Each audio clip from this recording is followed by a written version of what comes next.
we will, I think, continue this kind of neurotic behavior until it either is our undoing or until we awaken to archaic values. And that's why the weekend is called what it is.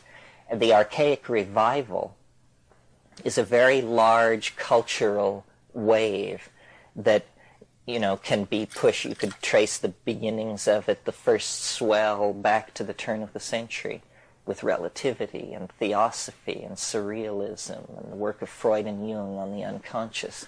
But it's a discovery, a moving toward a realization that the values that can serve us are archaic values, that we have to go completely outside of history. And we have to make, we are going to find out the nature of human nature. We can't have it several ways. We can't live in obfuscation. The real question is man good? Because we're going to find out. Because as we move more and more into this cultural domain that I call the imagination, nothing lies between us and the expression of our dreams, And so far, our dreams have been, I think, expressed fairly shoddily. Our cities are like sores. Our contribution to the ecosystem of the planet is plutonium, pesticides, chlorofluorocarbons, so forth and so on. An apologist for the human race would say, but we had so many strikes against us. The law of gravity, the cost of materials, the resistance of water, air, and so forth and so on. Well, fine, then we're going to get rid of all that. We're going to enter into the imagination where, the tensile strength of a structure is whatever you say it is. This is where language comes in, I think. Language is the sort of the CAD/CAM, the computer-assisted drawing software for creating the reality of the imagination. I think it's overwhelming, our situation, the potential and the depth of the strikes against us. It's really, what's going on this planet is absolutely unique so far as we know. It's never happened before on this planet. Intelligence emerging out of biological organization and actually having a shot at what? Who knows? Being itself is some kind of opportunity. The reasonable expectation is that nothing exists. Why should anything exist? It seems to me the most conservative universe would be a dimensionless plenum, a homogeneous, pointless, dimensionless. That makes sense. Why, then, is there instead, multiplicity upon multiplicity?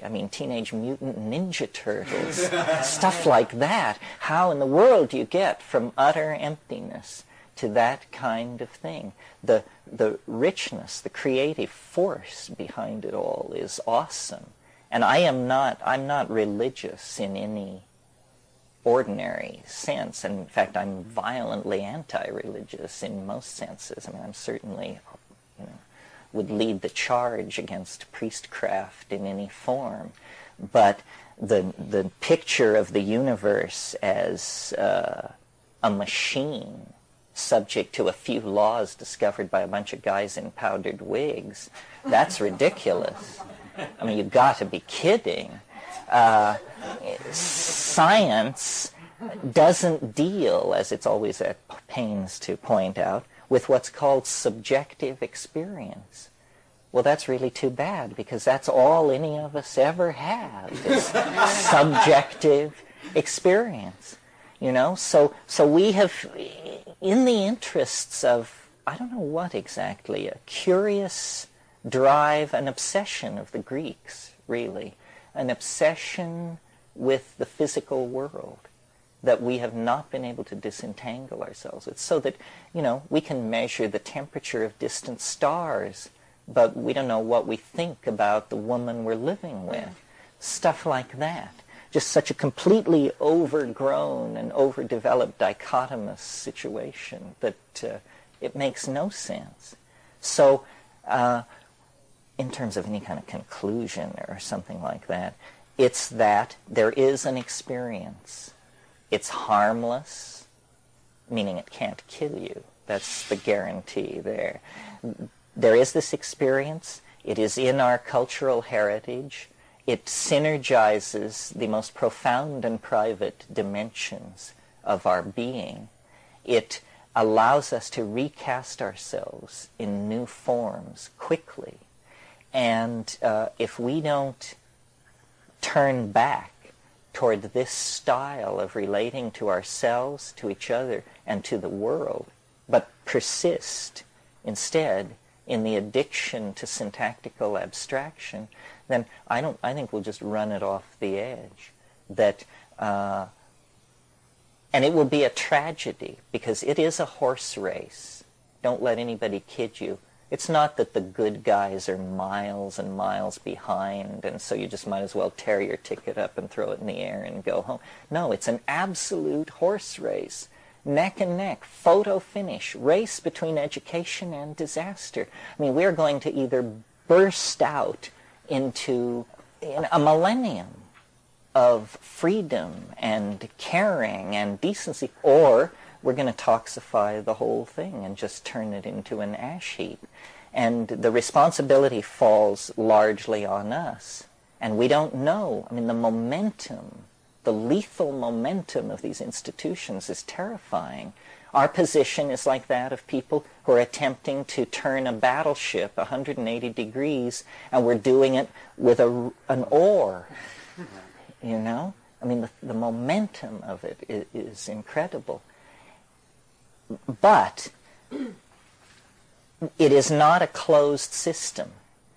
And I say this as a reasonable person. I mean, I want to keep stressing that I won't sit at the same table with the channelers and the people who have good news about Atlantis and all of this stuff. I mean, if this is your private thing, it's okay, but the rules of evidence preclude it being taken seriously until you get your act more together.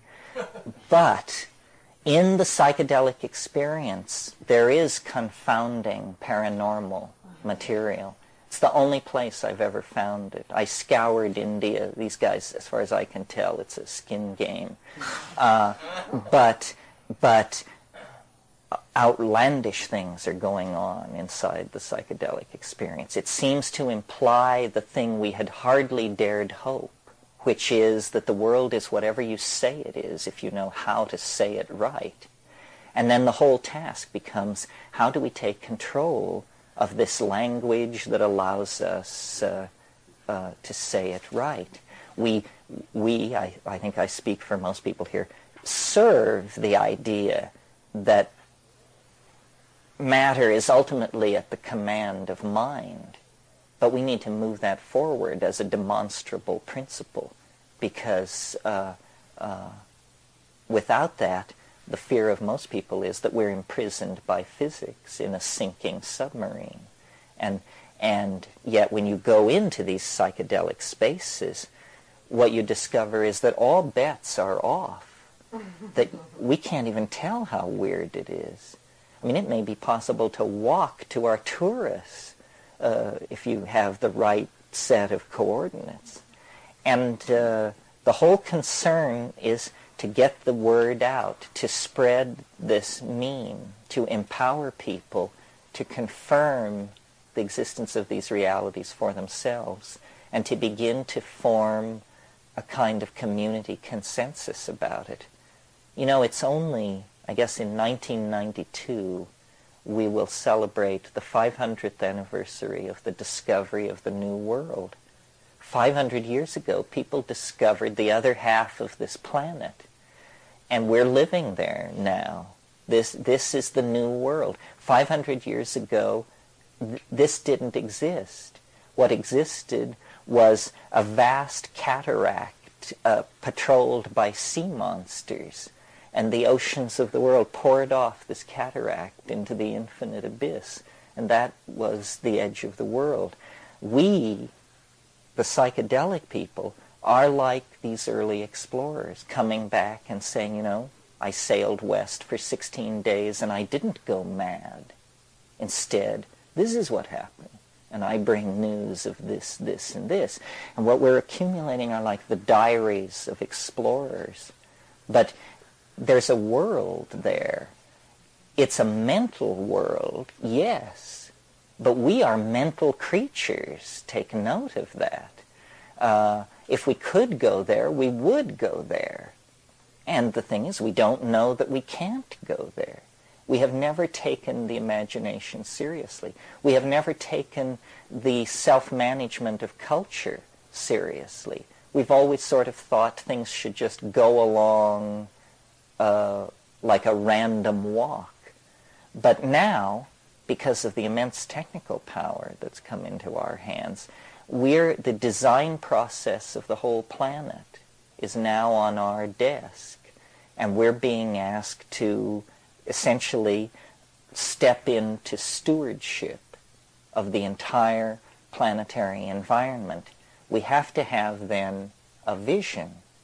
We have to have a dream, not a vision or a dream, the vision, the dream. And it can't come from the personality of individual human beings. It has to come out of the bones of the planet. Yeah. And this is, I think, what the psychedelic experience is broadcasting. It's broadcasting the hologrammatic, fractal, altogether, all at once image of totality that our religions have sensed and called God, that the shaman have learned to use as a vast kind of computer for extracting information and for generating healing energy. But it is that there is some kind of controlling, minded, integrated thing behind nature. And we're not going to understand that this weekend, next week, or ever. This is not a relationship of solving a problem. It's a relationship of being an initiate of a mystery and then living your life, you know, in the light of that. And the task of understanding is endless, because understanding is simply the integrated coordination of pattern. And nature is pattern upon pattern, upon pattern, upon pattern, upon level, upon level. It has no depth. Its measure cannot be taken.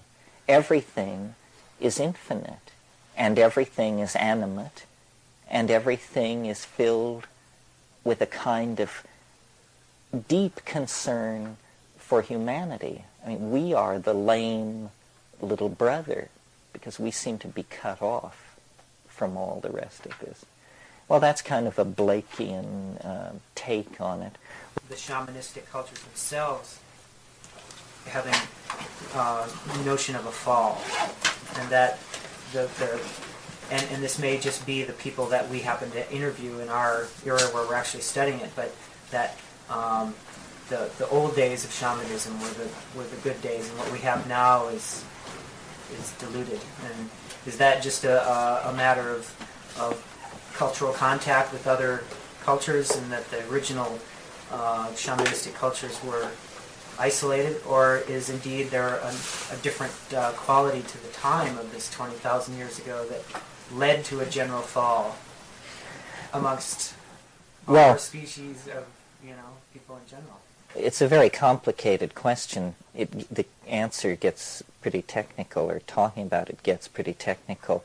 The thing that's so interesting about psilocybin and DMT is that they're so closely related to ordinary brain chemistry.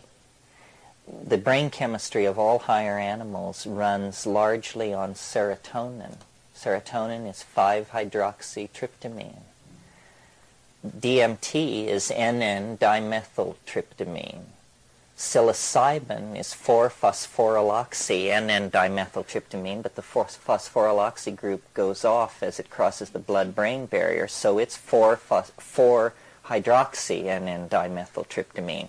So it's very interesting that these powerful, naturally occurring hallucinogens are in many cases only one molecule away from endogenous neurotransmitters. So in answer to your question, it's possible to suggest that we're as close as one mutation away from significant shifts in the chemical mix of the human brain.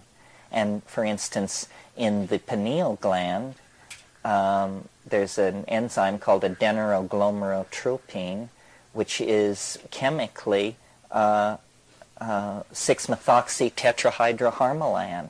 It's very closely related to the harmine alkaloids in ayahuasca. Well, the persistent myth about ayahuasca is that it creates states of group-mindedness and telepathy. The original alkaloid was actually named telepathine until it was discovered that it was structurally similar to harmine, which had been previously described by Hochstein and Paradis. So, in other words, what's going on here is the possibility that language, telepathy, and all of these mental abilities that are unique among human beings have to do with a very, very small number of mutations in the brain-amine production pathways. One of the things that I want to talk about here is the possibility of new forms of communication, and that the psychedelics can stimulate new forms of communication among human beings, even in the way that they created language in the first place. In other words, I see language as a Model A version of something which could be made a lot more efficient and better and effective.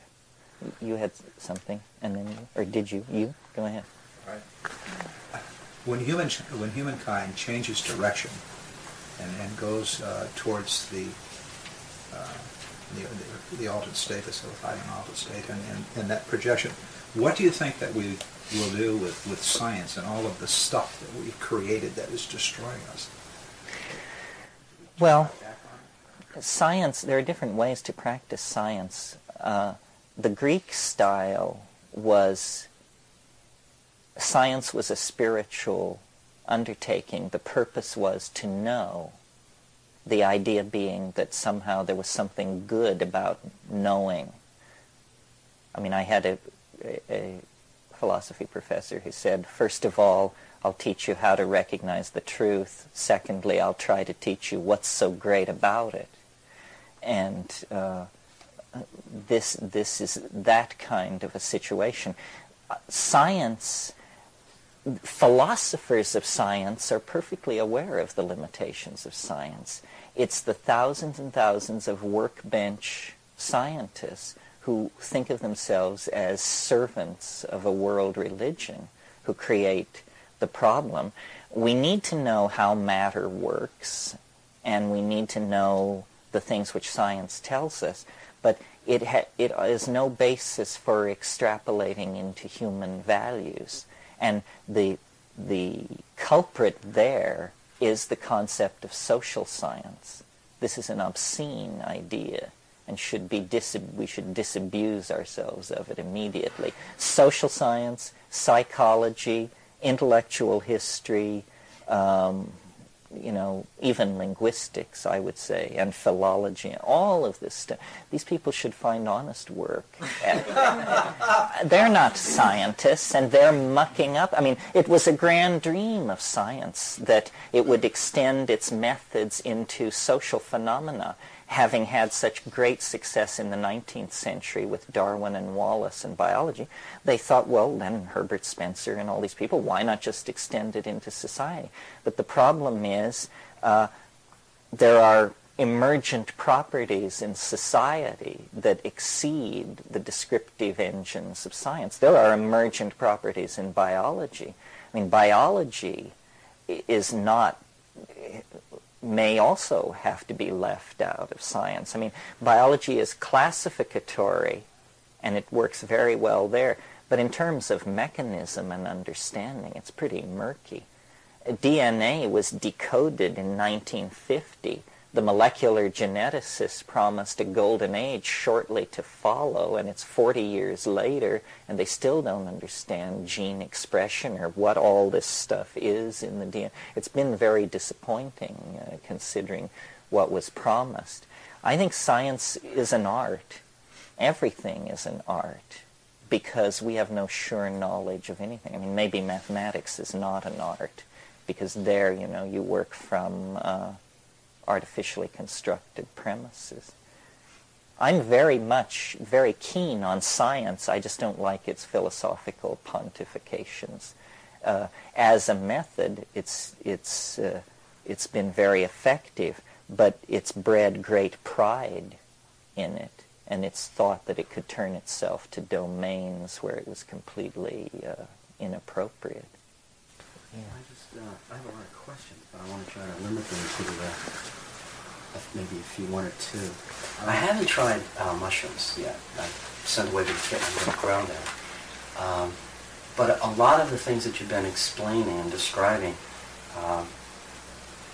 to me, have become a reality over the last year. And just the usage of hashish, just ingestion of it, on a very, I'd have to say, a very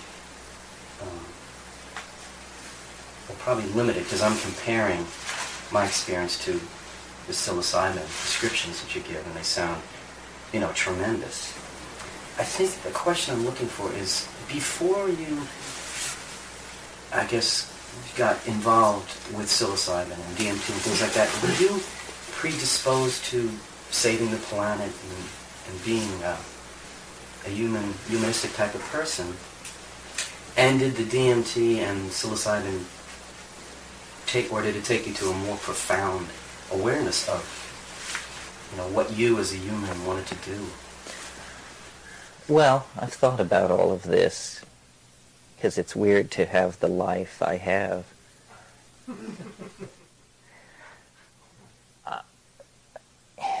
It's so strange. I mean, until I went into therapy, I thought I had the most ordinary family in the world, and then once you're in therapy, you discover, that no, it was the most insane scene you've ever heard of, and you just didn't notice.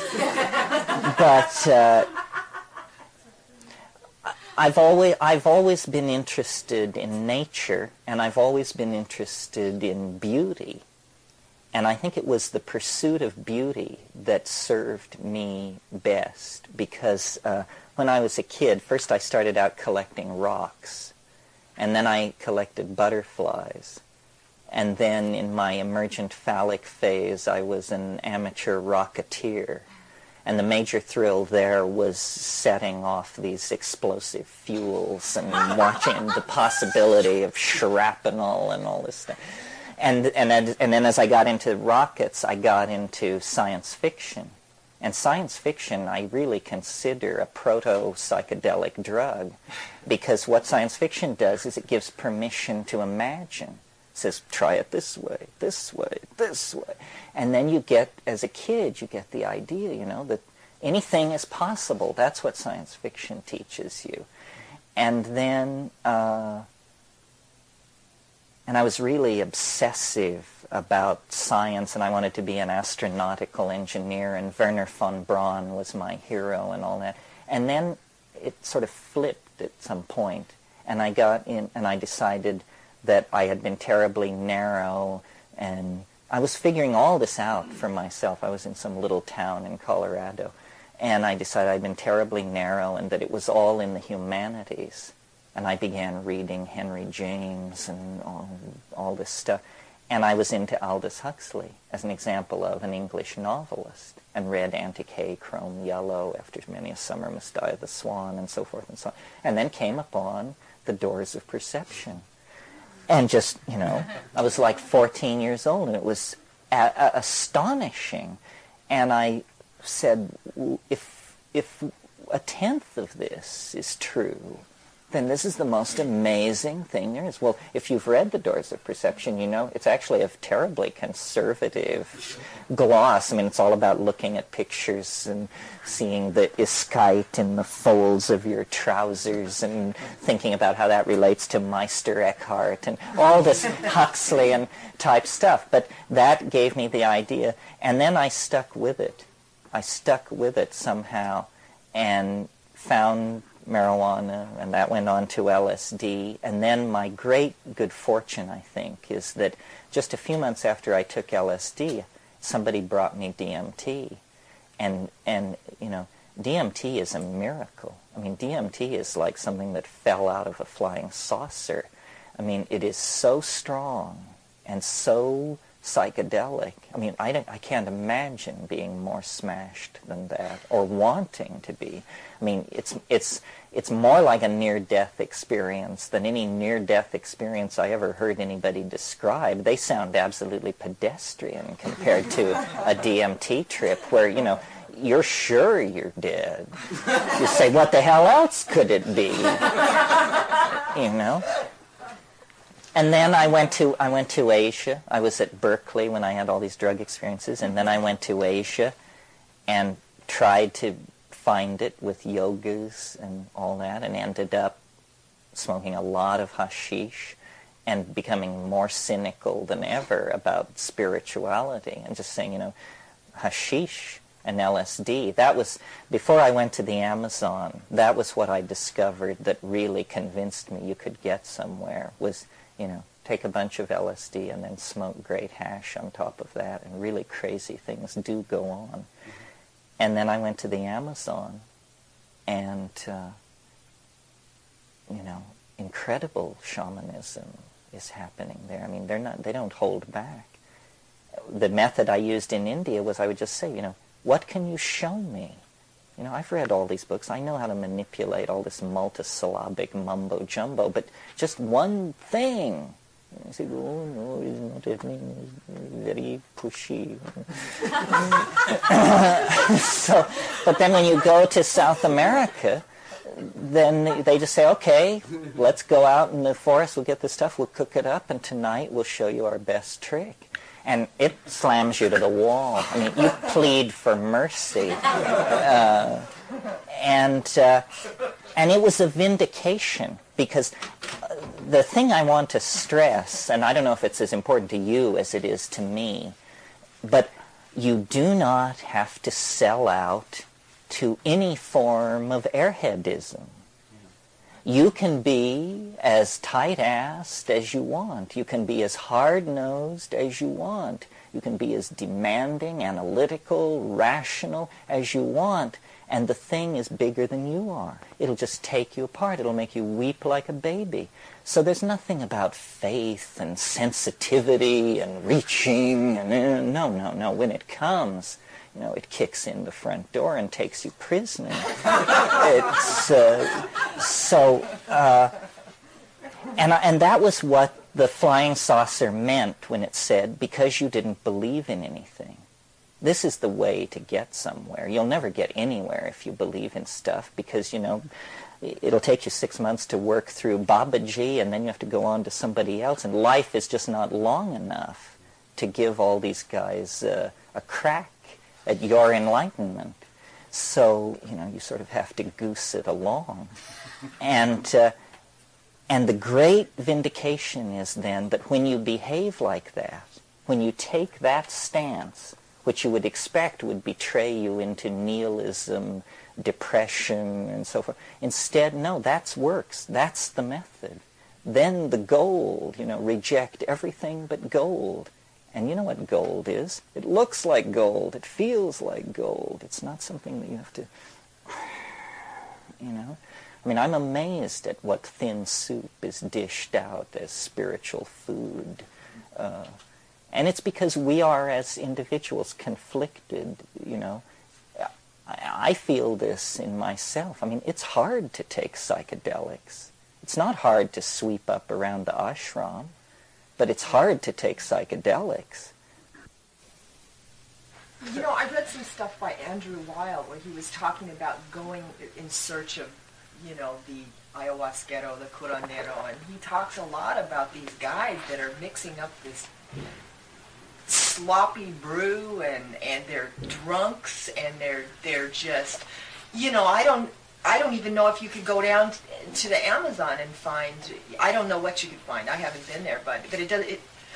What his accounts were is there's a lot of just slop and drunk stuff happening there. That a lot of these guys are alcoholics, you know. No, you're absolutely right. And that's the main thing happening, was the alcohol throughout, and the Christianity's just kind of pervaded so much of this stuff that I wonder what's left and how you find it anymore.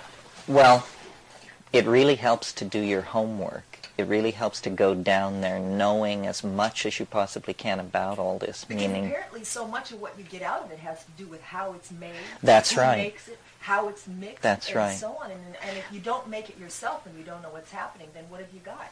because ayahuasca is a combinatory drug, it isn't like peyote or mushrooms or morning glories where you get the thing and eat it, and if you eat it in sufficient amounts, it works. This is something where two plants have been combined, and the proportions must be correct, and the method must be correct. So there's a huge room for personalities to come into it, for fast shuffles of all sorts, and mind games of all sorts to take place. These guys, a lot of them are very egotistical, too. There's a lot It's of ego true. involved. No, what you have to do if you're into ayahuasca, or what we did, was first of all, we drank a huge amount of swill, and we worked our way slowly through these people.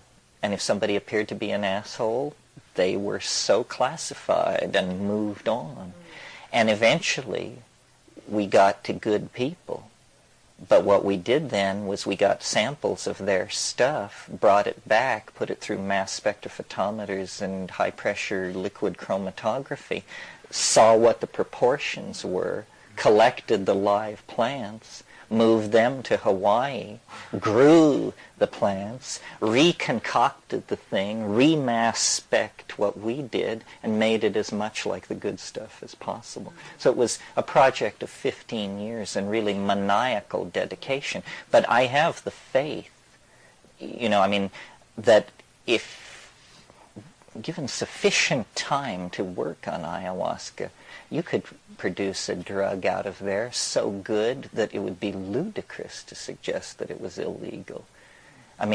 Because you see, this is brain soup. These are all neurotransmitters. There's not a non-endogenous neurotransmitter in the whole beverage. So really what you're There's not a what? a non-endogenous neurotransmitter, meaning everything in this drug that you're about to drink is already in your head. There's nothing unusual, where drugs like ketamine, mescaline, LSD, there's none of that in your body. What's it like? What's the trip like? It's like a slow-release DMT trip. It lasts 4 to 6 hours, and it's intensely visual. And unlike psilocybin, it doesn't have this outer space, science fiction, mega apocalyptarian kind of take on it, which is what psilocybin does. Psilocybin shows you the machines preparing to transport the faithful away from a burning earth. That's not what ayahuasca is about. It's about nature, water, flow, life, energy. It's almost, when MDMA was so hot and people called it an empathy drug and said it makes you empathetic with the people you're with, ayahuasca makes you empathetic with the people you're not with. And that's a much more profound experience because there's so much more of them, I don't understand how you mean that, empathetic with the people you're not with. I don't quite get it. You feel the poignancy of the human situation. You feel, I'm usually in a hut somewhere surrounded by a bunch of Indians, and suddenly I understand what the songs are about. And they're always about the same thing. They're about the water and the people and the life and the fish and lost love, but you have this heart opening things, say, the folk, this is their mystery, this is their I'm getting it now, I'm feeling, this huge wave of the wisdom of the folk. And they say this to you in Peru. They say, this is our university. You went to Harvard, we went to ayahuasca. Yeah. I'm wondering if you can comment on ginseng weed, which I believe is the same thing as morning glory seeds. No, it's different. But I'm curious about ginseng weed because it grows wild all over. It's on the property, it's all down the highway. It's toxic also. It's quite toxic. It's used shamanically in pre-contact California. The California Indians had what was called the Tolach religion, and they used ginseng weed seeds to initiate people at puberty, boys mostly. It's I'm kind of Pollyannish about drugs. I mean, I'm after a certain thing, which these tryptamine hallucinogens do, and I tend to not pursue these other things too far. I didn't like Datura. It's very hard to have the degree of clarity that I think you should have on a drug. The tryptamine hallucinogens don't interfere with your clarity at all. You know who you are, where you are, what you're doing. I've seen people on Datura. I had an experience with someone on Datura where in the course of the conversation it came out that the guy thought we were in his apartment and I had actually encountered him in the marketplace. Well, that's a serious delusion. That's a serious problem.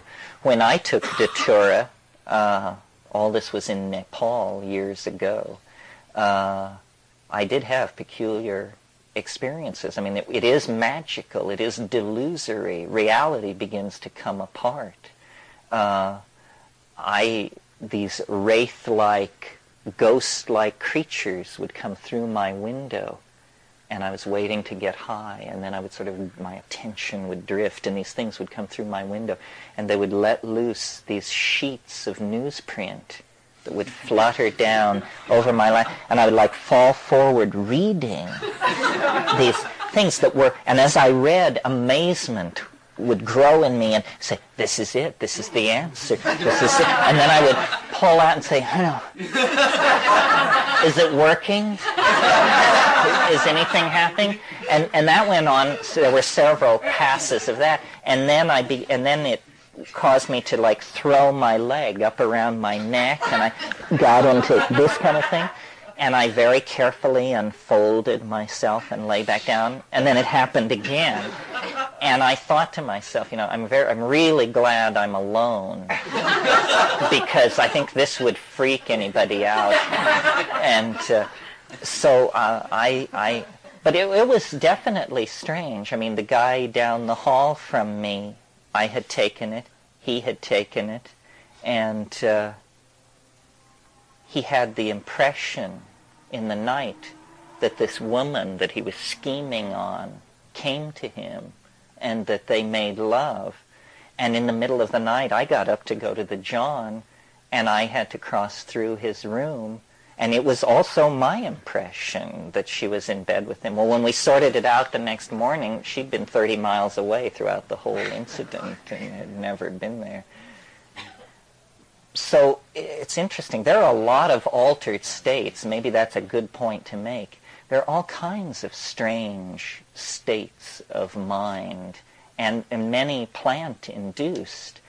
From sorting through them, I've just become sort of fixated on these tryptamine things because they seem to me somehow the most promising and the most real. The hallucinations of ginseng weed are curiously related in my mind. It's some kind of association schema. They're like seances and table tapping and Victorian women in shredded lace dresses, and that's about as far from a DMT hallucination as you can get. I mean, DMT hallucinations are 3, if not 4-dimensional, brightly colored, high-tech, organo-insectoid, so forth and so on. You Yeah. talked about the Yeah. like the momentum is so strong, and then having to change it. And like I think of all the people that are opposed to drugs, and they think every drug is the same and so forth. Like it just seems like an impossible task to be able to educate where these drugs would be available, and then people could take them and then they'd see the world in a healthier way. What do you have to say about a question like that? Well, it's this struggle about human nature, defining human nature, Is it good to take certain drugs? Is it always bad to take drugs? Can you always tell a drug from a food, from a spice? What do these words really mean? All we can do is what we are doing, which is replicate the mean. Hold these workshops, try to build a core of consensus about what we're talking about. And this is itself quite elusive, you see, because what we're talking about is a mental event. Less focused than, let us say, orgasm. But even if you're talking about orgasm, here we use this word, but it must mean something different to everybody. Well, the problem is much worse with the psychedelic experience, because nobody wants to be left out. So anybody who's ever taken anything thinks they've had the psychedelic experience and feels fully qualified to hold an opinion on it, when in fact it's pretty elusive, the real thing.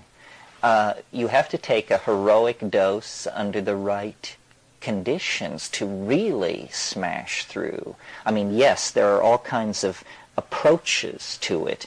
Insight into childhood trauma, recovery of lost memories, opening to your emotional side, insights into the dynamics of the life and people around, all of it. But that is not anywhere near the bullseye. That's just dancing around the rim of it.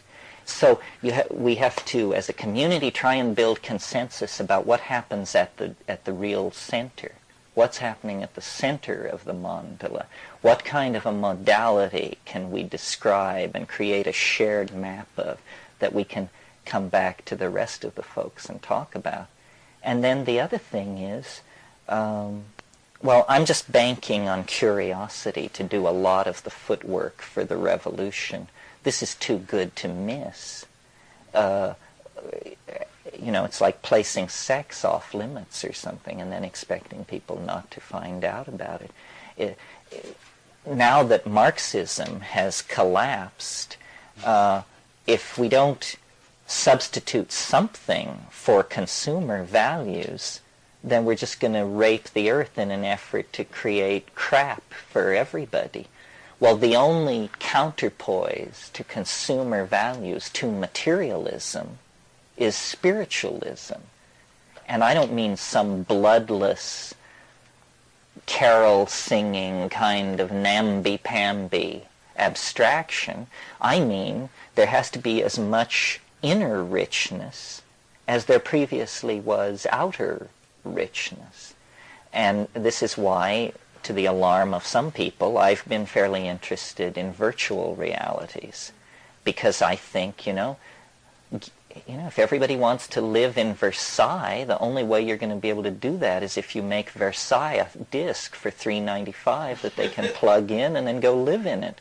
So we can't preach to the have-nots the virtue of voluntary simplicity when we're riding around in BMWs and collecting Monets.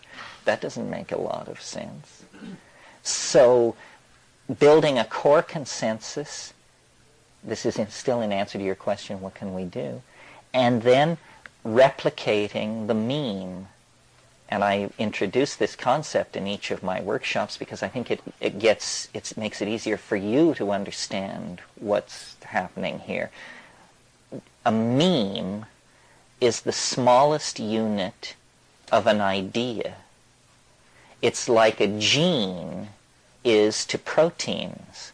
Proteins are made by genes, and genes code for proteins. Okay, well, ideas are made out of memes.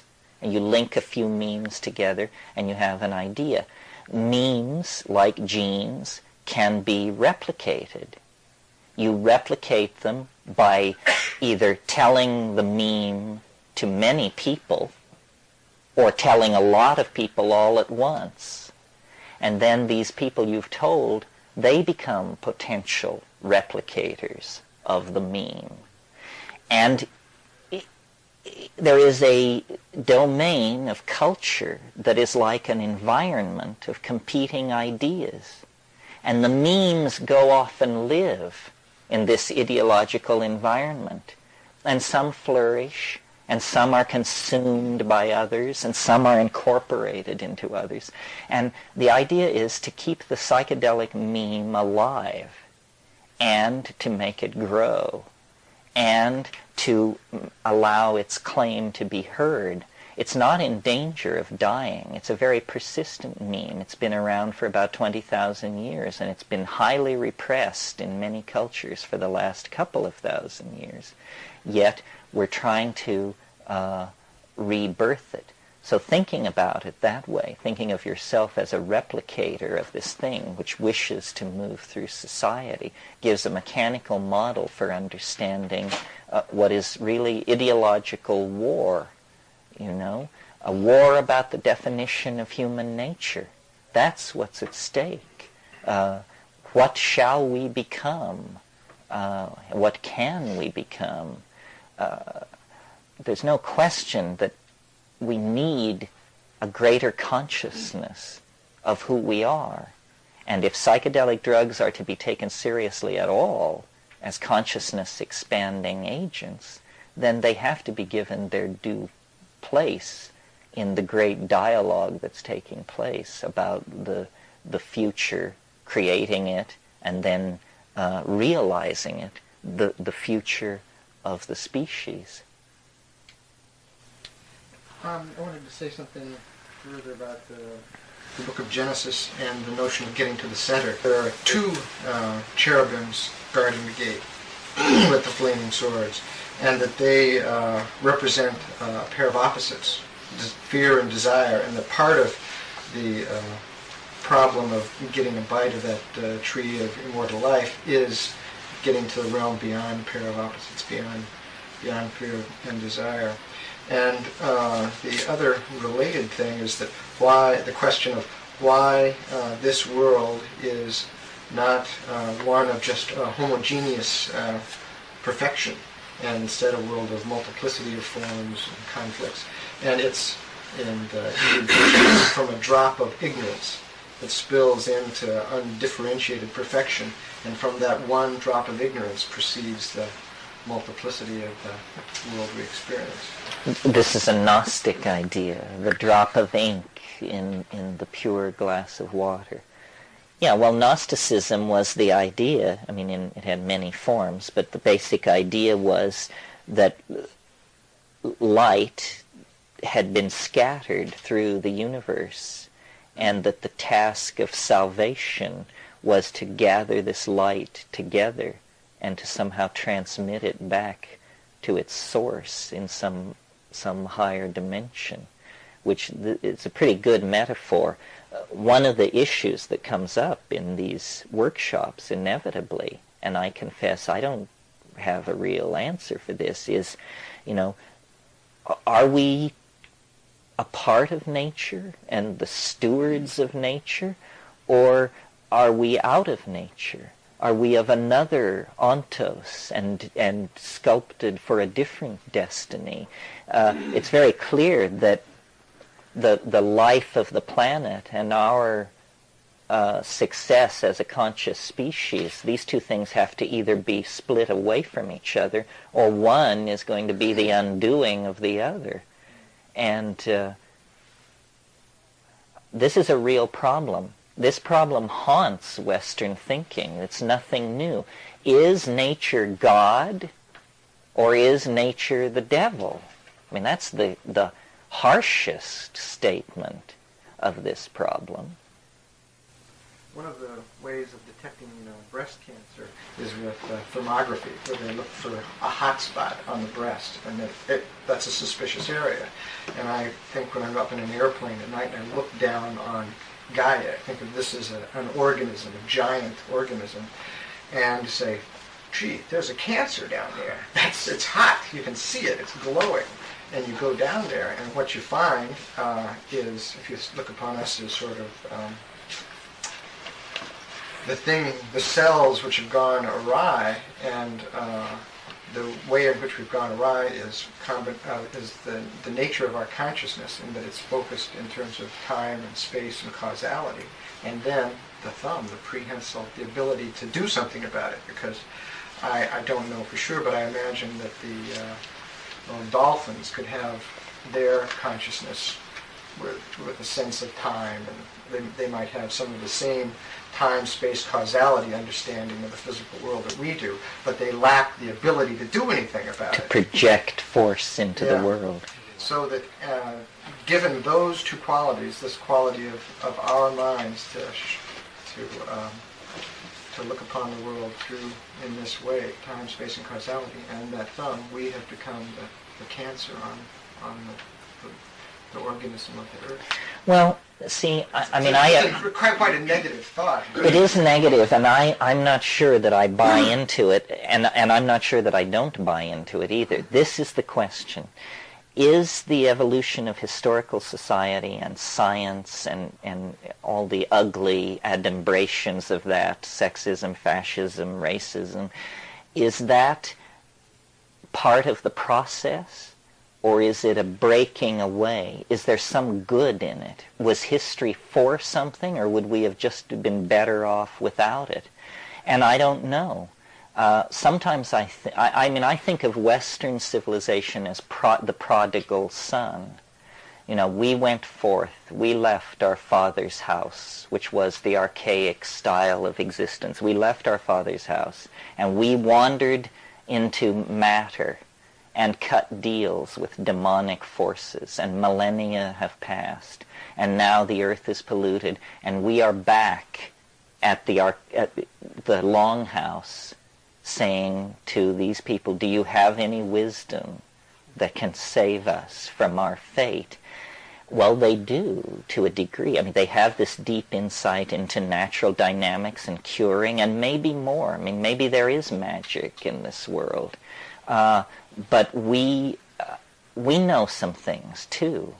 I mean, we can summon the energy of the stars, if necessary, down to the deserts of this planet, or to the cities of our enemies, if necessary. And this is no small accomplishment on any scale. This is quite impressive. I mean, my God, that cytoplasm could create a strategy for triggering fusion. It's amazing. So I would like to think that this peregrination into matter went for something, that these are skills that we may need out in the universe when we really get our wings and take off. And that this deep involvement with matter, it was a kind of an addiction.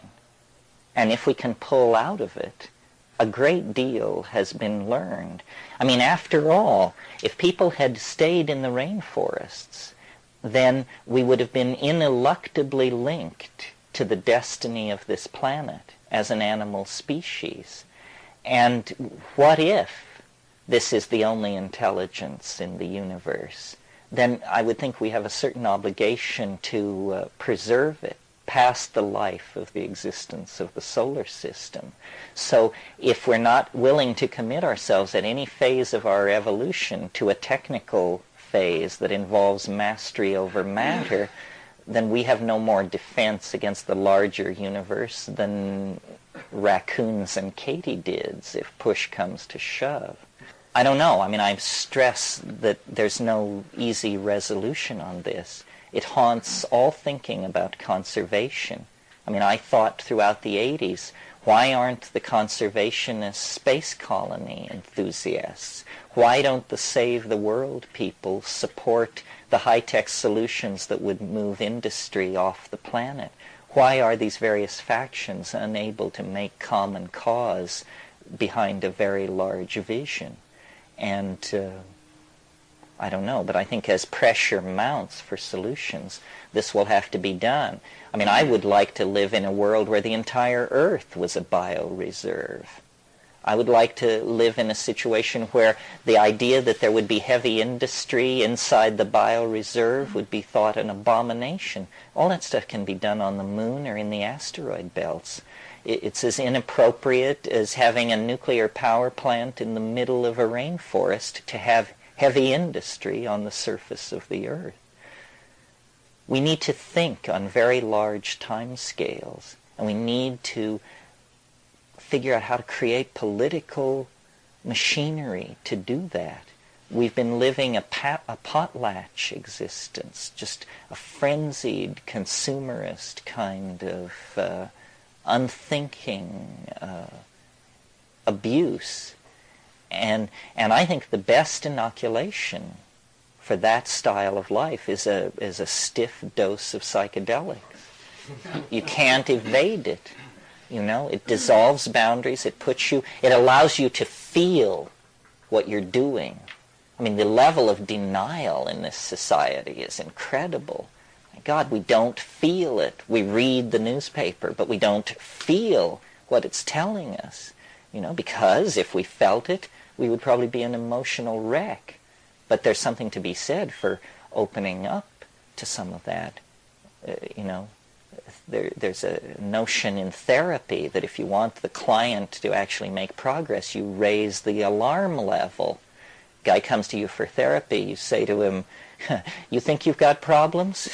You have no idea what problems you have. And then work from there. So it's very serious business. It's trying to steer a society back toward a faith that was lost. I mean, God is like a lost continent in the human mind, and it's the only continent where there is safe harbor in the present historical situation. Well, why don't we knock off, and we'll meet at 4 o'clock. Thanks very much.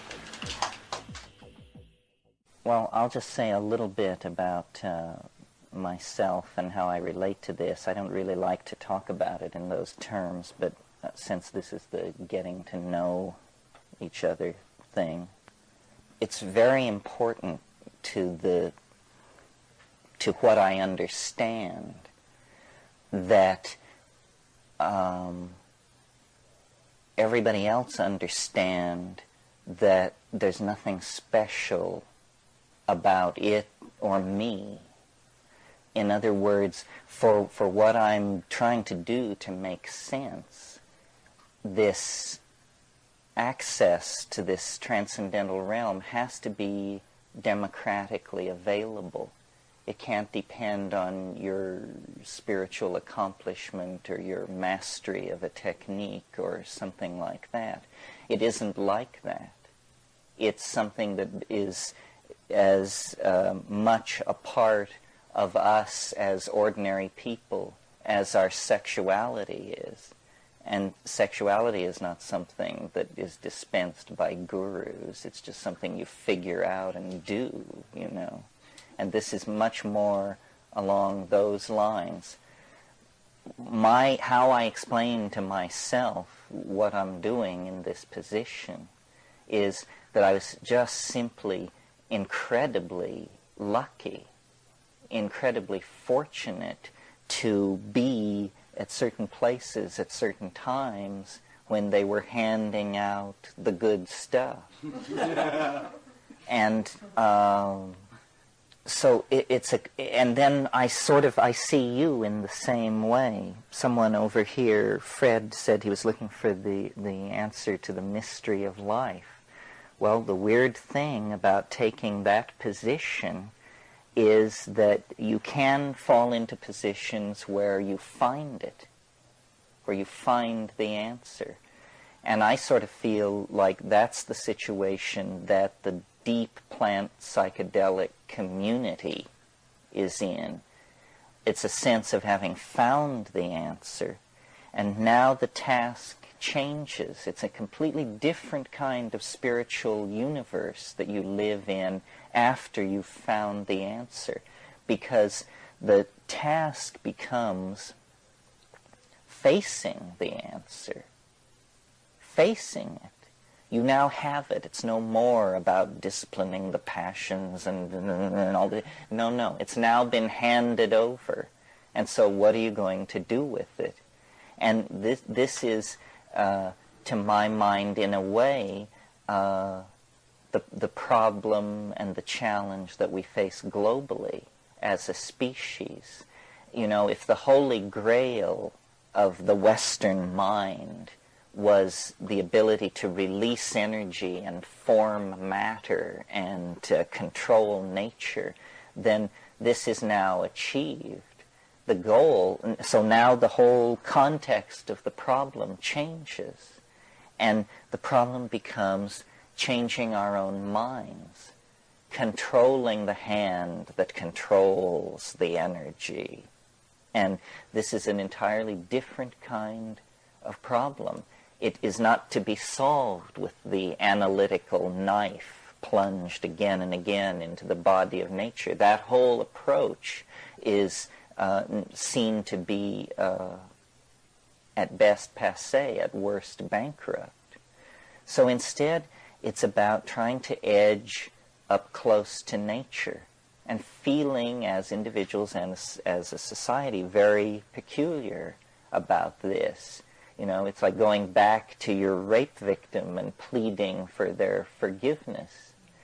And yet, as I've tried to make sense of these psychedelic experiences, first in a general way, saying, you know, what are these molecules for? Or is that a proper question to ask? What are they doing for the plant? What are they doing for me? As I've tried to come to terms with what this might all be about, I've come more and more back to the notion that it all lies in the plants, that our peculiar restlessness, which in modern circumstances has evolved into a rapacious appetite for addictive substances of all sorts, our peculiar inappropriateness in all contexts. So we are not quite simply complex mammals. We are certainly not angels, and we just seem to occupy a very uncomfortable place in the hierarchy of creation. I think this has to do with the fact that we are the traumatized inheritors of a dysfunctional relationship, a relationship that grew dysfunctional in the last 15 to 25,000 years. And what we call history is the fall out of a dynamic, here and now, feeling-toned relationship with our environment and into, you know, this anticipation of the future, worry about the past, basically ego. And I recently spoke in New York, and New York is a very nuts and bolts kind of town. And people there took issue with the notion that all of our problems can be boiled down to a single problem. If you trace the thread of every screw-up back into the maze, it all comes back to a single issue, which is excess of ego. We all have excess of ego. And our entire situation, legalistic, psychological, religious, everything is about this, that it doesn't work. It's maladaptive, and yet we have it. And why do we have it if it's maladaptive? If it doesn't promote human values, then how in the hell did it get started, and what is it that's maintaining and sustaining it? Well, this is what I want to talk about over the course of the weekend. When I pushed the analysis of what the psychedelic experience meant to the limits, I was surprised to discover that it left the domain of my personal relationship to the mystery. You know, what is it? What does it want from me? What is it trying to say? All that had to also make room for another issue, which is there's a political issue here. I think most people in this room, most people who have had the psychedelic experience will agree that the most profound, the most open-hearted, the most moving moments of their lives, some of them have been tied in with those experiences. But we seem unable or unwilling or afraid to extrapolate that conclusion to the notion that this is a general panacea for society, because we cannot conceive that that the solution to a spiritual dilemma could lie in matter. In other words, we ourselves have been infected by the inside-outside matter-spirit dichotomies of the dominator culture. But the notion that man, notice the gender thrust here, the notion that man could somehow bootstrap himself to Godhead without reference to nature seems to me highly peculiar, and simply nothing more than an expression of hubris, pride, a belief, that we can do it our way and alone. So all of this is very the shelf life is short on all of these issues, because the planet is in a state of terminal crisis. Does that have anything to do with the psychedelic experience, or are these separate issues? How can they be separate issues if the psychedelic experience is a mirror of the state of the individual and collective psyche, and if the planet is on a collision course with some kind of terminal crisis? It seems to me then that nature is struggling to right this disequilibrated planetary ecosystem. So in a sense, there is nothing to be done except to watch and wait. But on the other hand, we are not apart from nature. We are, in some sense, a portion of nature which is the most reactive and energetic, because we are reactive and energetic in the domain of epigenetic codes.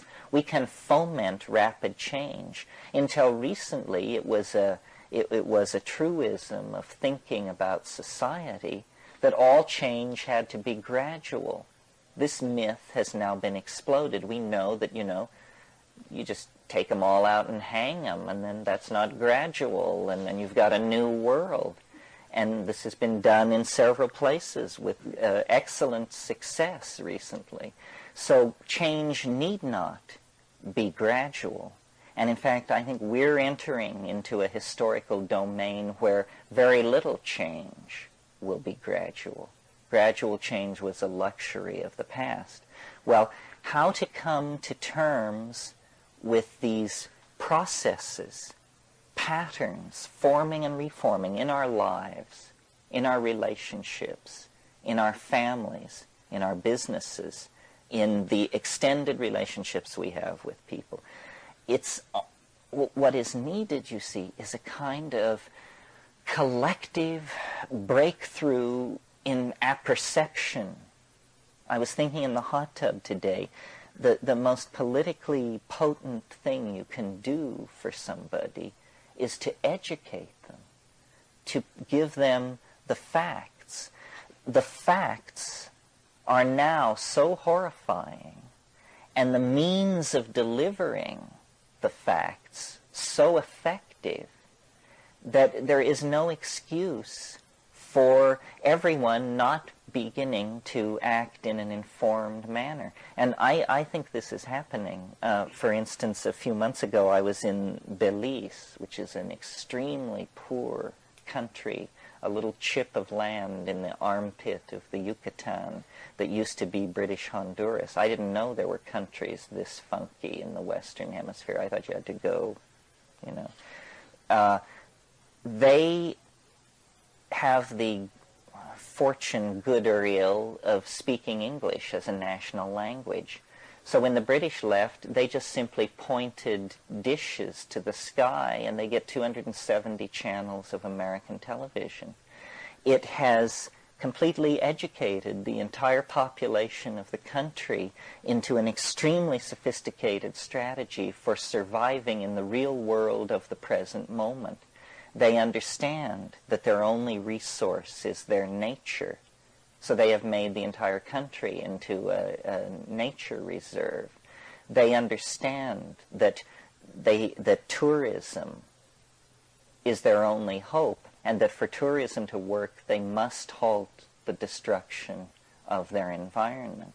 This informing people at distant points of the value systems operating at the centers where values are being created allows people to position themselves for success. I mean, a lot is being lost. You cannot pretend that the situation we're in is unambiguously rosy. It isn't. It's extremely complicated.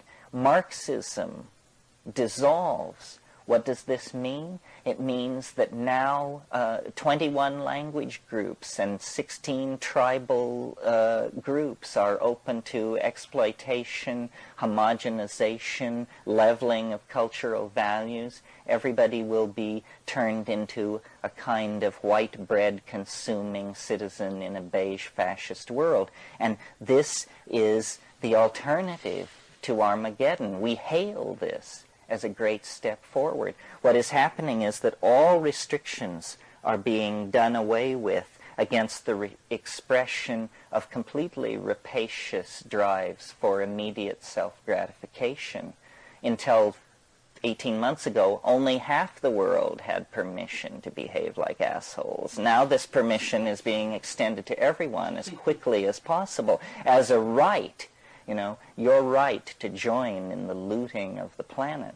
Well, certainly Stalinism is a bad thing, but is the only ideological counterpoise to that to be high-tech, mindless consumer fascism? I don't think so. In fact, I know not, because there isn't enough metal in the planet to put a Volvo in every driveway of 3.5 billion or 4 billion people. So the search for a serious revolution in values is on. It cannot, it must come from the spiritual realm. And the spiritual realm, in practical terms, means the imagination. The frontier of our species is the imagination. Now we have to take that slogan and somehow turn it into a technology.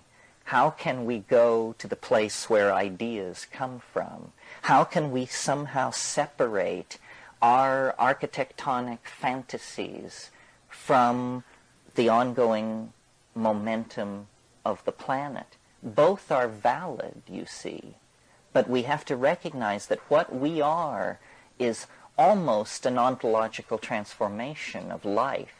We are to life what life is to the inorganic realm, and we need to separate ourselves from the planet. The planet, the entire planet, should be a bioreserve. How many of these oxygen-rich, water-heavy worlds are there? Now, of course, it's pie in the sky to talk about moving all heavy industry into space or to the asteroid belt or something like that.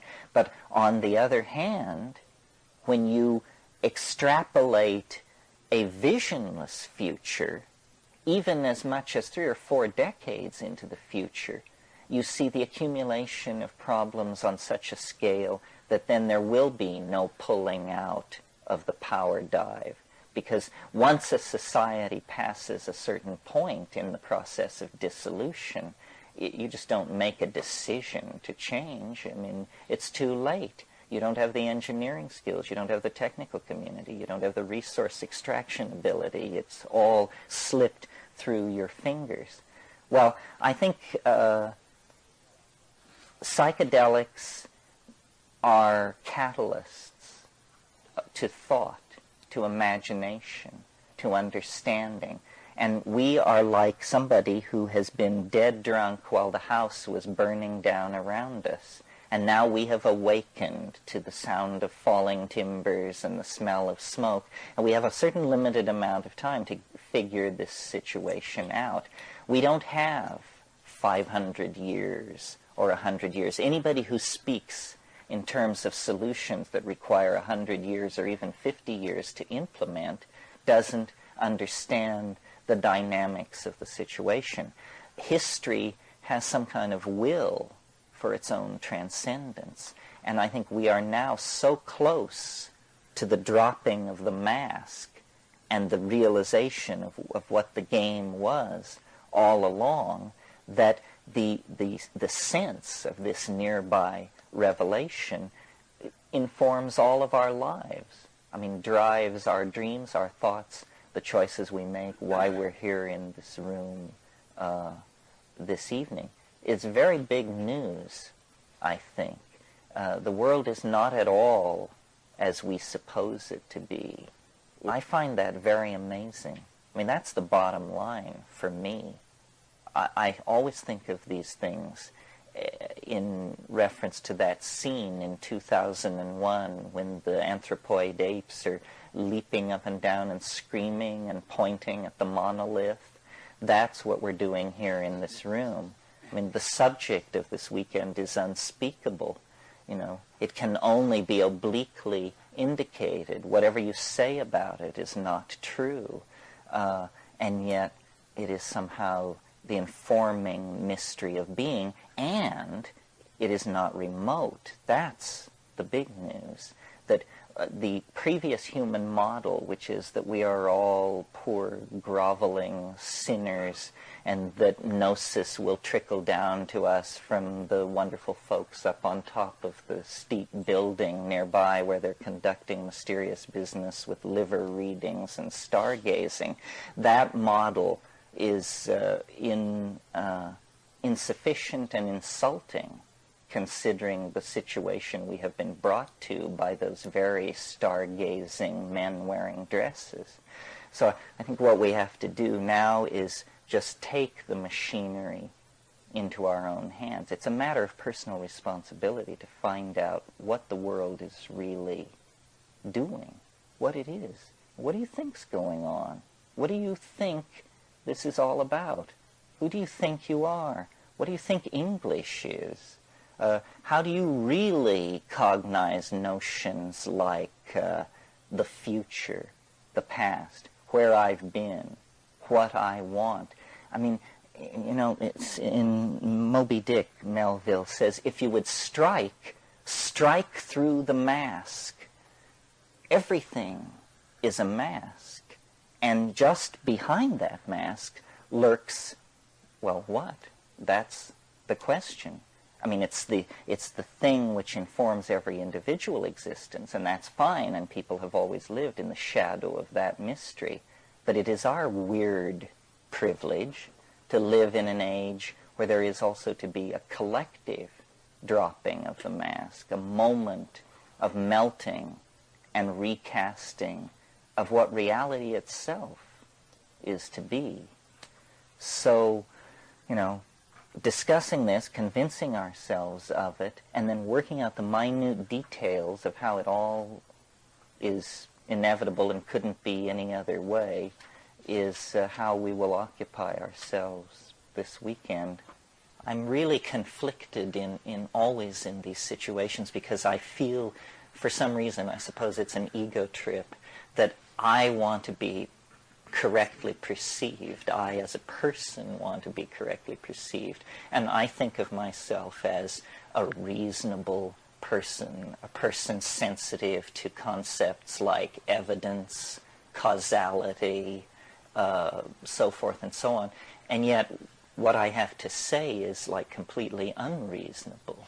I mean, a messenger bearing news of complete madness approaching from all directions. So, and I got into that position by staying pretty close to the principle of skepticism. I'm not a believer. In fact, when the aliens draped the mantle over my shoulders, they said, "It's because you don't believe in anything." You know, this is why you get. That's why you got this far, because you didn't believe in anything. And it's a good method. Normally, it's a method spawned out of futility. You say, "Well, fuck it, I don't believe in anything." But it's also very good for getting rid of a lot of crap, because the real stuff can take the test of skepticism. The real stuff doesn't have to be bowed down before, and it works. It's on its own. The news is, and it's very hard news to get out because it's news about the structure of reality. The news is coming back from, 50, 60, 100 years of anthropologists, ethnographers, geographers, botanists, dealing with the most quote-unquote primitive people in the most remote parts of the world. The news is that reality is not at all as we imagined it to be, and that our prowess in the technical sciences is simply a cultural artifact, an accomplishment of ours. Some people do great tattoos.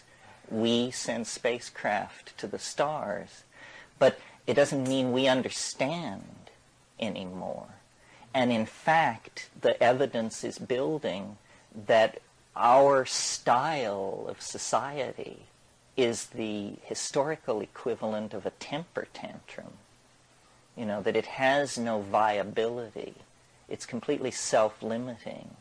It's destructive. And it hands nothing on to its receivers. So I sort of talk to this group, and all the groups that I talk to, from two points of view.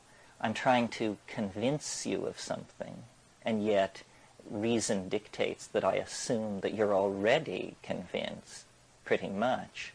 So then it's also an effort to figure out what it is we're so convinced of, and then what is so great about it.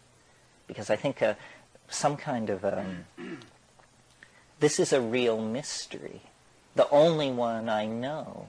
This is the thing that you hope exists and assume doesn't if you're a reasonable person.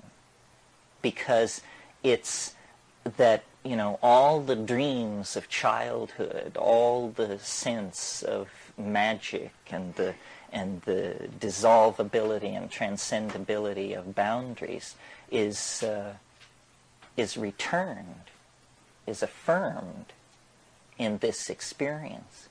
Well, yet here we are having this on the brink of a planetary meltdown of culture and ecosystem. So is this just some kind of dancing on the brink? Is the kind of ultimate self-indulgence? Does it feed back into the central moral problem of the age, which is, what is to be done? What are we to do? How can we be effective, whatever that means? Is there a discernible role for each of us to play in the metamorphosis and near death of the planet that we are now experiencing? Or are we simply to witness it? Well, I don't think there's any point in thinking about these kinds of questions unless you draw back to the big picture, to first premises. a good example of what I mean is, suppose we save the rainforests and stabilize the population and so forth and so on, and then 50 years down the line, the sun explodes. Means we didn't get it. We were not reading correctly the message nature was trying to hand to us. And so we did the wrong thing and are going to be blown out of the water for such churlishness. So what's important is to figure out what is going on before you start pushing in the process. And I don't think you can do it from within a culture. In other words, if you're a person of decent intent and moderate intelligence, and you read the great minds of your culture and study their thought, it's insufficient because everybody is bound within an illusion of language. The entire enterprise of culture is this illusion of language. Homer was as sick with it as Heidegger. So there's no going back or getting, no classic recension. What we have to do is reach past to some kind of experience. It must be anchored in an experience. But there is this thing about being human, which we as a culture have ignored, repressed, don't want to talk about, face, or think about, which is you can get loaded. And nobody knows quite what to make of this. We dance around it with the same kind of furious, ambiguous intensity that we also reserve for sex, which is also a boundary-dissolving, momentary loss of self into some kind of greater whole. And it also just drives us into a frenzy. I mean, we establish boundaries, we have hierarchies, we push it this way and that. It just drives us up the wall. Whoever she was who designed this system had the good sense to connect this whole sexual impulse very tightly into the generative process, so that there's no way you can get sex out of the human experience. I mean, people have tried in all times and places in many strange ways. 150 years ago, they were putting pants on pianos because it was thought that young men should not see pianos unclothed because it might excite them to impure thoughts. And this is real. In England, in our culture, not New Guinea or the moon, but in England, pianos wore pants. But the psychedelic option is sort of like an appendix. You can have it, but you don't need it, apparently. Apparently. That's the key thing. In other words, whether or not you have the psychedelic experience does not stand between you and the ability to pass on your genes into time. It does not stand between you and continued existence, like the autonomic reflex of breathing. It's a kind of potential loop in development, which we can, as culturally coordinated creatures, choose to follow or choose not to follow. But this development is very recent. Until, pick a number, 10,000 years ago, the onset of puberty, which was, a wave of hormonal release, basically, the onset of puberty was the signal to the social mechanisms of the people to begin the administration of psychedelic plants, to carry people into adulthood, to carry them into a feeling-toned relationship with the mythological material that they had learned as children, but that they now would be expected to exemplify as realized adults within the lung or culture or whatever it is that they are. We, in our anxiety about all this, and I'll talk about why I'm sure it will come out, but for the present just to say, we have interfered with this. And we have enforced upon ourselves a kind of infantilism. Now, this is a phenomenon that's well known. It's called neoteny. Neoteny is the preservation of adult characteristics into adulthood. Childhood characteristics, or infantile characteristics, or even fetal characteristics. So, for instance, all primate fetuses are hairless, but only the human being retains this fetal characteristic throughout life. The very large head of the human infant, the percentage relationship to body mass remains very much in the fetal end of the statistics throughout life for human beings. We have large heads. The very prolonged period in which skills, cultural skills, are acquired, up to 16 years. Well, this tendency toward biological neoteny, which was reinforced by mutagenic influences in the diet, is carried over into culture as a cultural characteristic. And have you noticed that every generation views the generation it spawns as more childish than itself? And we look back to our rugged grandparents who slogged across the plains, and I suppose they look back to people in chainmail who were only 4 feet high, who, could go without eating for 6 months or something. And it just gets, we become more and more soft, more and more infantile. And the final phase of this was just the decision that we never needed to grow up at all.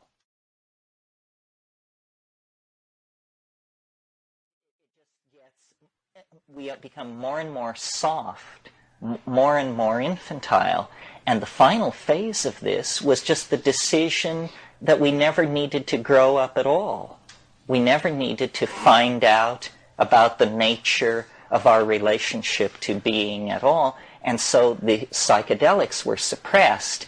And what you have in the pre-adolescent child is an extreme expression of ego. And this is, the 11-year-old child, let's take as the example, is the supreme egoist. And in a sense, we got hung up at that place because we didn't get hung up in it. We fell into it. We were in balance, but the suppression of psychedelics created the precondition that allowed the generation of ego. And it's very complicated. A lot of factors were at work, you see. The mushroom style, the shamanic style of the nomadic hunter-gatherer is a style of goddess worship and psychedelic shamanism and orgiastic religion. And the shamanism and the religion overlap each other considerably.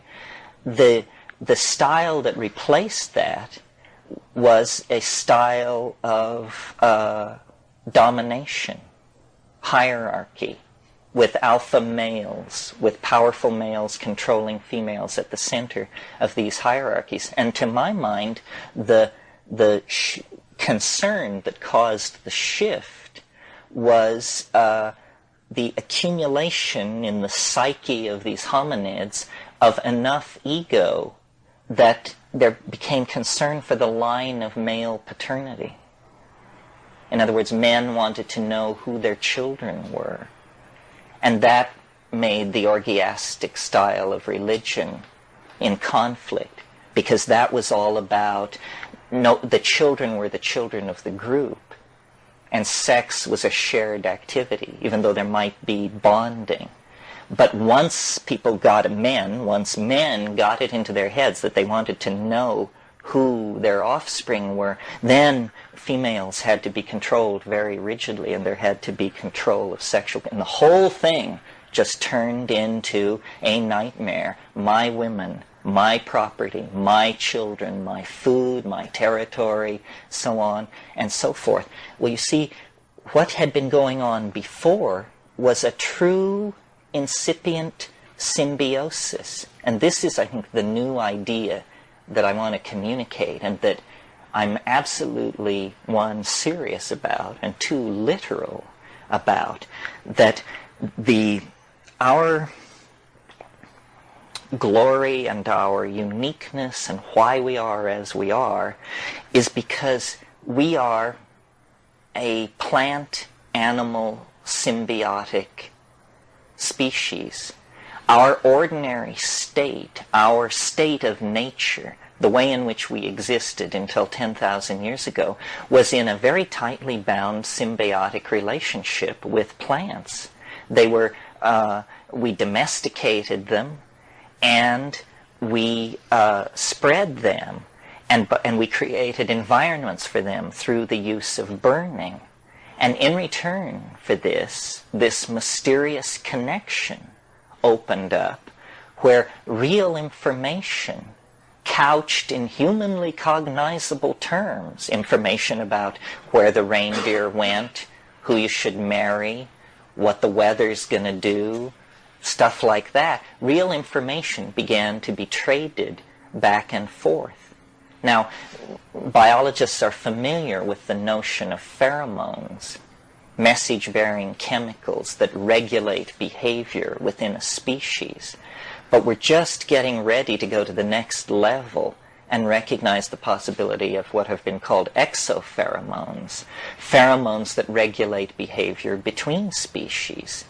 And it's very clear that, in climaxed ecosystems of great age, such as the equatorial tropics of this planet, exopheromonal interactions become the major mediating force in all the evolutionary exchanges going on. The old notion of competition and survival of the fittest is now seen to be bankrupt. The way nature works is it's the species that can make itself most necessary to other species, the one that can cut energy deals with the most of its neighbors, that is the successful one. So you maximize cooperation, you maximize dependency, you maximize integration. This is the successful evolutionary strategy. I mean, of course you can be a jaguar and crash around in the forest and eat things immediately smaller than you, but jaguars will be a memory in the fossil record of this planet when the plants will still exist, given, that man were not part of the picture. So the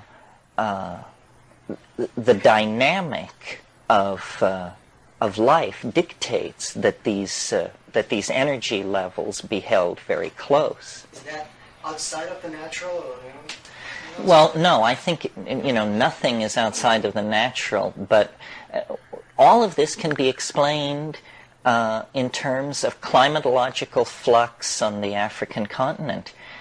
Very briefly, the primates evolved in Africa. Out of the primates came the hominids, which were these gracile, upright, opposable thumb, binocular vision, and there were a number of these, and they existed for, over the past 6 million years.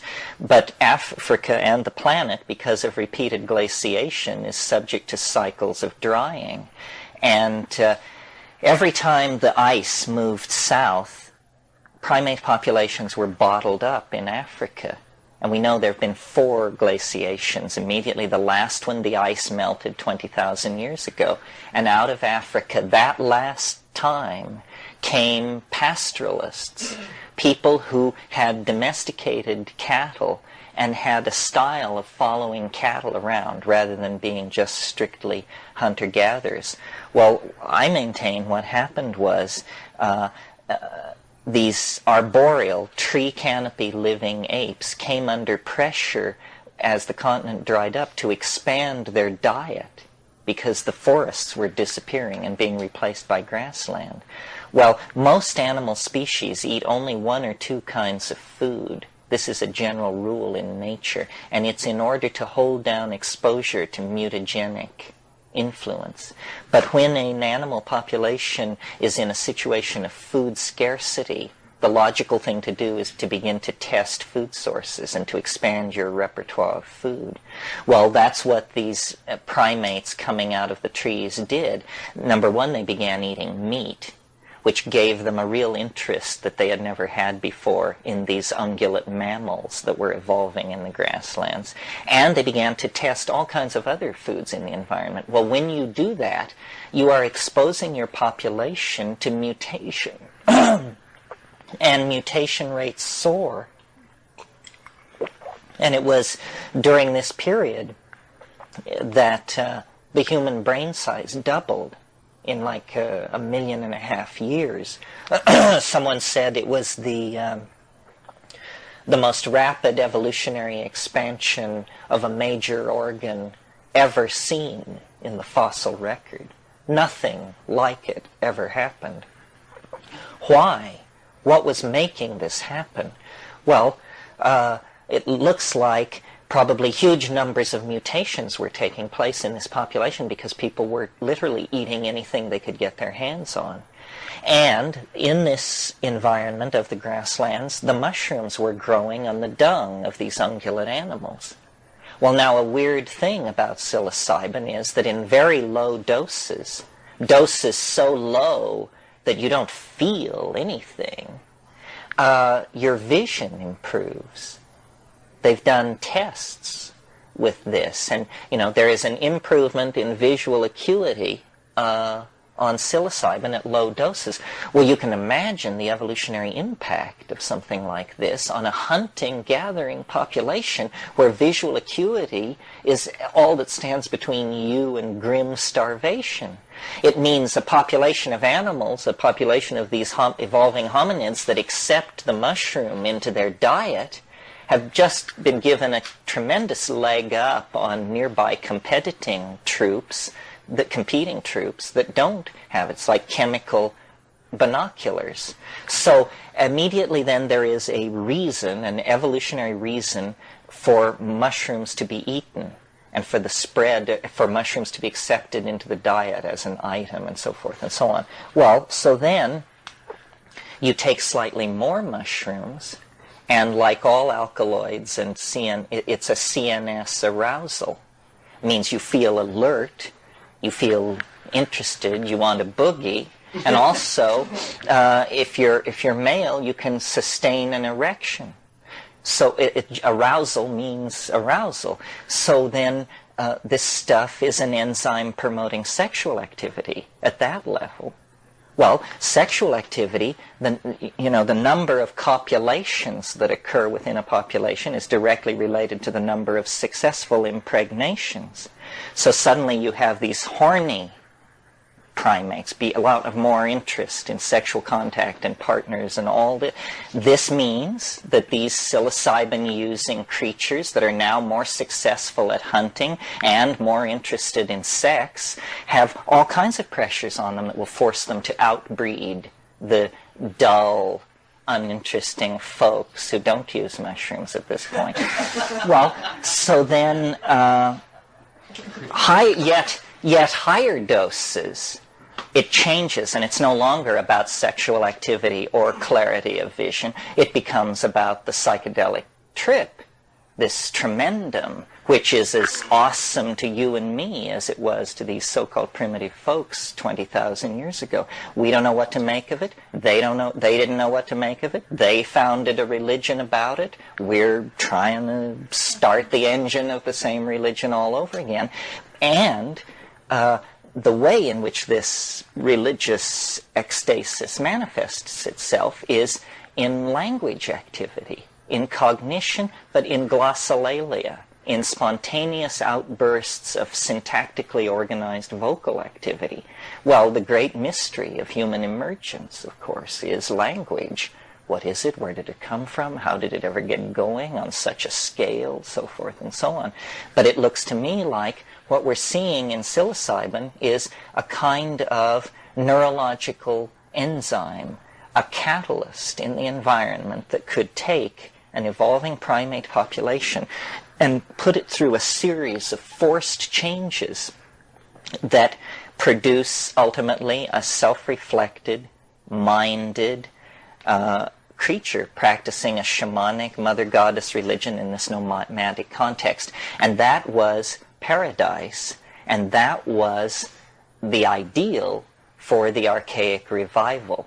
In other words, that Eden actually existed, that we are made for better things than what we've got. You know, it says in Finnegan's Wake, here in Mckenna was the red light district of Dublin. Here in Mckenna we flop on the seamy side, but up Nayent, prospector, you sprout all your worth and woof your wings. That's a promise for the future. Up Nayent you sprout all your worth and woof your wings. But also, antes, we sprouted our worth and woofed our wings. And this whole nostalgia for a perfected shamanism in prehistory is reasonable, I think. I mean, I think we had something, an unimaginably precious gift. We had consciousness and dynamic order. Consciousness as we experience it now within the confines of history is most analogous to cancer. I mean, it's just, you know, replicating, spreading. But it once was a dynamic, ordered thing. People lived, they died, they made love, they had children, they herded their flocks, they had ecstatic flights into dimensions which we cannot even conceive of, and they felt no need, you know, to break into the earth, to divert the rivers, to do all of this stuff. And you know, even if we're not aesthetically attracted to that, we have to make a value judgment on it, because it was not a runaway process. It did not push everything toward crisis. Okay, well then, so what happened? What the hell happened if that's how it was? Well, you know, nature is just an ongoing story. The very drying processes that created those grasslands, that created those pressures on diet, that created that mother goddess religion, that evolved those ungulate animals, that process continued. And the grasslands dried up. And the winds began to blow, and the water holes got further and further apart from each other, and the mushroom festivals went from every Saturday night to the first Saturday of every month, and then to 4 times a year, and then to once a year, and then to once every 5 years, and then to never. And in the absence of the psychedelic experience, this ego thing gets going. I mean, it is literally like a calcareous growth in the bloodstream of the psyche. If you don't inoculate yourself against it, it will begin to take root and grow, and the world, the boundaries of the world begin to move inward, you know, and you no longer see things on a planetary scale or a millennial scale, or it's just about, you know, my women, my money, my land, my children, all of this stuff.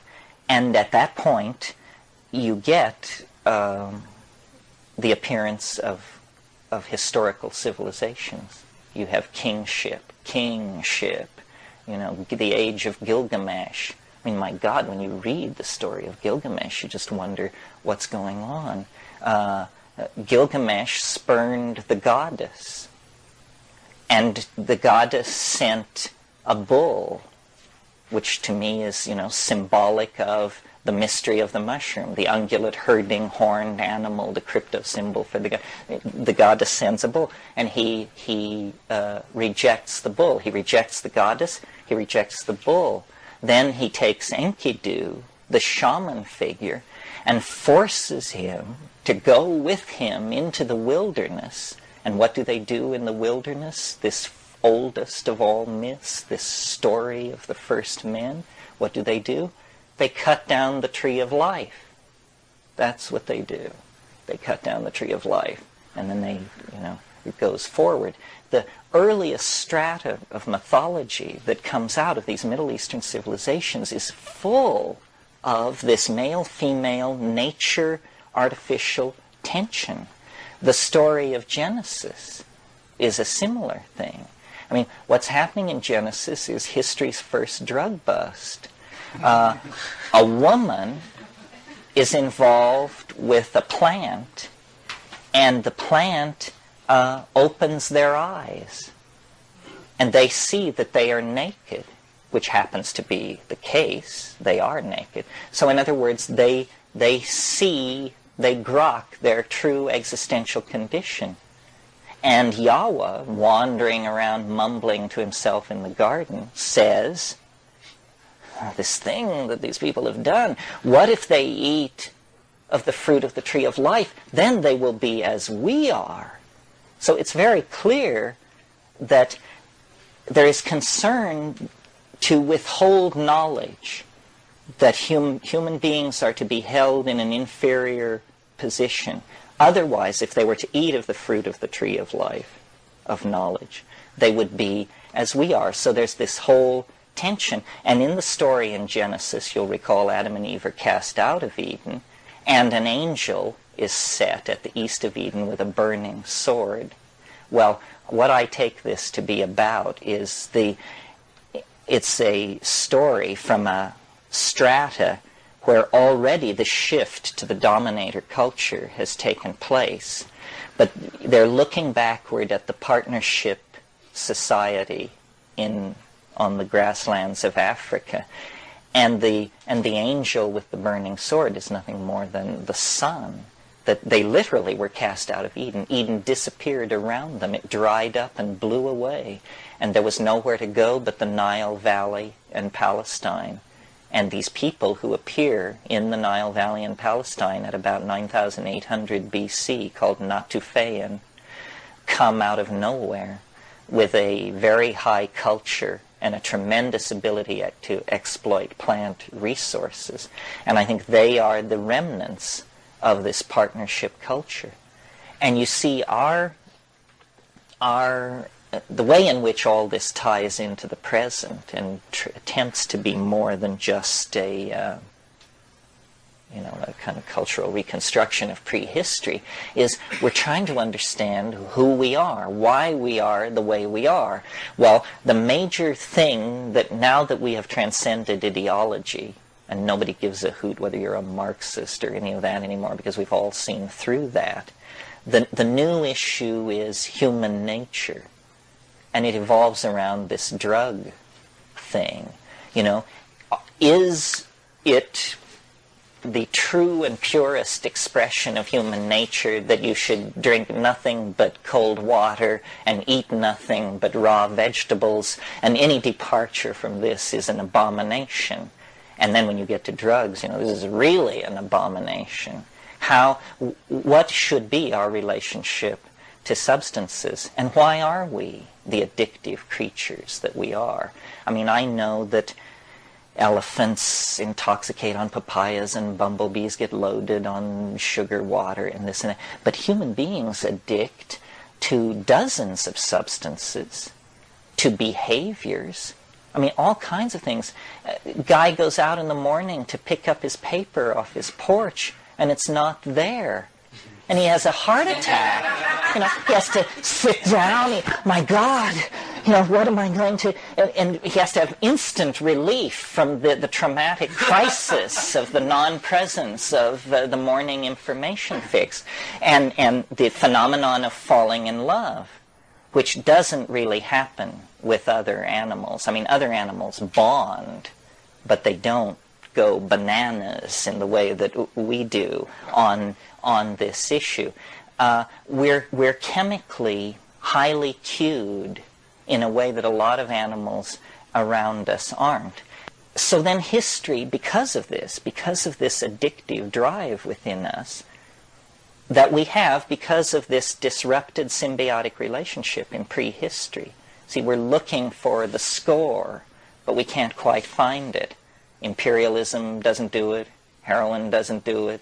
Sadomasochism doesn't do it. Nothing quite does it. But we keep trying stuff. Cocaine, money, fascism, mercantilism, ideology, all of this stuff. We are very, very restless. And the path of our restless, frantic peregrinations across the intellectual landscape is what we call history. You know, it's our effort to try and get straight, get back to something which we feel we deserve and that we lost, and that we don't know quite what it was. Well, meanwhile, in the rainforests, in the Arctic tundra, these little brown people have been keeping the gnosis going, never questioning, never doubting, millennia after millennia, going into these hyperdimensional mind spaces and operating there. While this has been going on, we have been elaborating positivism, scientific philosophy, building atom smashers, so forth and so on. We have created, then, out of our infantile cultural style, what Erich Fromm would call a fecal cultural style, because we just excrete stuff, you know, all kinds of stuff. They have held this mystery. But they, to my mind, the mistake that has been made is that it's been thought that they understood it. That we now go to the shamans and they will explain to us what the inner skinny is on all this. That isn't it. There's no explaining this. Once you've been there, you know the futility of a notion like understanding the psychedelic experience. It's like understanding the ocean, or understanding a planetary ecology. We think that things are to be understood, but some things are simply to be, you know, what's the word, appreciated, imbibed, to be in the darshan of them. Well, let's talk a little bit more as we were this morning. I talked more than I intended to this morning. What is anybody's take on this, or did anybody not get their licks in this morning? Yeah. You mentioned the odd and strange and the weird. Other than hallucinogens, you know, how can we fool this brain away from the ego? It's pretty difficult. Yeah. I think that's why we're in the situation we're in. Talking about things we could do every day, not once a month, I guess. Well, there's no substitute for awareness in any situation. I mean, part of the work, I think, is the spectacular episodes of intoxication that break down the boundaries of our personality and reorient us and recast it. But then the other thing is just living that out from day to day. And there's no substitute for hard work. I mean, people say, how can psychedelics be real? You're saying it's some kind of shortcut to spiritual wisdom. Well, it may be a shortcut, but nobody said it's easy. It isn't easy. No. It just is that it's ultimately effective. I don't know, I find myself preaching a doctrine that is hardly welcome in the touchy-feely circles that I'm usually teaching in, which is stifle it. Now there's a doctrine to take home from the New Age. Stifle it, you know. The ego is much too large.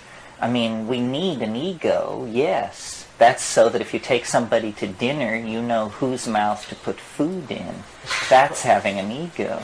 But above and beyond that, it becomes sort of superfluous. It's a habit. It's a bad habit. It's an infantile response that has been culturally supported to the point where it's become institutionalized. Do you believe a person needs a strong enough ego before they can transcend or transform it, though? The reason I'm saying that is because I've seen a lot of teenagers in the city, and then they experiment a lot with drugs, and especially with psychedelics. And sometimes I wonder if they're really getting anything out of that early experimentation. I didn't get into psychedelics until my late 20s, so Well, see, it's a real complicated question. civilizations evolve folkways to deal with the drugs that they're interested in, and this takes hundreds, thousands of years. Part of the question I hear you asking is, you say that these drugs dissolve the ego, but aren't some people in a weakened ego condition when they come upon them? And I think probably you're right. It's not clear that the onset of puberty, when there's a good deal of psychosexual and endocrine confusion going on anyway, is the precise right moment that you want to drop these psychedelics on somebody, although this is done in many traditional societies. But the problem is that in societies where there is shamanism, there's an understood way to do it. There's an understood way to initiate somebody. Kids growing up on the streets taking drugs of all sorts in doses of all sorts, it's very hard to sort it out. You know, I mean, people don't have intent, they don't have focus, they don't have information. They're just, everything is so fragmented in modern life. Part of what all this yammering about shamanism might eventually lead to is the reformation of psychotherapy along the lines of a shamanic style, so that then people could have these voyages, could have the insight into their problems that you get from psychedelics. Also in those cultures and societies where they do use the psychotropic drug at puberty, I think those societies support the individual, the child growing up in very positive ways and feed their ego in a very constructive, positive way, so that they are not filled with a lot of self-consciousness and self-hatred and lack of self-worth and so forth, a lot of the critical nature that I think, and the lack of nurturing and attention that a lot of the adolescents grow up in our society with, that then get weak egos from adolescence on into adulthood. And I think the developmental quality of life in different cultures has a lot to do with one's ability to utilize the drug, the plants effectively. Cooperation is just an automatic response among many of these rainforest hunting, gathering people. I mean, when you finish a job, it isn't your job. When you finish a job, you go on and you do another job until all the jobs are done. And this is clearly a learned response, because these are human beings just like us. But under the extreme pressure of being, 20 people trying to hold it together in a rainforest through gathering, they have accepted that the tribal unit is the lowest common denominator, and that everything has to operate in the light of that. Back here. I felt that part of what was being discussed here was the difference between discursive and one-pointed meditation.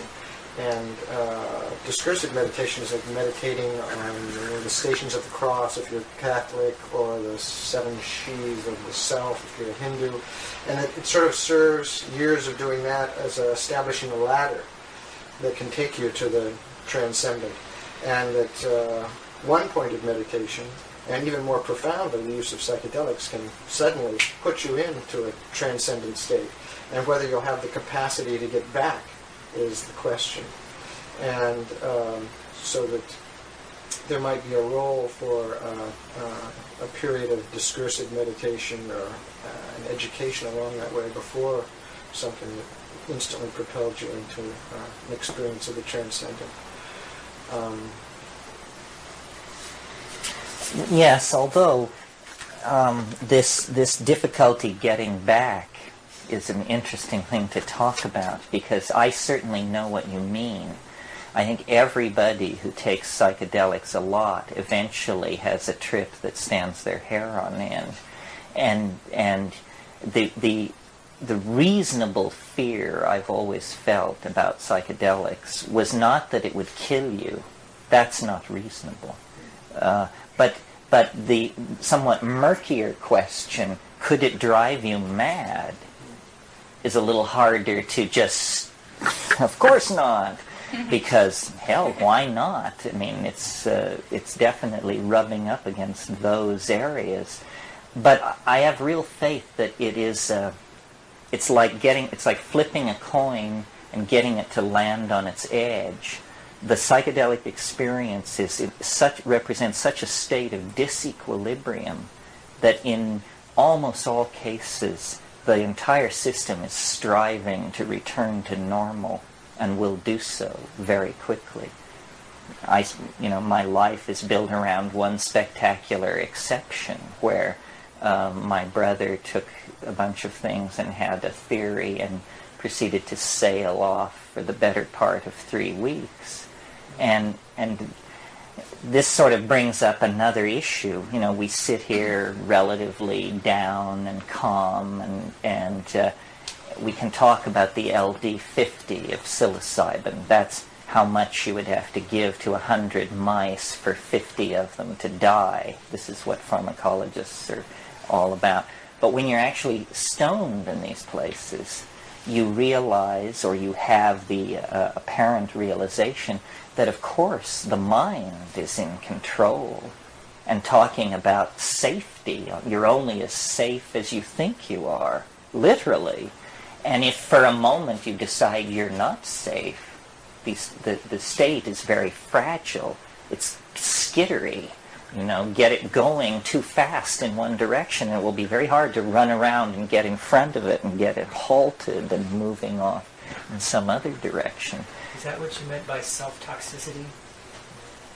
Did I use that phrase this morning? No, in a past tape you did mention about self-toxicity and negative effects, possible negative effects. Well, yeah, I think this is what people fear, that they are self-toxic. And we have all been disempowered. To some degree, we are self-toxic. That's a real tragedy. It means we have been made our own enemies. And then, whether we are or not, we all fear self-toxicity. This is why in the 60s, when LSD first began to appear, people had such violent reactions to it. Tim Leary said, LSD is a psychedelic drug which causes psychotic behavior in people who haven't taken it. This is absolutely true. Well, why would a drug that you don't take cause you to become psychotic? It's because the mere fact of its existence is so threatening to you because you know that you're self-toxic. That's what I always felt in the 60s. These people all know they're crazy, and they don't want to get near anything which would perturb their psychic dynamics. They know beyond a shadow of a doubt that they're certifiably insane, and they don't want to hear about it. So they're not going to be delving into something which shines a Klieg light on the mechanics of the psyche. It's the last thing that they are interested in. If the definition of ego is the sort of reality testing mode of the psyche's ability to perceive reality, then it almost seems that the psychedelic experience augments the ego to a new level rather than extinguishes the ego. That it gives a truer picture of reality. Well, Freud had this concept that he called the superego. And this term has somewhat fallen out of use, and because we all tend to be a little more Jungian than that, and we talk about the collective unconscious. But in a way, though I'm more sympathetic to Jung, I like the phrase superego because the phrase collective unconscious is a kind of blah concept. It's like a data bank, a repository, whereas superego seems to imply organization, intelligence, focus, awareness. And what seems to emerge from these psychedelic experiences is that where we expected disorder or the absence of organization, we find order, and we find mindedness. The superego seems to be everywhere. So in a way, it is like that. It is that you're becoming more informed, but it diminishes your personal importance, the physical atom of your body. You know, I mean, we believe, and it may be true, but the question is how important is it, that we are each unique, and that somehow in this uniqueness is our worth. And that if something were to happen to you, we can't replace you with me, and you can't stand in for me. But, back off to where you're looking at a scale of 1,000 years of this stuff, and you see that each one of us actually is expendable.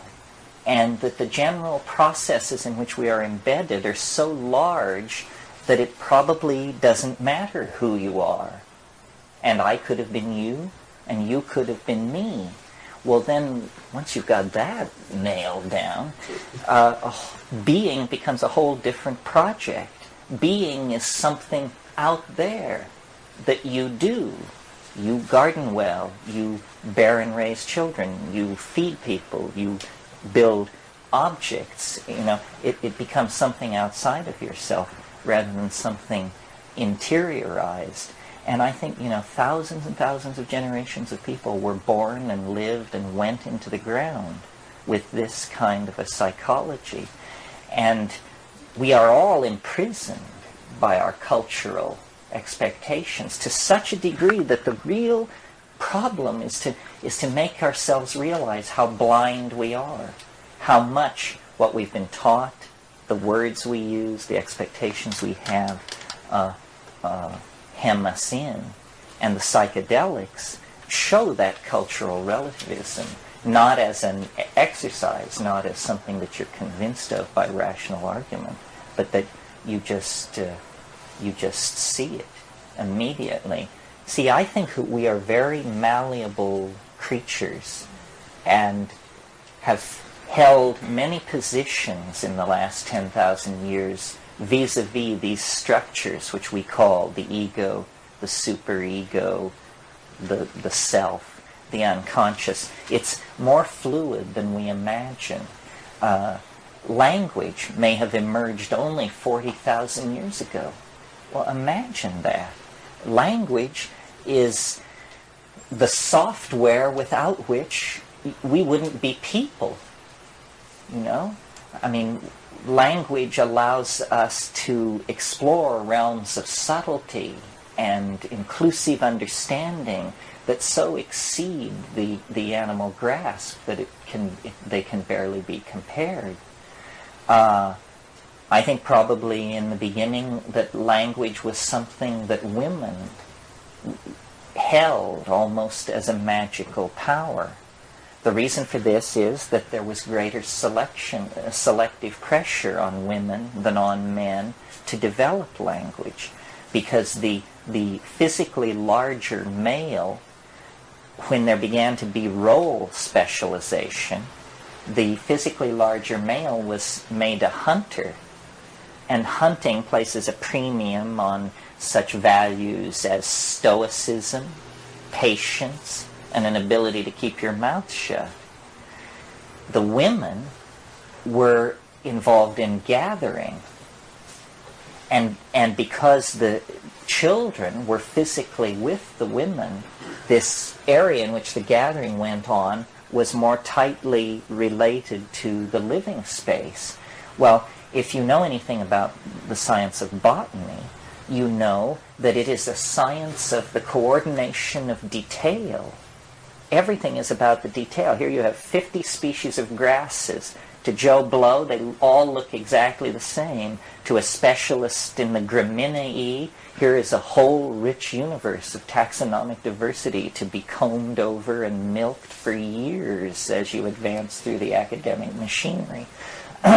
So women had to learn all these differentiations. Women had to be able to make statements like, it's the small bush at the bottom of the draw with the wrinkled leaves and the sticky white berries with the silver hairs on them. See, it's all color, shape, form and relationship words. Well, this kind of language is the kind of language that gave us a leg up on animal organization. After a passage of time, I think this linguistic thing generally established itself. But it was originally a thing that women were into. It's even to this day, when you go into villages in third world parts of the planet, there's this phrase in all travel books, which is the chattering of the village women. And it's true, they really do chatter. And it's because they are more collective creatures. The male is this proud, lonely, hunting figure, and the females represent, the village values. And they held the knowledge of the plants. They discovered all this stuff. You even get that in the Eden story. It's a woman who's blamed. Somehow these women have a deeper insight, and the poor guy is just led to slaughter because he's trying to get some chow.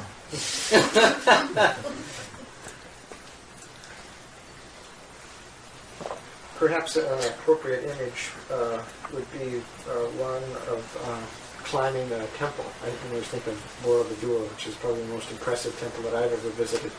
But there, as you walk up the temple, if you pay attention, you're having a whole experience of Buddhism and different symbologies, but also just basically your vision of the surrounding jungle expands and your sense of self diminishes.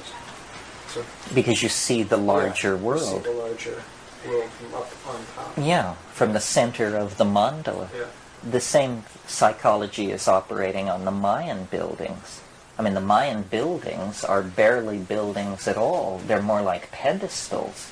I mean, this thing is, 230 feet high, but when you climb to the top of it, there's room for 12 guys to stand shoulder to shoulder, and that's the building. And it's clearly, entirely, to elevate them above the social space. It was literally a machine for lifting the priesthood into another dimension. And the dimension into which it lifted them was an aerial dimension. They could see then the whole world. They could see the Sak bays stretching out to the next pyramid. They could see the next pyramid 5 or 10 miles away on the horizon and could see the life of the city and all this. There's a funny thing.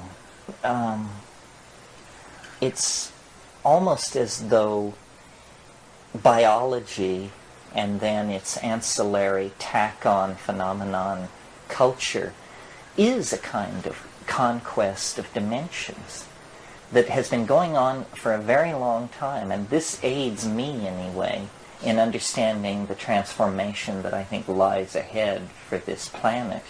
The earliest forms of life had only a tactile sense. That means all they knew was what they were bumping up against. And they would move around, and what was edible was eaten, and what wasn't, wasn't. And then over a long time passed, 100 million, 200 million years, and certain specialized cells aggregated, and these cells were light-sensitive cells. They could send an on-off signal based on whether or not photons were falling on them. So eye spots developed, and eye spots are just these sensors which tell you if it's light or dark. And suddenly these creatures could move off after a light source or could retreat from danger into a dark spot.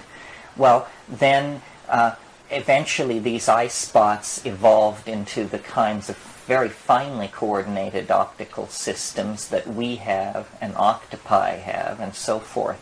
At the same time, motility was developing, the ability to move through space. Well, have you ever noticed that when you look at something and at a place a few feet from where you're sitting and then go there, physically move there, that what you have really done is you have coordinated a short trip into the future, because you have looked at a spot and you have said, this is how the brain computer works, it has said, I am not in that place, I want to be in that place. I am in this place now. To get from this place now to that place then, I have to move through the following points. And when animals began to move, another dimension was added to their repertoire of control. And when they began to coordinate vision, another dimension was added to their repertoire of control. Well, we made then a great and fundamental break in our neurological organization. All animal life, as far as we can tell, is imprisoned between very steep temporal canyons having to do with the present moment. Animals are in the present moment in a way that would be very frightening to us, I think.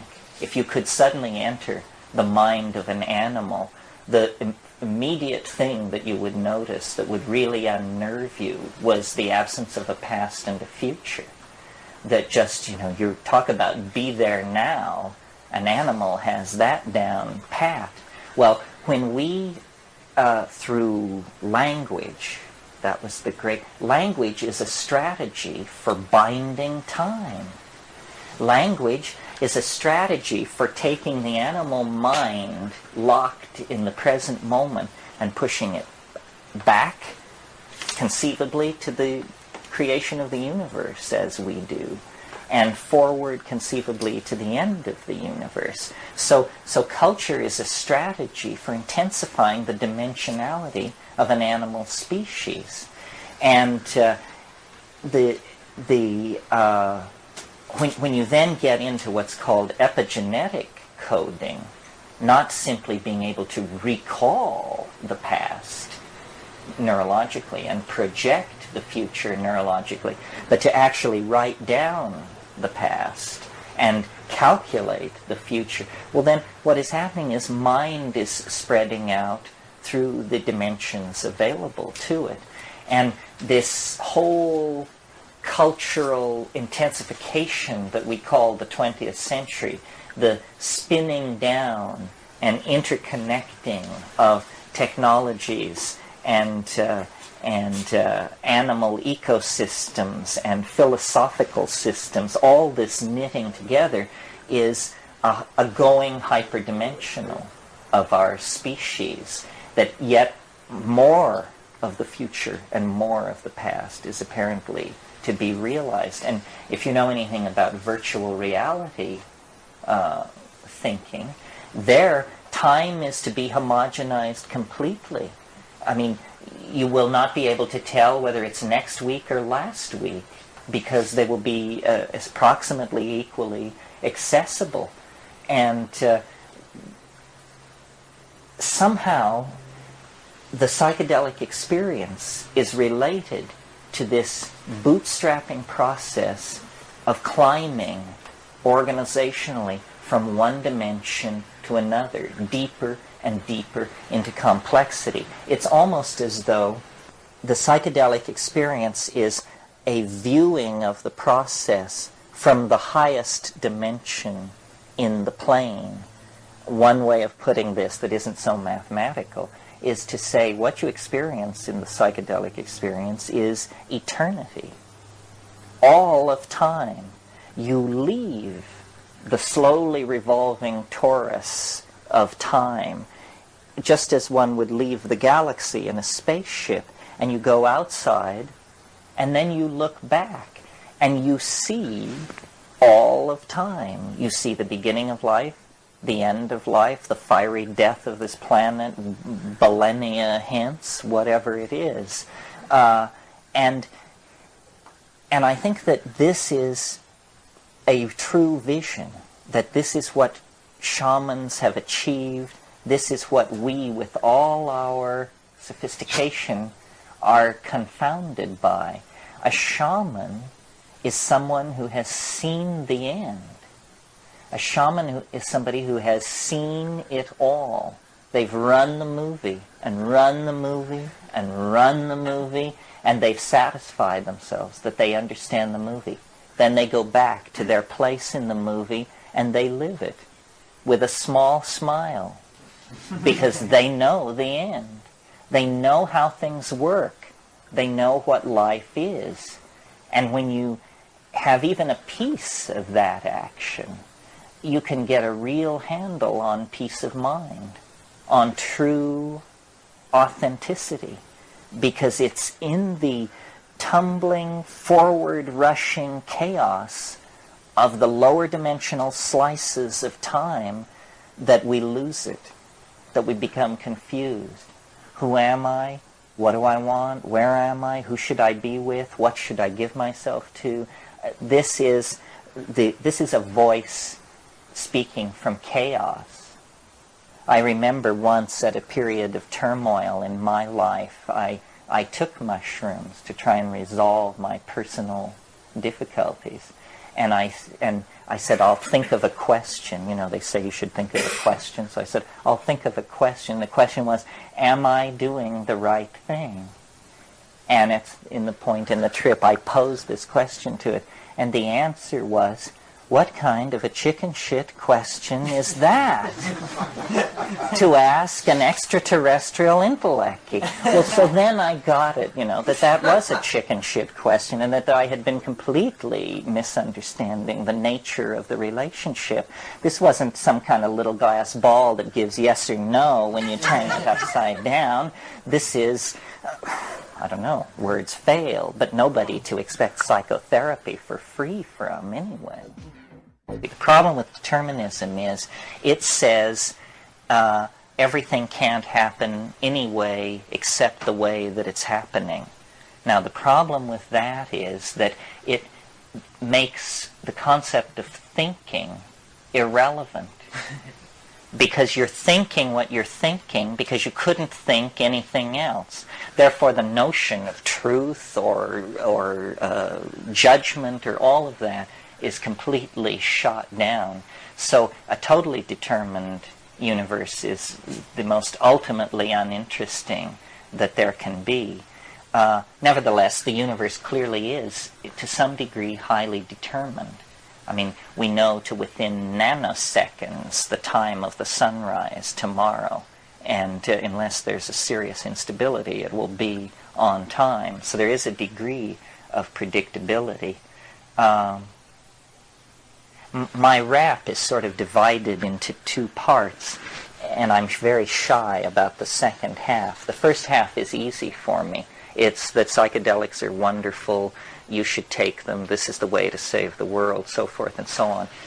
The second part of the rap is, here's what I've learned from psychedelics, and then not some general kind of feel-good thing, but something that requires a blackboard and tensor equations of the third degree and so forth and so on. And I'm very shy about putting that out. My personal approach to psychedelics, before I realized that you could save the world with them, when I just thought that this was some kind of thing, self-exploration, my notion was what it's good for is ideas. It's for generating ideas. And I don't really like the word generating, because you don't generate them, you hunt them. You get in your little boat and you paddle out onto the dark water, and then, you put your feet up and you wait, and you set your nets and you wait. And, sometimes you pull up your nets and something the size of a freight train has gone through them, and you just row for shore, shit in flight.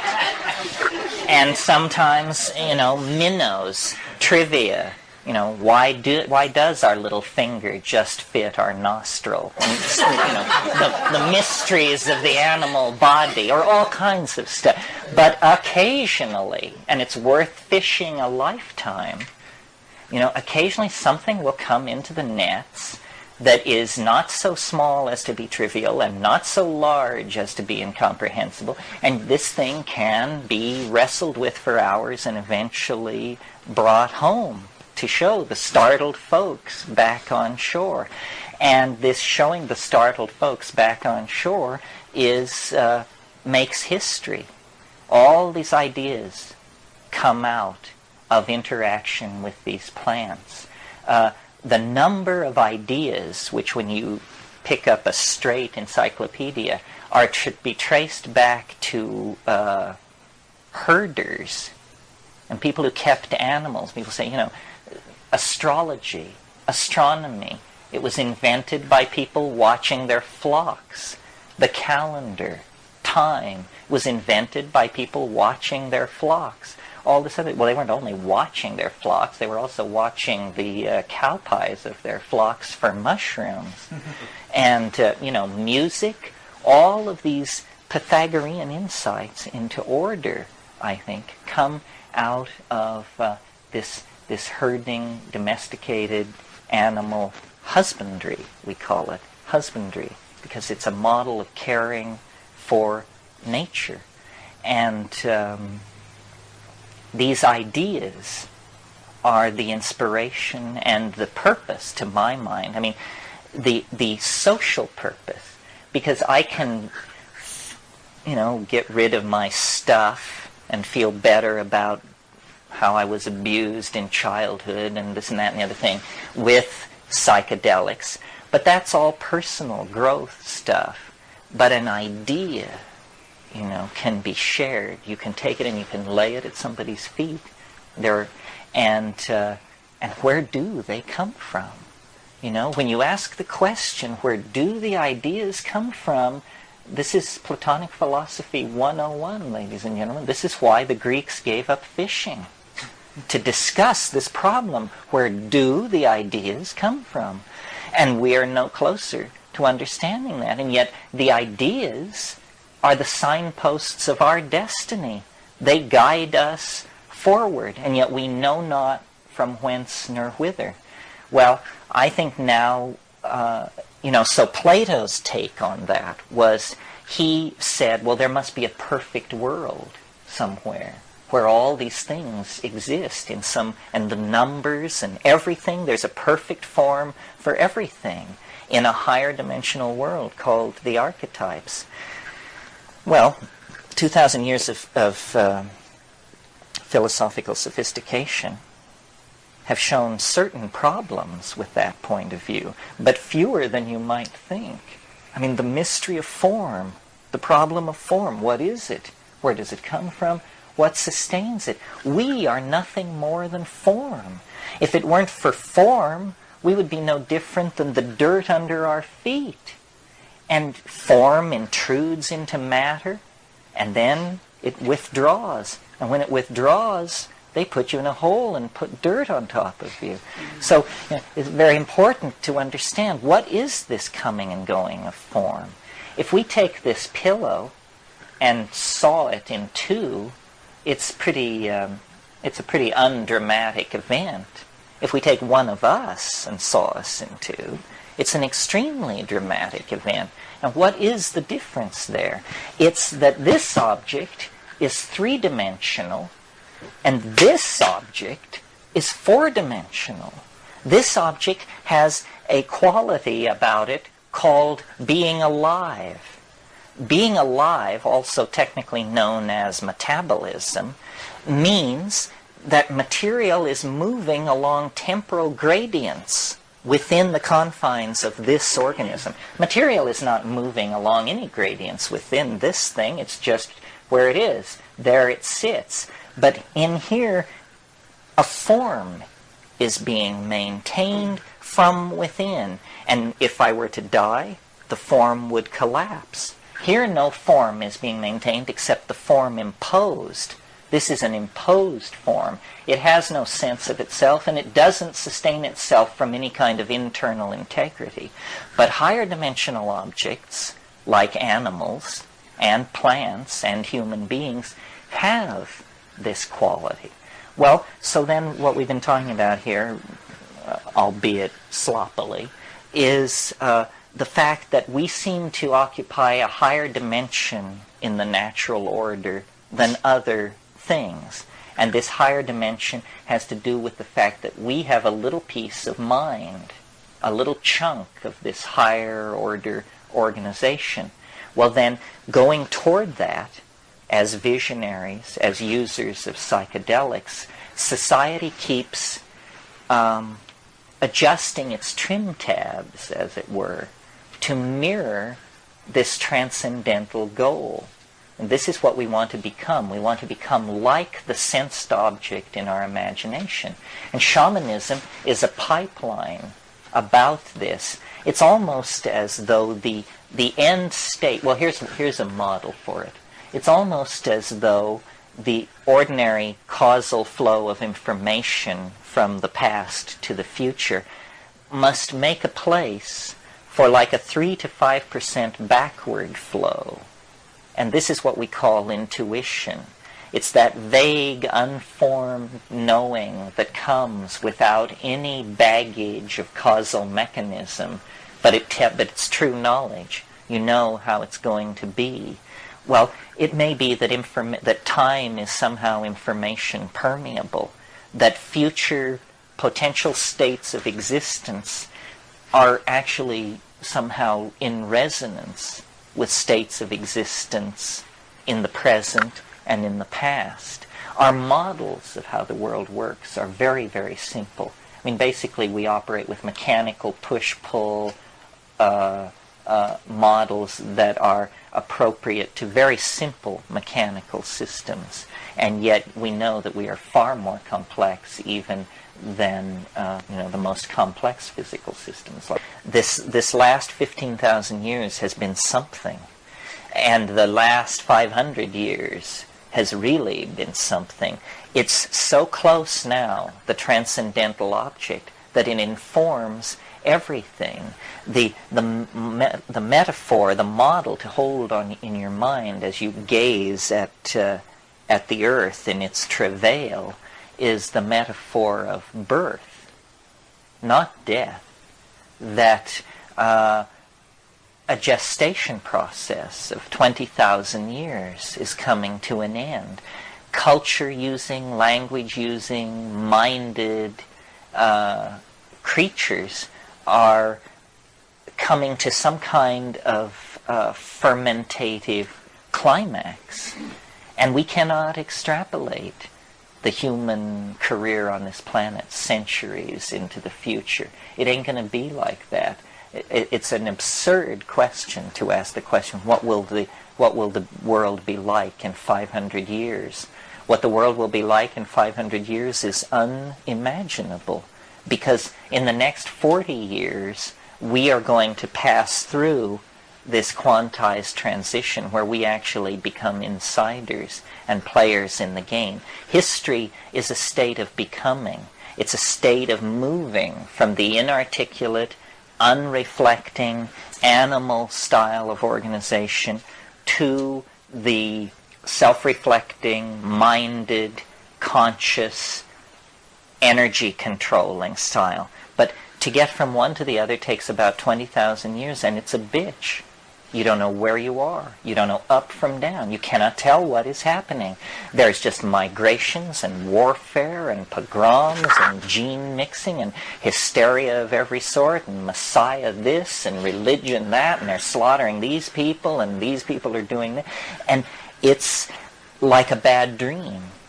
It's like a psychedelic trip is what it's like. It's a 15 to 25,000 year dash to authentic being from the animal body. And it would have been a lot easier to understand if 10,000 years ago we hadn't cut the telephone wire to nature. Because from then on we haven't been able to figure out what's going on. And it's been left to men with large egos to figure out what was going on. And what they figured out was going on was that there was a lot of free women, land, animals, and money that needed to be organized for their pleasure, because they lost the connection to this planetary birth process.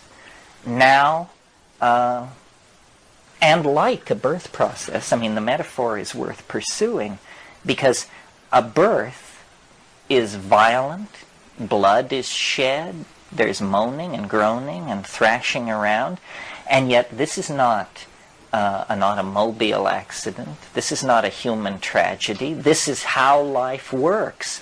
This is centrally scripted in to how human beings operate. If this didn't happen, we wouldn't be here. Well, and yet, if you've ever been pregnant or been around a pregnant person, this is a wonderful state of equilibrium, of self-satisfaction, of completion, and yet the very fact that it exists ensures that it's going to be rent, it's going to be torn, it's going to end violently in separation of these two beings. But then there are all kinds of births. There's stillbirth, the most disturbing and unsettling of all. There's, breech. There's cesarean. There's bad presentation. There's easy labors, hard labors. And I think this is the choice that we still have some choices left. And a choice still to be made is it going to be a hard labor or an easy labor? It's how fast we educate ourselves. That's the lubrication in the birth canal of this pup. How fast we educate ourselves. Are we going to fight it, or are we going to go with it? And it's really frightening. I mean, because what we want is, first of all, forgiveness for what we've done, which ain't likely to come. And then we want to go back and paint ourselves blue and be tribal and turn our back on all of this. But I don't think it's going to be like that. It's propelling us to some kind of higher order. The faith is that history must have been for something, and that everything is to be knitted together, and everything is to be reborn anew. And I don't think this is not a religious doctrine exactly. It's more like the biological faith. I mean, we see it everywhere. We see it in the birth that I was just describing. We see it in the metamorphosis of insects. Heraclitus said, "Puntit rea," all flows. And I think that this is the hardest thing to learn. It certainly has been the hardest thing for me to learn in my life. And I assume then, by extrapolation, maybe this is one of the hard things to come to terms with. Everything flows. Nothing lasts. I mean, not the travail, not the horror, not the women you love, not the women who drive you crazy, not the children you love, not the children that drive you crazy. Everything is in the process of changing into something else, even at the very moment that you recognize its coherence as an entity. And this is the bad news that the ego doesn't want to hear. This is what the ego is created to deny, because the ego is, it's the effort of flesh to make diamond, and it can't be done. You cannot make an indestructible, adamantine, clear substance. It can't be done. But it's all tied up with our fear of death. We assume that if we release ourselves into this flow, we will be swept away, that our identity will cease to exist, that we will somehow not be there. This is an artifact of language. It's a horrible misunderstanding about who we are and how the whole system is working. Are you using language as a meta word more than just the syntactic syllables that we're using? Well, no, that's all I mean. But I'm really aware of what a funny thing it is. You talk about other dimensions. Language is like an informational creature of some sort. I mean, languages live, they reproduce themselves. Virus. Yes, it's a kind of virus. William Burroughs said this. Yeah. He said English is a virus from outer space. I have no quarrel with this. This seems entirely reasonable. It's a very strange thing. Reality is made out of language. And for most of the people in this room, it's made out of English. And yet we spend a great deal of time worrying about quarks and mu mesons and electromagnetic radiation, and all this is entirely a fiction. None of this stuff exists. All that exists are words. And we play a game, a really fairly insidious game with ourselves.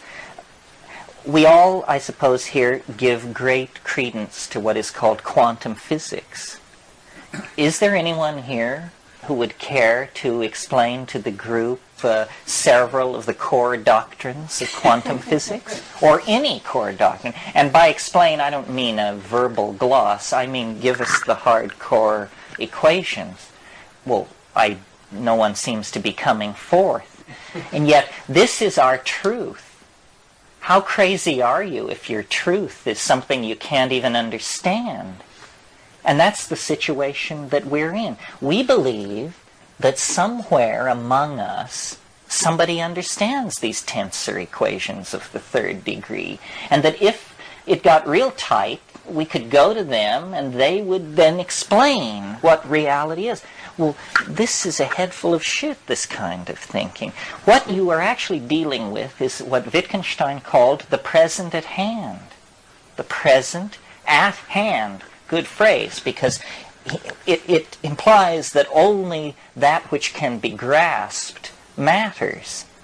And the quark cannot be grasped, the mu meson, the electromagnetic field, none of this. These things need to be understood for what they are, which is little shingles which we epoxy onto the face of the universal mystery. And once you have a bunch of these little shingles epoxied onto the face of the mystery, then you can't see the mystery at all anymore, and you call that an explanation. Say, well, that's taken care of. We've explained it. By the time a child is 8 or 9 or 5 or 6, they have covered the entirety of reality with these interlocking little linguistic tiles. And nowhere now is reality to be found. Between ourselves and reality, as quickly as we possibly can, we erect a lie. We erect a false set of assumptions that are culture-bound. And this has always impressed me, the culture-bound nature of language, that in a way you can never leave the place you're raised in because you acquire a local language. And the local language is all you ever really have. I had an experience of this that brought it home to me very strongly, because when I first went to the tropics, I was there as a professional butterfly collector, and it was pretty important to make a living. And my impression of the jungle was that it was green. That was my impression. Well, then 3 years later, I went back with botanists. Well, if you know anything about botany and taxonomy, what it is it's an orgy of language. I mean, leaves are lanceolate, crenellate. They have bracts, which are sessile, umbellate, and indentified, and so forth. And so these are specialized words to describe structure. You go with a botanist into the jungle, and the jungle becomes unbelievably rich. Here are melanostomes, malfigs, varrolas, all kinds of things. And as soon as you put words to it, reality emerges. So you see, here is language as a double-edged sword. Out of the undifferentiated, it creates miraculous new realities to which we immediately habituate, undervalue, and profane. In other words, familiarity breeds contempt.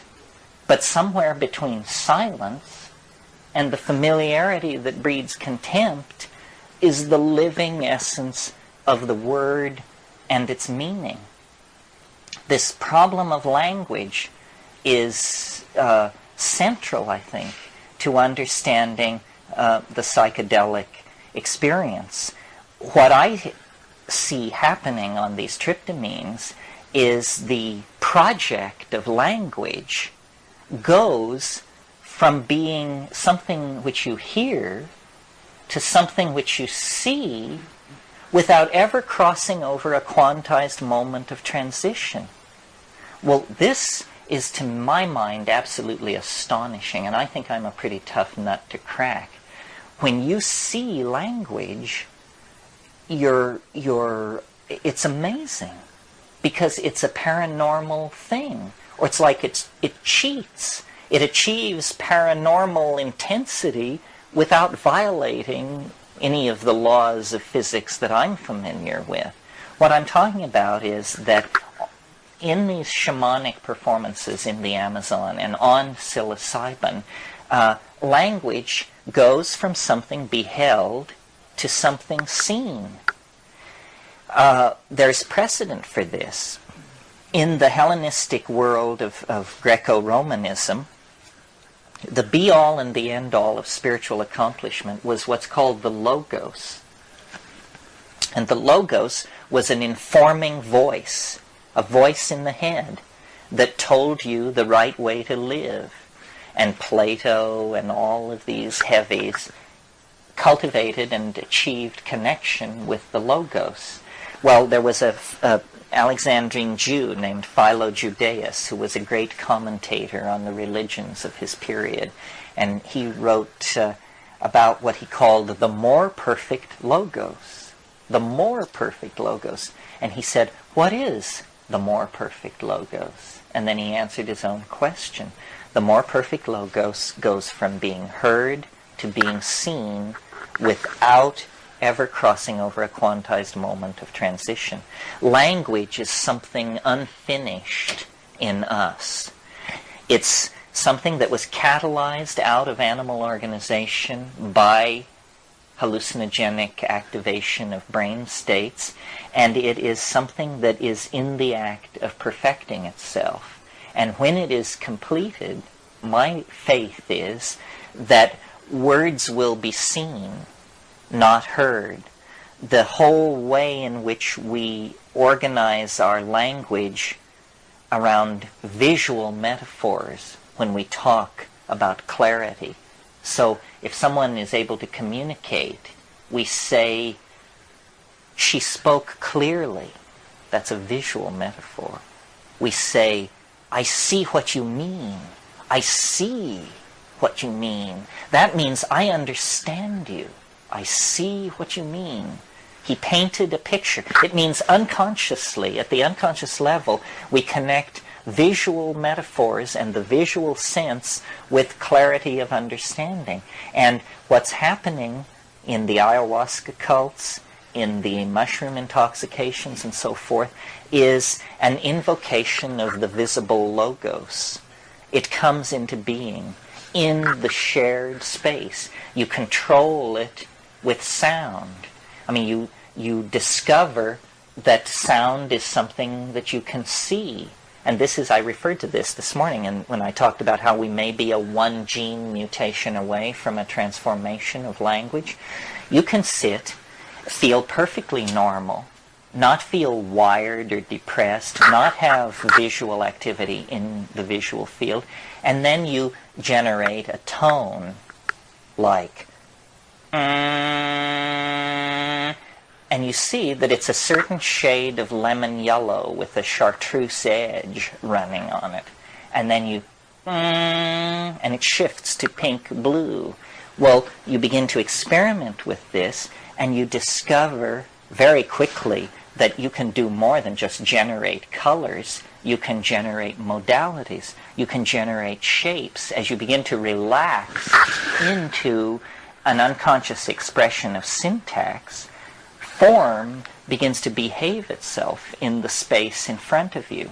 And that language may have existed a very long time before anybody got the idea that you could use a certain sound, like glass, to mean a certain complex object. Because on psilocybin, glossolalia is frequently triggered.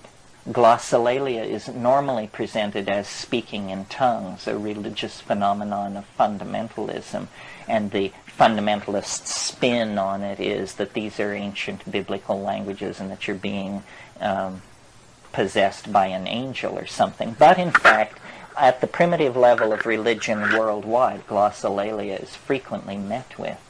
And all of us have an ability to relax away from meaning and still retain syntax. It's just something you would never do because we're programmed to always mean something when we speak.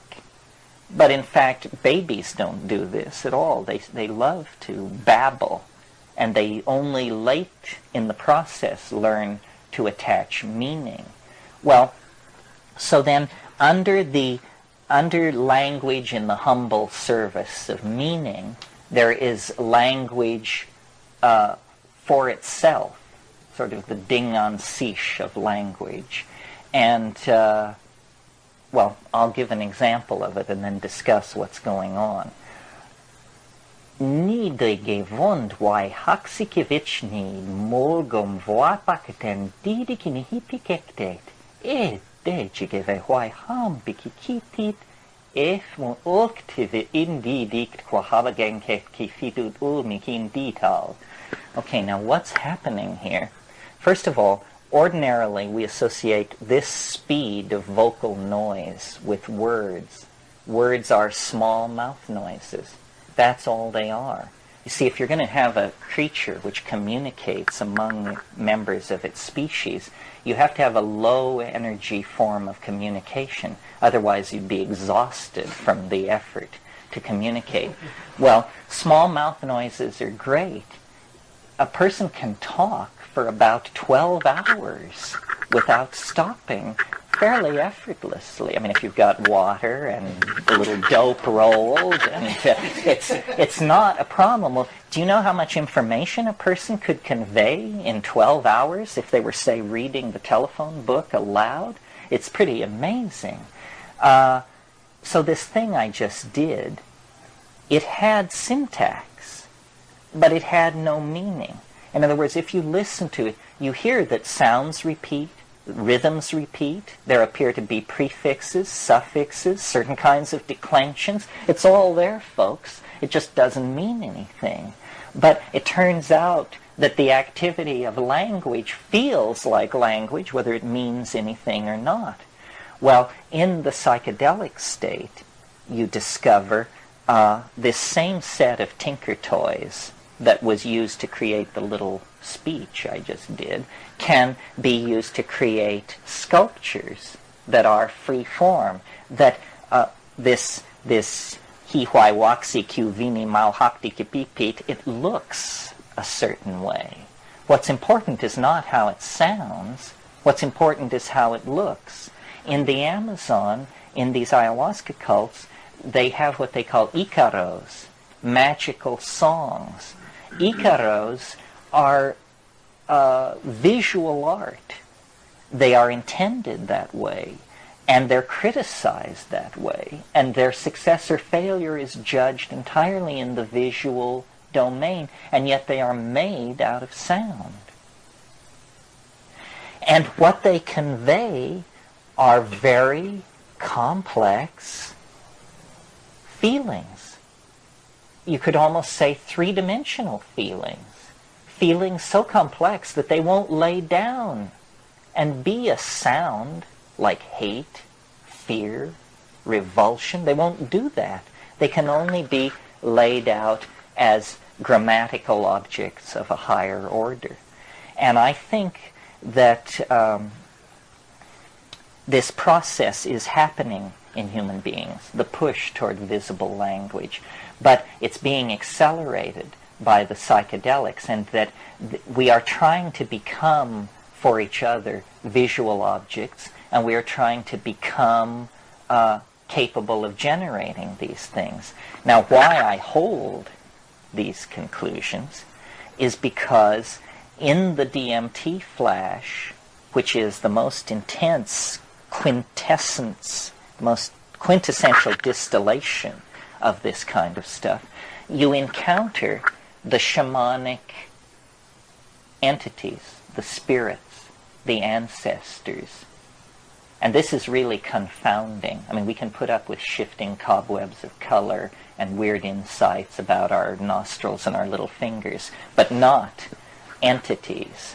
And yet, in that space, these things exist. And they're preaching this ontological transformation of language. This is how entities in hyperspace communicate. It's as though everything has had one dimension added onto it.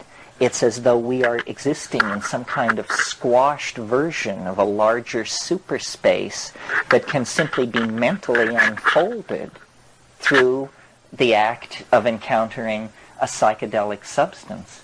I think it's big news that these entities exist.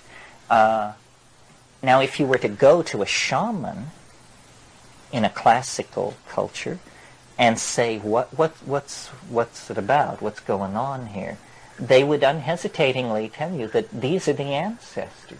Say, oh yes, these are the ancestors. We cure using the ancestors. And this is, I think, very unsettling for us as Westerners. We'd much rather accept the notion of friendly extraterrestrials communicating through the mushroom than that this is the dearly departed.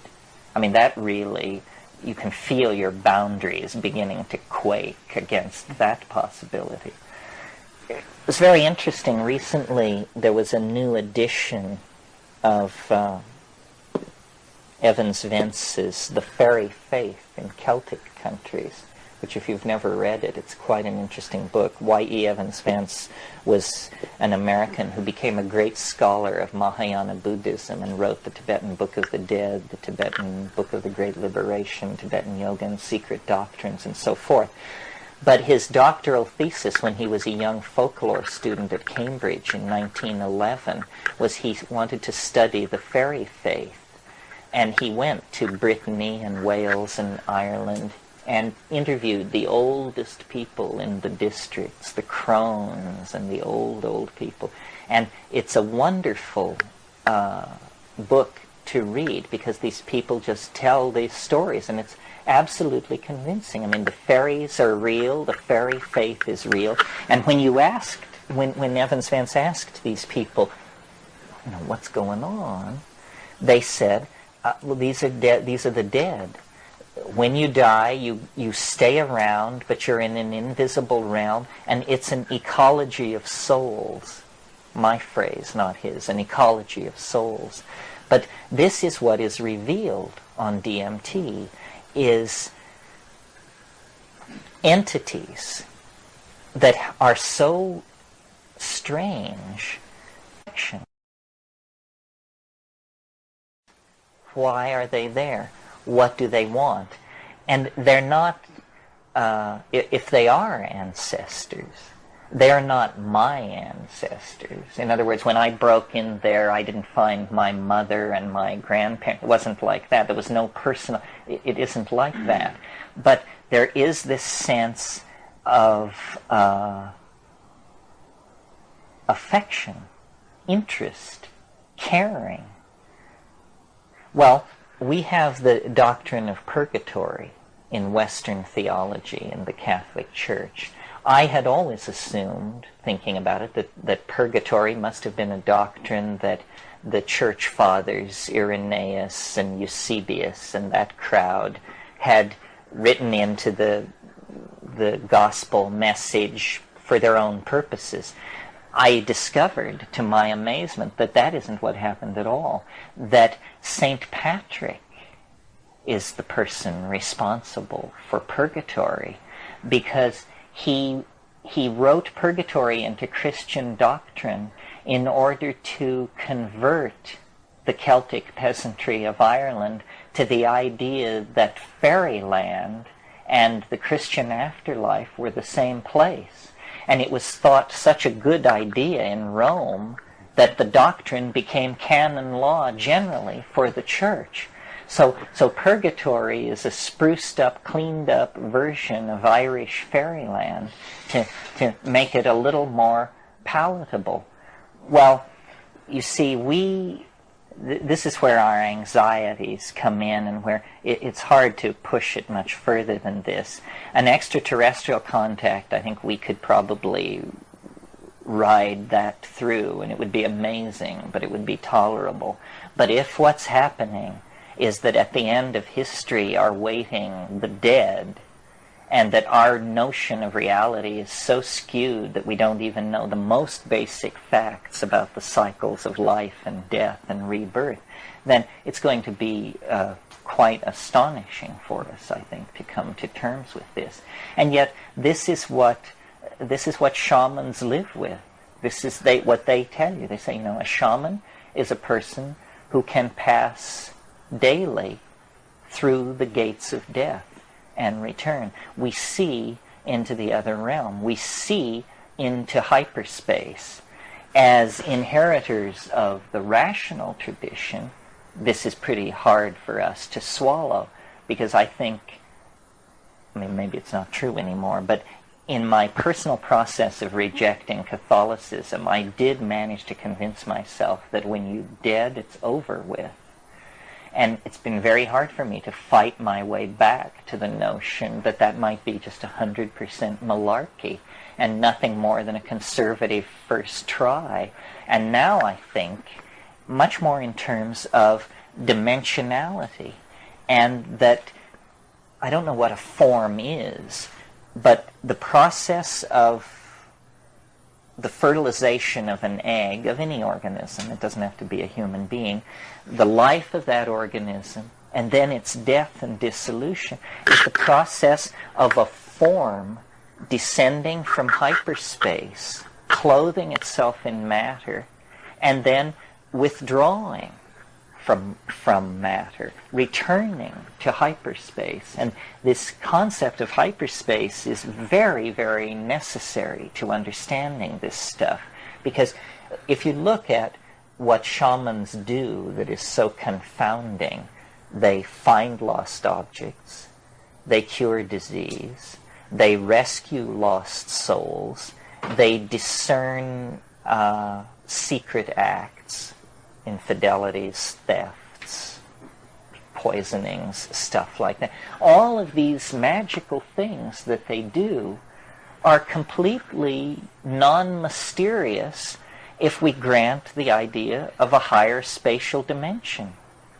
I mean, if there's a higher spatial dimension, then, this section is not zipped. There's a part of it which is completely open to the world. This room is not closed. There's one direction in which it's absolutely open to the air. In other words, in hyperspace, nothing is hidden. Yeah. Give yourself a chance to breathe for a moment.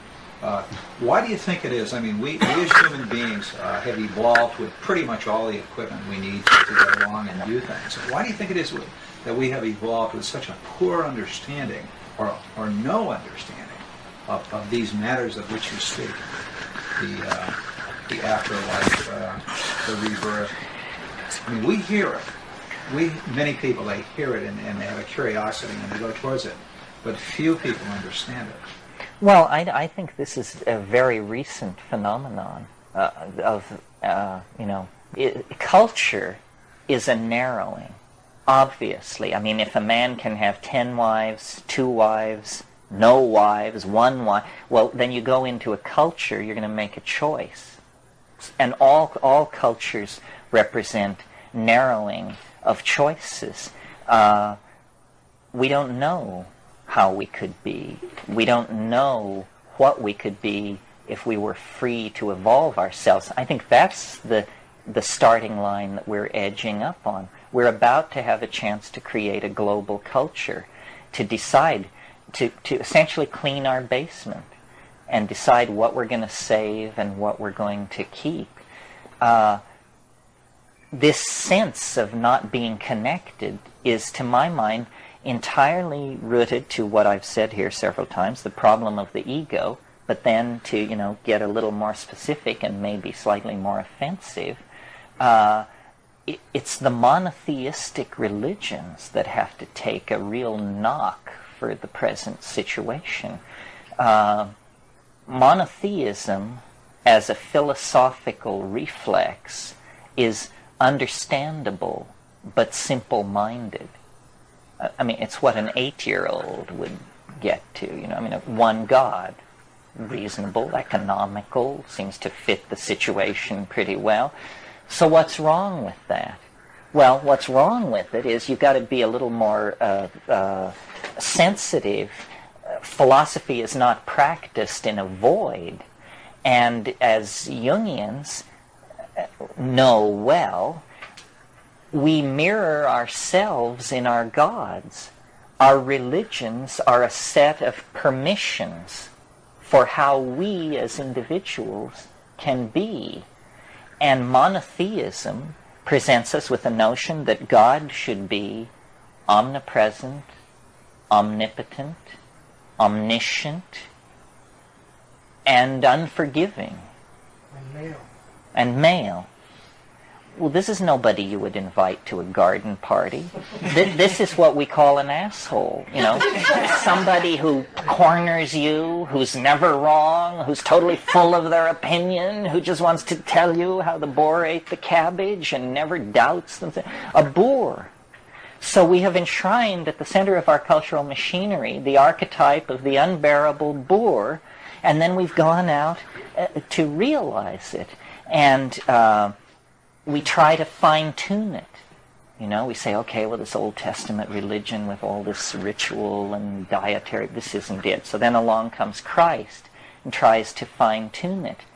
But, he's working in the most women-repressing, male-dominator, hierarchical structure on the planet, and whatever good he does is quickly wiped out 150 years later by these clowns I mentioned, Eusebius, Irenaeus, and the rest of those guys. And then Islam comes along to twist the screws yet tighter on this monotheistic ideal. And it doesn't serve. And it was put in place because people tried to figure it out on their own. Monotheism is what you come to if, full of sincerity, you try to figure it out on your own. But if you will just forget being full of sincerity and take mushrooms, you will never come to this monotheistic conclusion. It just appears preposterous because the multiplicity, the shifting, unpredictable, boundaryless, maternal nature of things is what forces its presence into your consciousness. We are born in the mystery. It's all around us. Everything is provisional. And this is something worth talking about, I suppose, because it's a psychedelic point of view. Every society has always believed that it possessed 95% of the truth and that the next 5% would fall into place in the next 15 years. And yet these societies have just been all over the map, and we don't understand anything. And in fact, we have taken a more perverse turn than most. We have substituted the incomprehensible. That's why we get these quarks and mu mesons and tensor equations of the third degree. We actually worship incomprehensibility as the highest form of explanation of what's going on. Say, well, I don't know what's going on. Somebody must understand it.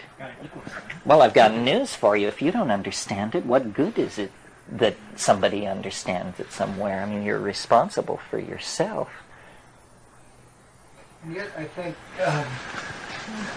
that all this technology, $2.5 billion worth of atom smashers, is at some level is being inspired by something transcendental, and is they're trying to achieve love and Godhead and all that stuff. We want to know. We do want to know. And to science's credit, and this is what I love about science, is that it's not kidding itself. I mean, the thing that the thing that I go back to over and over again, and that makes psychedelics different, and that makes what I'm doing different, is you're not asked to believe anything. You just have to do something. In other words, you're invited to perform an experiment, not accept a belief. And taking a psychedelic is an experiment. It's not an act of religious devotion. I mean, you may do it in a devoted and religiously sensitized way, but it's an experiment to see what happens. And if it works, it can be repeated. Delusion is a terrible thing, and the world, there's a lot of it in the world, and probably psychedelics have to take the blame for some of this. I mean, all these rishis, roshis, geishas, and gurus that are running around with their hands out, this is largely can be put at the feet of psychedelics. But you mean, why should we blame psychedelics for this?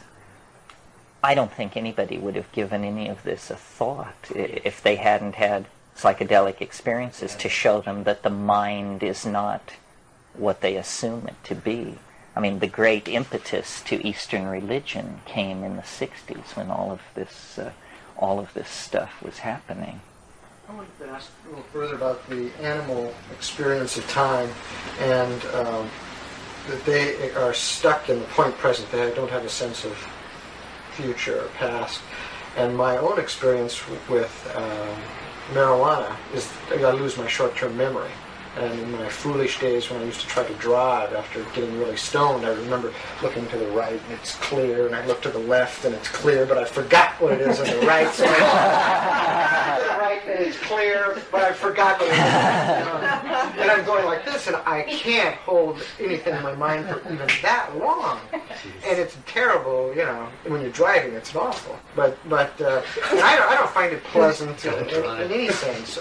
You know, when you read, you forget a paragraph. And you're on to the next paragraph, and I wondered if that's somewhat like the animal experience is like, and also I wondered if that was an attribute of mushrooms and ayahuasca, that loss of short-term memory. Because I don't particularly like that experience. I don't like that either. I really don't like it when it's acute. But I don't think that's necessarily a part of it. I mean, it's, you know, you don't want to try and pigeonhole the psychedelic experience, because what it is it's everything. I mean, once you think you've got it figured out and that it's always going to be this, and then the next time it's completely something else. So much can be done. So much can be structured and learned. I mean, I think basically the kind of psychedelic experiences most of us have been having have been just reconnoitering. You know, we sail over the territory and photograph the landscape and take it back and study it. But what you could do if you landed down there, what you could do if you actually learned the way of it, is, I think, you know, it's very inviting. In spite of the fact that psychedelics have been around for, 50,000, 100,000 years, I still can't shake the impression that it's going to have a historical impact. That they're going to eventually get around to noticing how odd it is, and noticing that it's right in the center of ourselves. The real problem is getting the word out about what it is. So many people have taken a little bit of LSD or a little bit of psilocybin or something, and then they think they know what the psychedelic experience is. But you have to spend time poking around, and you have to take chances, and eventually the ice will break underneath you, and to your absolute horror, the thing you have been trying to cause to happen will then happen.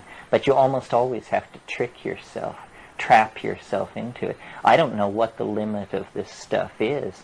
I certainly have been as stoned as I ever want to get. I mean, I said at the time, let it be noted, I don't ever want to be more loaded than this. Make a Yeah. comment about language. So the film that I'm trying to get produced in its message side. It deals with the issue of what do we let go of and what do we hold on to in this shrinking world of our own ethnic heritage.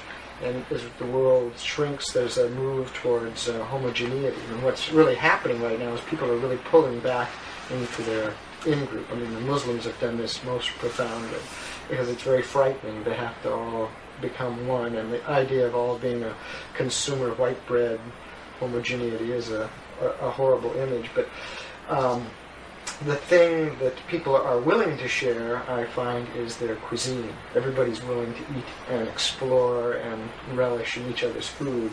But the thing that nobody's willing to give up, or few are willing to give up, are their languages. And you can see they're talking about Quebec seceding again from Canada. But that there's something about our attachment to language that's really potent. And you're giving up not just... it's a worldview. It is really ourself. I mean, that we also are made of language. I said the world is made of language. Note that you are part of that world and are made of language.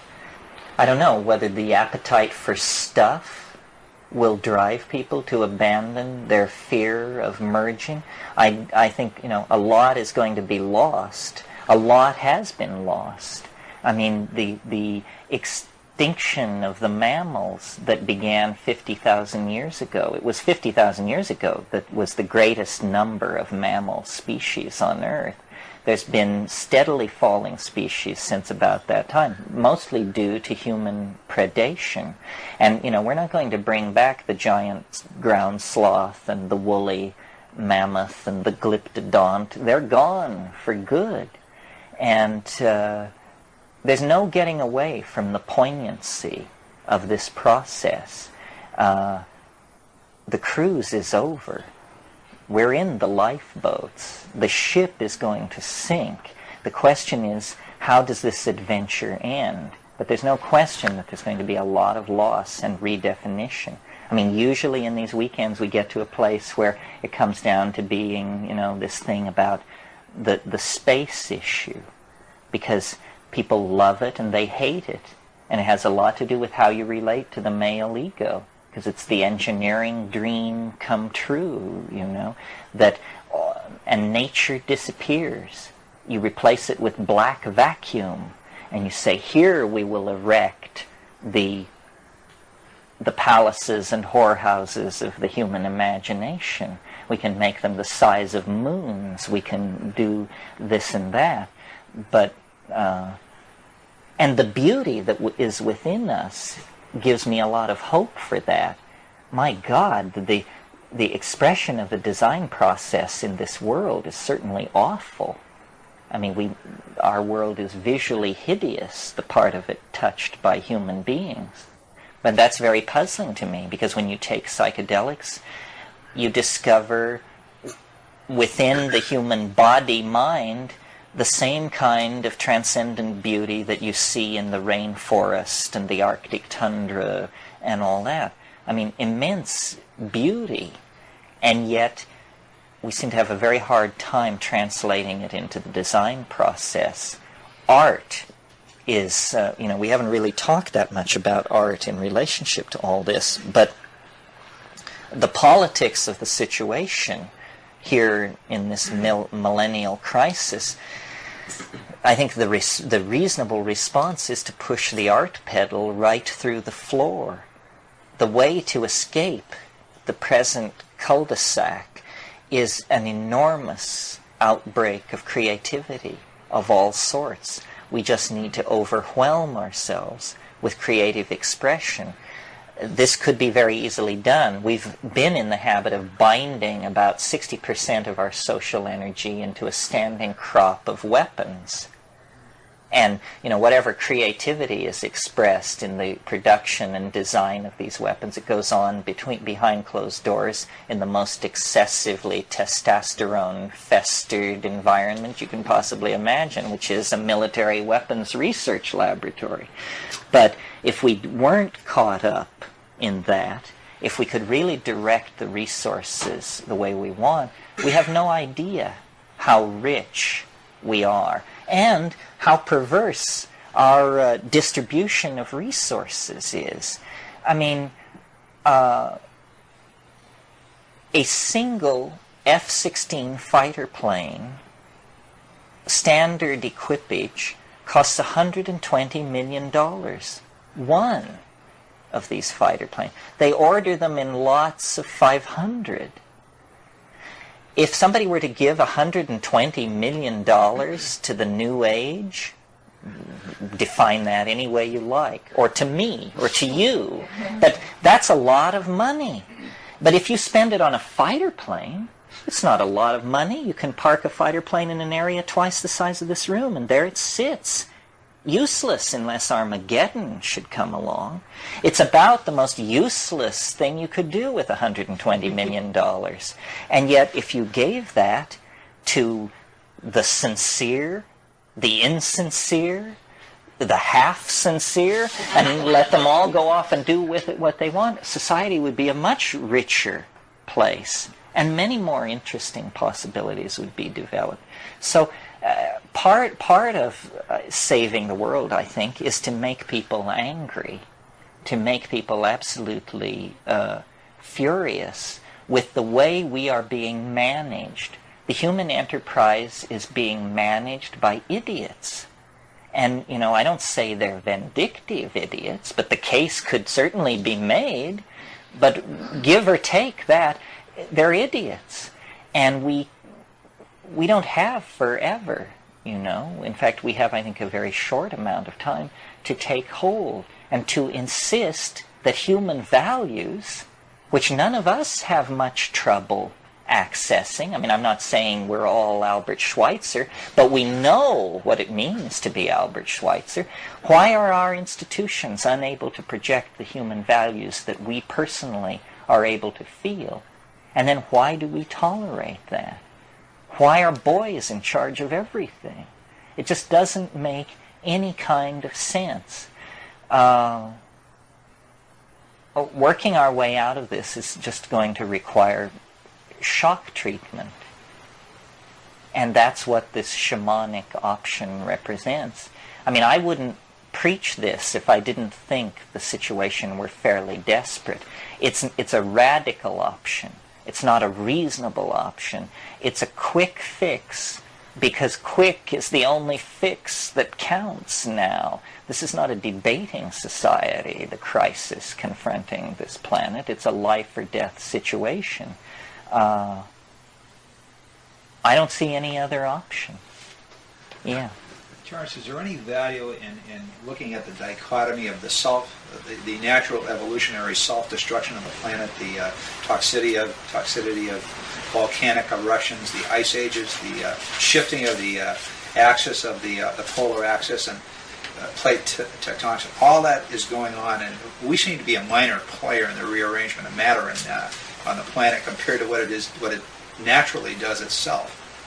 And what about that? What about that? Yeah. Well, you're right. The Earth is now understood to be an extremely dynamic environment,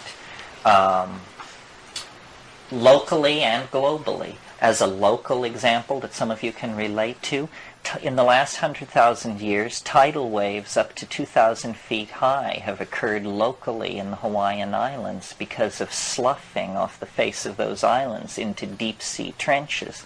The International Geophysical Congress has held meetings about this. I've seen the physical evidence of it myself. A 2,000-foot tidal wave, you would shit white if you saw that. I mean, it's just inconceivable. A 50-foot tidal wave is appalling. On a global scale, 65 million years ago, something crashed down on this planet, and nothing on this planet larger than a chicken walked away from it. Dramatic? You bet. This happened between breakfast and lunch one day. So, yes, I think the Earth is a very dynamic place, and part of this psychedelic message is, shake the mud off your shoes, monkeys. You can't always count on it to be like it is. I mean, the mushroom has a kind of a hortatory personality, and it sometimes says things which I don't necessarily agree with that are slightly alarming. I mean, one of its favorite themes is, if you don't have a plan, you're going to end up part of somebody else's plan. And it's speaking to me as a person, it's speaking to human beings as a species. If you don't have a plan, you're going to end up being part of somebody else's plan. The sun has a limited lifespan. There are serious problems with the sun that are not discussed at all, much, except in the scientific literature. It would take major revisions of nuclear theory, which has been in place without revision for nearly 50 years. It would take major revisions of nuclear theory to explain why there isn't something wrong with the sun. The sun is not emitting neutrinos at nearly the rate it should be if it's a healthy atomic furnace. Is it possible that sometime in the last 100,000 years the nuclear fires of the sun have actually slipped off the main sequence? This is an appalling possibility. You see, if that were to happen, the neutrino flux from the nuclear furnace at the center of the sun would instantly drop. It would be measured within 8 minutes on the Earth, the drop in the neutrino flux. But all physical manifestations of this process would not appear for about 70,000 years. The period of time it takes for core solar material to percolate to the surface. So the neutrino drop would be registered virtually instantly, but it would take 70,000 years for any other thing. Well, if that's what's happening, if the sun is going into some state of instability, well, then we look back in the geological record, and what do you see? 9 times in the past 5 million years, ice 5 miles deep has moved south from the poles. Well, what the hell is that about? And you go further back in the record, and you don't find this. People don't realize this. This planet existed for close to 5 billion years before there was glaciation. Glaciation is a brand new phenomenon on this planet. Why is it happening? Well, the obvious place to look is the energy dynamics of the home star. Is it possible, then, that we're riding an edge more precarious than we know? Is it possible that bios, life on this planet, actually senses limitations and constraints, and that we have been summoned? I mentioned stopgap solutions. We are a stopgap solution. About 2 million years ago, the biospheric mind of the planet said, my God, the sun has just gone off the main sequence. We have approximately 1 million years to organize some kind of arc out of here. A species must be deputized to release energy and to manipulate matter. This species must be brought forward and made dominant species over the earth. And out of that technology, we can perhaps fashion an escape. In other words, we are something that has been called forth out of nature because of unusual dynamics on a very large scale. Well, this is a possibility.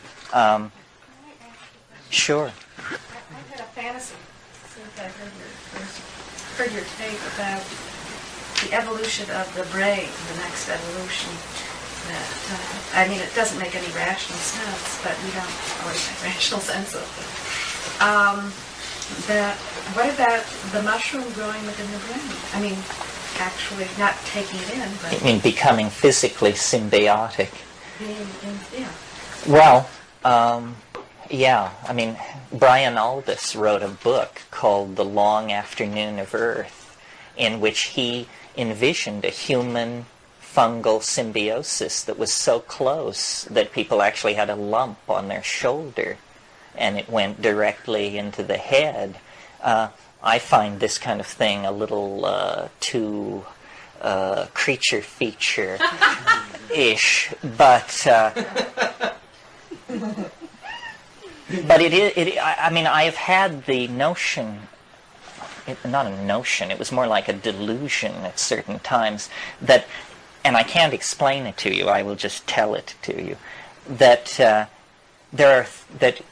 the big secret about human beings is that there are three sexes: male, female, and mushroom.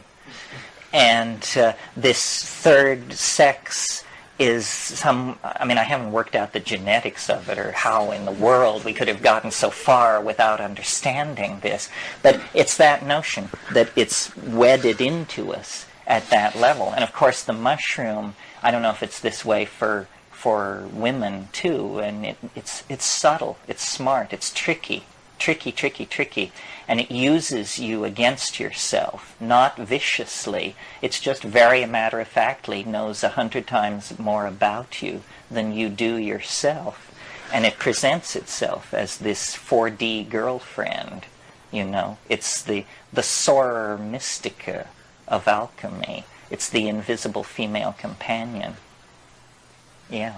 I had a dream a few months ago that I don't know if I gave birth or someone gave birth to these children who were like part mushroom, and they were part fungus, and I felt very loving towards them, but they were actually like, beings, but they were like part mushroom and part human. It was all very sweet, it wasn't ghoulish or anything. Well, yeah, the symbiosis is coming together. One of the funny insights that I had that I don't try to make sense of, that I in fact don't believe, but I thought it, and it was an emotionally opening thought, though it's absurd on the face of it, was when I was in the Amazon, in these pastures, looking at these pastures full of these mushrooms, I kept thinking, it's the lost part of the human brain. It's that part of us is in these fields. That this mushroom, this is human flesh. This flesh. It's a strange kind of human, but hell, we're about to give legal rights to fetuses. We might as well extend legal rights to mushrooms and make them voting citizens. Because, you see, it's intelligent. It's intelligent. It loves you. It can blow your mind. It can make you laugh. It can make you cry. There's no other way to relate to something like that except to love it in spite of yourself. This is how you seduce someone. You make them laugh. You make them cry. You move them. You get them to drop their barriers. You get them to not be afraid. This is what it does to us. It seduces us back into this relationship, and I think we return to it with an immense sense of relief. It's just like, When I was in Guatemala, I did not take a deep breath for 3 weeks because I could feel the oppression, the artificiality of it. It's in the air, the evil, and you get used to it. But when you cross back into Mexico, you just say, my God, what was that? And that's what history is for us. We're living under siege conditions here. No wonder it's a little hard to connect up with your higher self. We're living in a foxhole, for God's sake. But, if we could realize our situation, then there would be a possibility of change. What I thought we would do this morning, because these things are so brief, is again return to the form of going around in the circle. And this time it's your last chance to ask a question, make a statement, voice a complaint, whatever you want to do, but just to try and, in other words, it's loose ends time, as rapidly as we can, to tie up loose ends, things people didn't understand, things people feel they need to hear more about. that sort of thing. And why don't we just start as we did before on this side and go around. I'd like to hear a more satisfactory explanation of what archaic revival means. I haven't got it straightened out. I suspect it means a return to a more stable state when there's too much chaos in the present, and I'm sure that's not what you mean. Well, that's partially what it is. It's based on the idea that when societies get into trouble, an unconscious response seems to be they search back through their own history to find a model that they can revivify or revitalize. The strongest example in our own history was when the medieval world broke apart and didn't make any sense anymore. The new middle class went back to classicism, to the Greeks and the Romans, to Roman law, Greek philosophy, and Greco-Roman architecture and mechanics and that sort of thing, and created classicism. Classicism was invented in the 14th century. But our problems are deeper than this. We can't go back to ancient Rome or ancient Egypt or something like that and expect to have real answers. We have to go back further to prehistory, to this archaic state, and there, in partnership, in genderless, self-organizing society, we begin to see the kinds of models that we have to somehow recreate in the modern world. Obviously, we can't in the modern world become mushroom-eating nomadic pastoralists, but we can study that approach to reality to try and learn from it how you live in equilibrium. That's the key thing that the archaic world knew that we don't know. How do you live in equilibrium so that your children may live in equilibrium? Because otherwise you get a cycle started that's going to shove somebody over the cliff. And that somebody, in the present case, is either ourselves, our children, or their children. It's no further away in time than that. So the archaic revival is the idea that all of the, and I see the whole of the 20th century, the discovery of the unconscious by Freud and Jung, the dissolving of the naturalistic image at the hands of the Cubists, the probing of the dream state by the Surrealists, the exploration of mass ritual by the fascists. I mean, it wasn't all good, this stuff. But what all these things had in common was they were a return, an appeal to a level of the mass psyche that had been ignored and denied for a long, long time. The LSD taking of the 60s was the same kind of thing. I come out pretty strongly from McLuhan in the idea that as the emphasis, as the ratios of the mix of media in a society changes, the sensory ratios and values of the society change. And we're living in a post-literate, post-linear kind of world now, where a whole different set of assumptions make sense. And they're archaic assumptions. The archaic world was a non-linear, pre-literate, audial, all-at-once kind of world. And the fact that our sensory ratios have shifted back in that direction makes us very sympathetic, very susceptible to this re-archaicization that wants to go on. Thank you. Paul. Yeah. I guess the ultimate psilocybin question is can you envision, Terence, in your wildest imagination, that we as a society, instead of individuals taking mushrooms and gaining some enlightenment that we will ever be able to do it in an organized, mass way? I mean, do you have that vision? You mean that someday it will be legal? Legal and encouraged, the mass taking of. Well, obviously it would take a total revolution. The current thinking is that the big revolutions in the world have to do with the internal contradictions of Marxist-Leninism.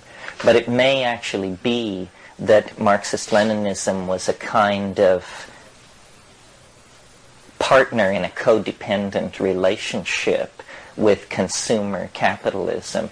And maybe revolution is just going to become something that everybody is into. God knows, we could use a perestroika.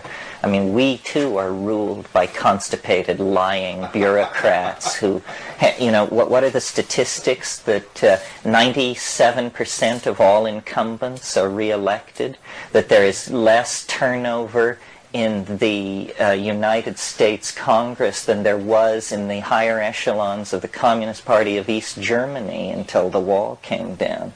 I mean, we love to congratulate ourselves on the forward-leaning liberal society that we live in, and the truth is, it's a bunch of rattlesnake-handling fundamentalists that are much closer to Stalin than they are to FDR or anybody else like that. Still, I think that the culture crisis is going to become so intense and the world is going to become so weird, as we saw on the graph last night. Novelty is going to intensify and intensify and intensify. And even last year, when Eastern Europe was falling to pieces, very straight people were saying, gee, it seems as though history itself is accelerating. Well, then there was a lull, so that talk was dropped. But I think history is accelerating, and the next time it accelerates, the talk that this is happening will come around again much louder. And pretty soon, by the turn of the century, I think it's going to be hard to hide from anybody who's paying attention the fact that the entire social evolution of the planet seems to be caught in some kind of evolutionary meltdown that is imminent, And in that environment, psilocybin has a chance. The whole drug thing, leave alone psychedelics, the whole drug thing is properly understood as a civil rights issue. I mean, people should be able to take whatever drugs they damn well please, in the same way that they should be able to express their sexual preferences, in the same way that women should be allowed to vote. People of low incidence of light reflectivity should be treated like everybody else. I mean, all these things which are perfectly obvious. You cannot have a free society and regulate people's drug use. Any society which sets out to call itself free and democratic with the footnote that certain states of mind are forbidden is headed down the slippery slopes of totalitarianism. There ain't no way this can be avoided. So aside from our belief as a group in the wonderful healing and teaching potential of psychedelics, even if psychedelic drugs didn't exist, I would favor the legalization of all drugs, because I just think that you cannot treat people as though they were infantile. That's called paternalism. That's the old dominator game. We have to just admit, that we're all in this together and that nobody has cornered the market on the truth, for sure. Yeah. Could you talk a little bit more about seeing language? Well, this is to my mind, the pot of gold at the end of the rainbow of the psychedelic experience. These experiences get stronger and stronger and stronger, and then language becomes visible. And then if they become any stronger, you fall asleep. That seems to be about the outer limit of what the internal processors can tolerate. Seeing language, it's a mystery, it's a miracle, I don't know what it is. It's the thing which keeps me going with all of this, because It's the idea that we're just on the brink of some kind of transformation of how we communicate with each other that will change not only how we communicate, but who we are. Because see, if you could see what I mean, rather than hear me and run to your internal dictionary and look up all my words and then reconstruct my meaning, but if you could just see what I mean, then you and I would be very much like the same person, because we would be looking at the same thing.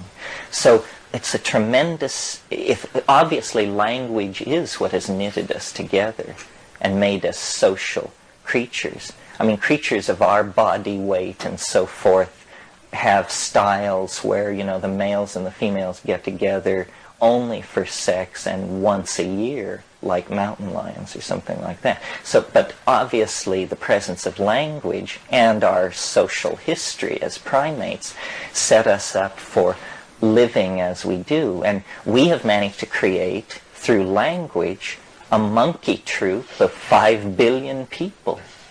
A monkey troop of 5 billion individuals united through the glue of language. So it's an intensification. And it's something shamans do. And I think it's, the real social magic of shamanism, at least in the Amazon, is based around these visible communication. I wanted to make a comment about the difference between seeing and hearing. And it's like the difference between sculpture and music. And music and language take place as a succession of elements through time, so it requires a duration to understand. But sculpture and seeing things, it's all in a single moment, that at least with sculpture, that the object's beheld in a single moment. The aesthetics of an object, a sculptured object, is the relationship of part to part and part to the whole in a single moment. But music is this succession of elements in time. And somehow I think that relates to the thing. When you talk about seeing language, it's almost like seeing... I remember you talking about seeing little creatures, the words being creatures, and so then you're observing these creatures, and are they coming out like music through time, or can an idea, a sentence, be seen all at once? They're coming out through time, and a sentence can be seen all at once, because in a way your analogy is not apt, because sculpture is static, but these visible statements are like sculpture made of some magical substance which has an internalized program of change. The analogy I always make is to the eggs of Fabergé. These things are like machines, jewels, but you can also tell while you're looking at them that they're statements. They're like, you know how people talk about beautifully crafted sentences? Well, these are beautifully crafted sentences, but they're like exquisite, interlocking, mechanized things made out of ivory and glass and topaz and chrome, and just, and they're carrying on at a furious rate. They have a life in time. I would like to write a computer program that would be like a full paint type program, but it would be for the purpose of generating these kinds of objects, because I've seen them a fair bit and analyzed what's going on, and here's how it works. You have a dodecahedron or some other complex regular polygon so that it's made of surfaces, and then to each surface you assign a set of color and frequency changes. And then each surface can run its program independent of all the other surfaces. So you slowly build up a program on each surface, but then you can also cut into this polygon and remove chunks of it to reveal another polygon inside it, that can have different programs written for each of its surfaces. And then you set these things slowly rotating one within another on several levels, and you're beginning to approach a really shoddy example of what these things are like that you see in this space. Beats me, you know. Most of this stuff is reportage. Yeah. I've heard you speak often about these incredibly complex images that you received on psilocybin or DMT. I'm just wondering if you've ever had an experience of total emptiness or voidness. And the most profound experience I've ever had on psilocybin was actually being void of any content at all, but not being like blanked out or something like that. Just being aware of it. Well, I think this may have something to do with philosophical bent and proclivity. I never got any of these Zen-y states. The white light, the black light, and it's probably in my personality. I really stress visual hallucinations. And people have hassled me about this and said, you know, but psychedelics open your heart, they do this, they do that, and all you ever talk about is visions. It's because, to me, the vision is the proof, and I guess I'm still a skeptic after all these years, the vision is the proof that it's not me. Because if I've never seen it before, hell, I'm willing to grant it's not me if I've never seen it before. How difficult a character do you have to be, you know? So when there's things I've never seen before that are absolutely amazing, streaming past my closed eyelids, I have to grant that it isn't coming from me, and that thin thread can be the basis of a bridge to faith. If it isn't me, then there's something out there. God, the devil, who knows? But at least somebody. Now we can begin to have a serious spiritual quest. You know, there is a signal. We're getting a signal from the other, and it can be pursued. But it's the task of a lifetime. Well, now I hear you mention faith, and it seems like yesterday morning you said something along the line of, you know, I'm not a believer in any sense of the word. But what I wanted to ask you is, in the context of the chemicals in the brain and the pineal gland and so forth, what do you think of fasting as a way of altering consciousness? Fasting, I think, is probably very effective. If you analyze this whole rap here about the early mushrooms and the primates and all that, really what's being said is that diet is the key, that foods are very important. And this is what they're saying about ayahuasca in the Amazon. They say half of it is ayahuasca, but the learning of the shamanism and the becoming of this superhuman type of personality is all in the diet. And shamans in the Amazon, when they're trying to establish their credentials with each other, do it by saying how long they kept the diet. Somebody will say, well, I did it for 2 years or something like that. I just thought of something about the shamans in the Amazon. You know this magic phlegm that they bring up? Right. What do they do with it? Do they spit it out finally or swallow it back down or what? What do they ultimately do with it? It's hard to find out stuff like this when you're a guest. I don't know. I didn't see where it went. Did you see it? I've seen it. And because if they use this to pull a disease out of somebody or poison or some kind of illness-causing thing, if it's like a magnet that pulls this out, right, then if they just keep this inside of them, that wouldn't be very safe, I wouldn't think. So I just... Well, talking about what it is and judging whether it's safe or not, I mean, what is this phlegm in the first place? I mean, when you're really there, really dealing with it, you're pushed toward ideas like that it's a zone of space-time which repels English. What? You know, I mean, in other words, it's a magical substance. It comes out of their body. Calling it phlegm is because we're following some anthropologist in the 1920s who, you know, went back to his tent scratching his head and tried to figure out what the nearest analogy to this was. But what they do is they Also, in some of these tribes, the story goes that they can force this stuff out on the surface of their skin. And I don't know what this is about, but I have had ayahuasca visions where it's like a black field and suddenly there's a huge, huge black hand. And I can see in the lines of this hand jewels. And it's just there, this black hand. It's not your hand. It's not my hand. It's a black hand. Where does it come from? I mean, is it on your hand? No, it's like in a a vision. And then I see in the lines that this, what I thought were jewels, is some kind of sweat, which is seeping out. And you look deeper into this stuff, and you see, that wonderful line from 2001.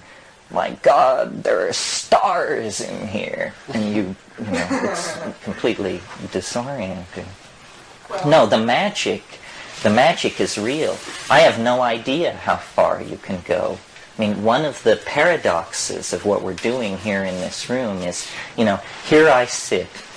I have 2 children, a wife, a mortgage, book contracts, lawyer, all this. Here you sit with whatever you brought to this.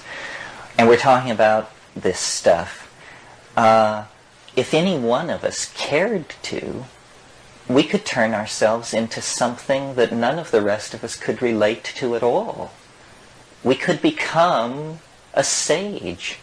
You could go up onto Cold Mountain, and those of us left down in the valley would say, oh yes, I saw him 3 years ago up in the mist, naked as a jaybird, hauling firewood out of the woods.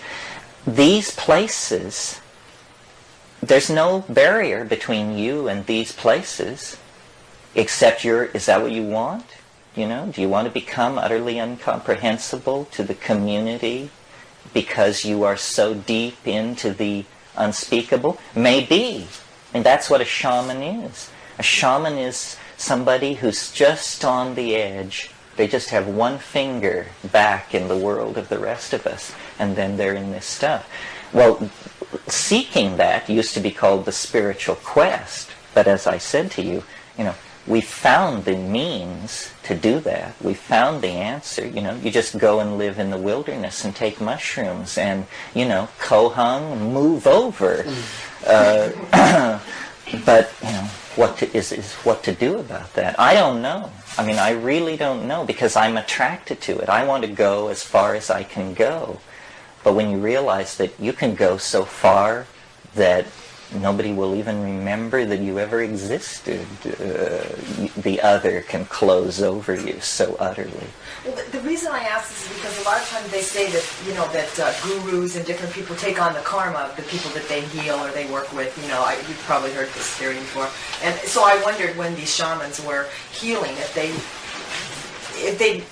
they magnetized out some kind of illness or something, where does that go? Well, they have, yes. They're very concerned about the power of this illness, and they have techniques. And many times, after a big curing, a shaman will fall sick. And, if you want to understand this, read Jung's book called On the Psychology of the Transference. It's the same in all cultures. You must be able to turn back the transference if you're a healer. Otherwise, you'll be killed. Ultimately. And all psychiatrists, psychotherapists understand this, or if they don't, they're at great peril. Did anyone happen to see a film called From Beyond? And the premise was that there was a machine that induced visions into the spiritual realm and stimulated the pineal gland.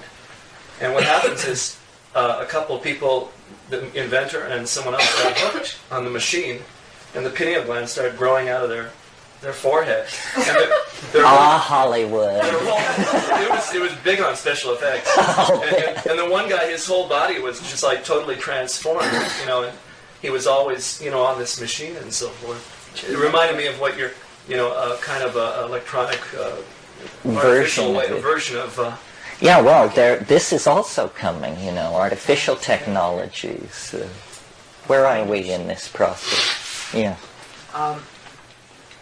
Well, I'm quite satisfied with questions at the moment, but I'm commenting on that with respect to the pineal gland and visions. the pineal gland feeds directly from the ocular nerve with no interceding brain tissue. It's just a direct connection. So the colors that one takes in are directly responsible for the particular secretions of that gland, which is one of the reasons why television is described as being difficult on people and causes real hormonal problems if you watch it enough, because you're dealing with a very restricted spectrum of colors and that sort of thing. The additional thought occurred to me that everyone who's watching television at the same time, their nervous system is being pulsed at 30 times a second, even though they're not conscious of it. But every TV set in the whole United States is exactly in sync with each other, all at 30 times a second. It's like this sub-audible dial tone that's going through everyone's brains, which has kind of an ominous tone to it. There was the one comment I wanted to make was, having recently read a book by Gurdjieff called Beelzebub's Tales to His Grandson, which is about the only book I've ever read that even pertains to the sort of cosmic timescale that Terence talks about enough. And one of the warnings in the beginning of the book was that if you read this with enough attention, that you'll eventually lose the taste for your favorite dessert, and the particularly attractive person across the street that you like to watch won't seem nearly so interesting anymore. So be forewarned, you may not want to read this stuff. And to a certain extent, I feel that's quite possible. You think the cosmic view kills the trivial, the joy of trivia? The joy of trivia. The curse of mysticism. Well, I don't know. Your thing about television and everybody being in sync, one of the most creative and eccentric explanations ever dreamed up for flying saucers rested on the fact that the guy said, in the United States, on an average evening, 40 million people are all in sync watching TV. And if there then is a storm on the sun, it acts as a kind of coherent energy beam which illuminates these millions of psyches that are all synchronized by watching television, and it causes an image of an archetype to be projected into space on the other side of the planet. Not my theory. Well, definitely in image processing, when you want to, computer image processing, when you want to draw out a very fuzzy sort of pattern, quite often what you do is interfere with that another regular pattern on top of it, and see how these two patterns commingle, such that you'll get a accentuated thing as a result. And this 30 hertz dial tone is definitely sort of illuminating this other aspect of the imagination, it would seem. Maybe.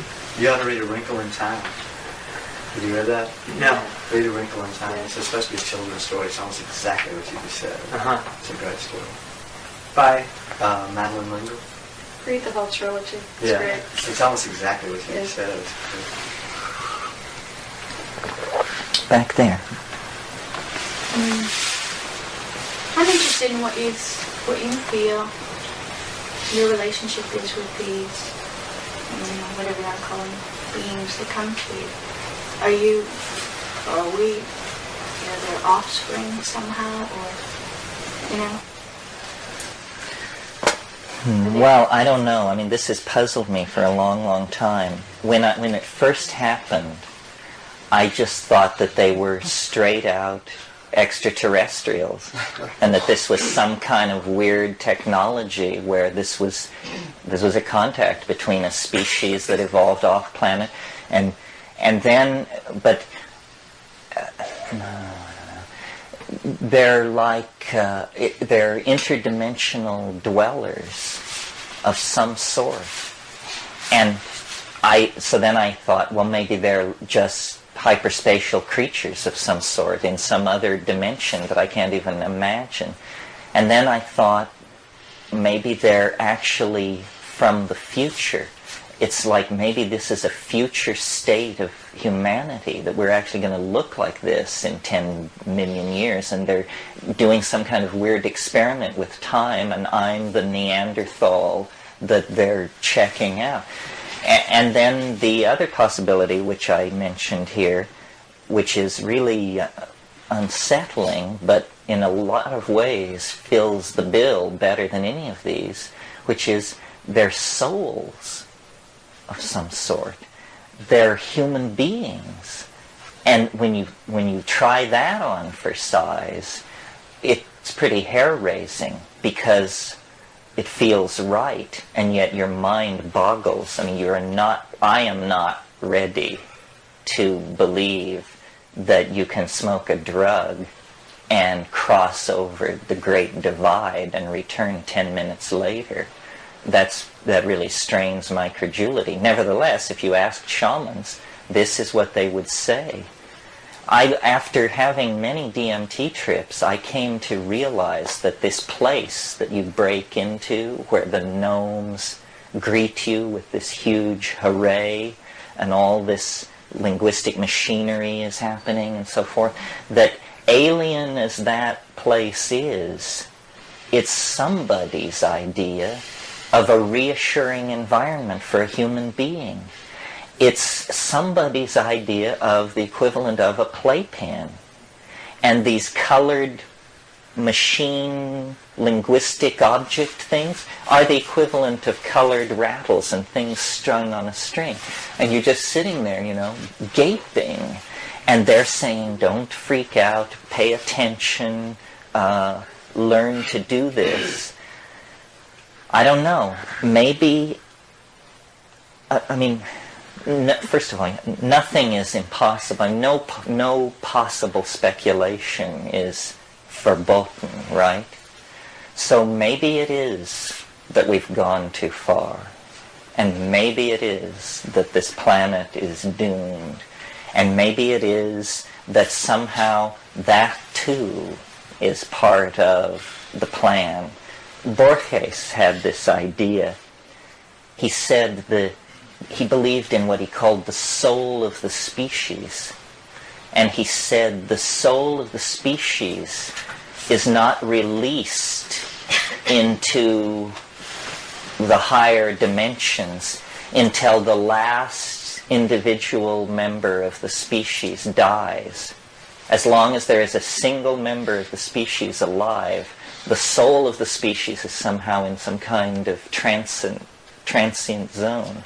But when the last member of a species died, then it goes off. Well, if you look at the fossil record, 95% of all the species that have ever lived on the Earth are extinct. From that point of view, it looks as though biology is a process for producing extinction.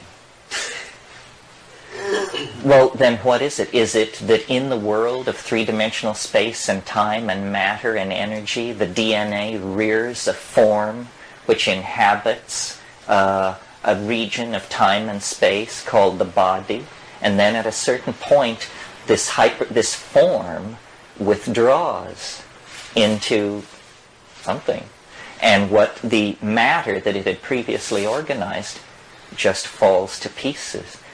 I don't know, but the entities in the DMT place are a real challenge. They either are the dead, extraterrestrials, or interdimensional dwellers. Any one of these is a headline in the supermarket checkout line, I assure you. Yeah. I'm not exactly sure what I want to ask you, but I did recently have a dream that we were all linked together. It seemed like you had the same experience. I'm not sure I'm feeling that. To know if you have anything else to say about that in relationship to affecting others. You are in... Well, I think that, the link that we cannot evolve, we can't change the world any faster than we can change the language we use to talk about it. And changing language is a collective activity.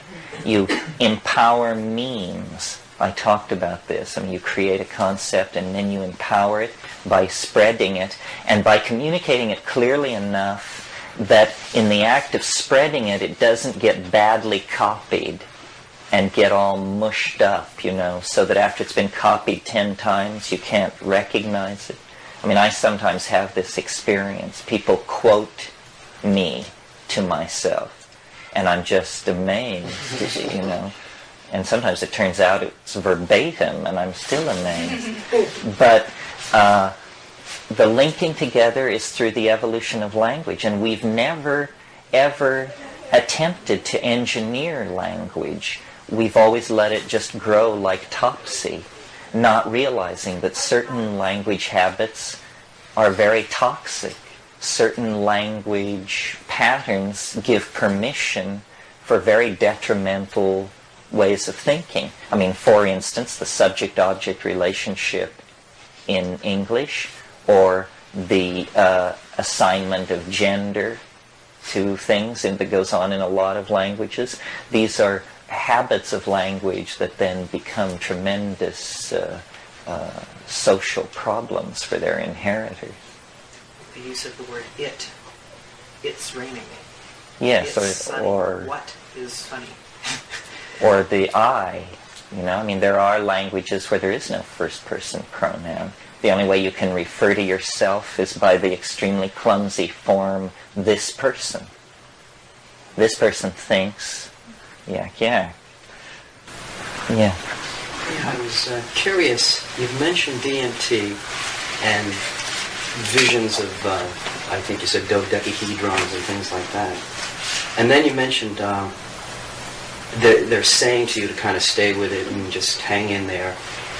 I'm kind of curious about this dialogue of DMT and the logos in psilocybin. I mean, do they sound the same, or is it, you know, how do you know that it's just not your own Howard Cosell commenting in the back of the mind? Is there... How do you know it isn't your own mind? Yeah, and is there a way to break through to begin a dialogue, or does it just start going like a tape loop? No, it doesn't start going. You have to invoke it. This is an interesting thing if you're practically inclined. It won't speak to you. You have to speak to it. And you come into a certain place on the mushroom, which I now, based on having done it a number of times, recognize the territory and say, aha, it's now possible to communicate with the thing. And then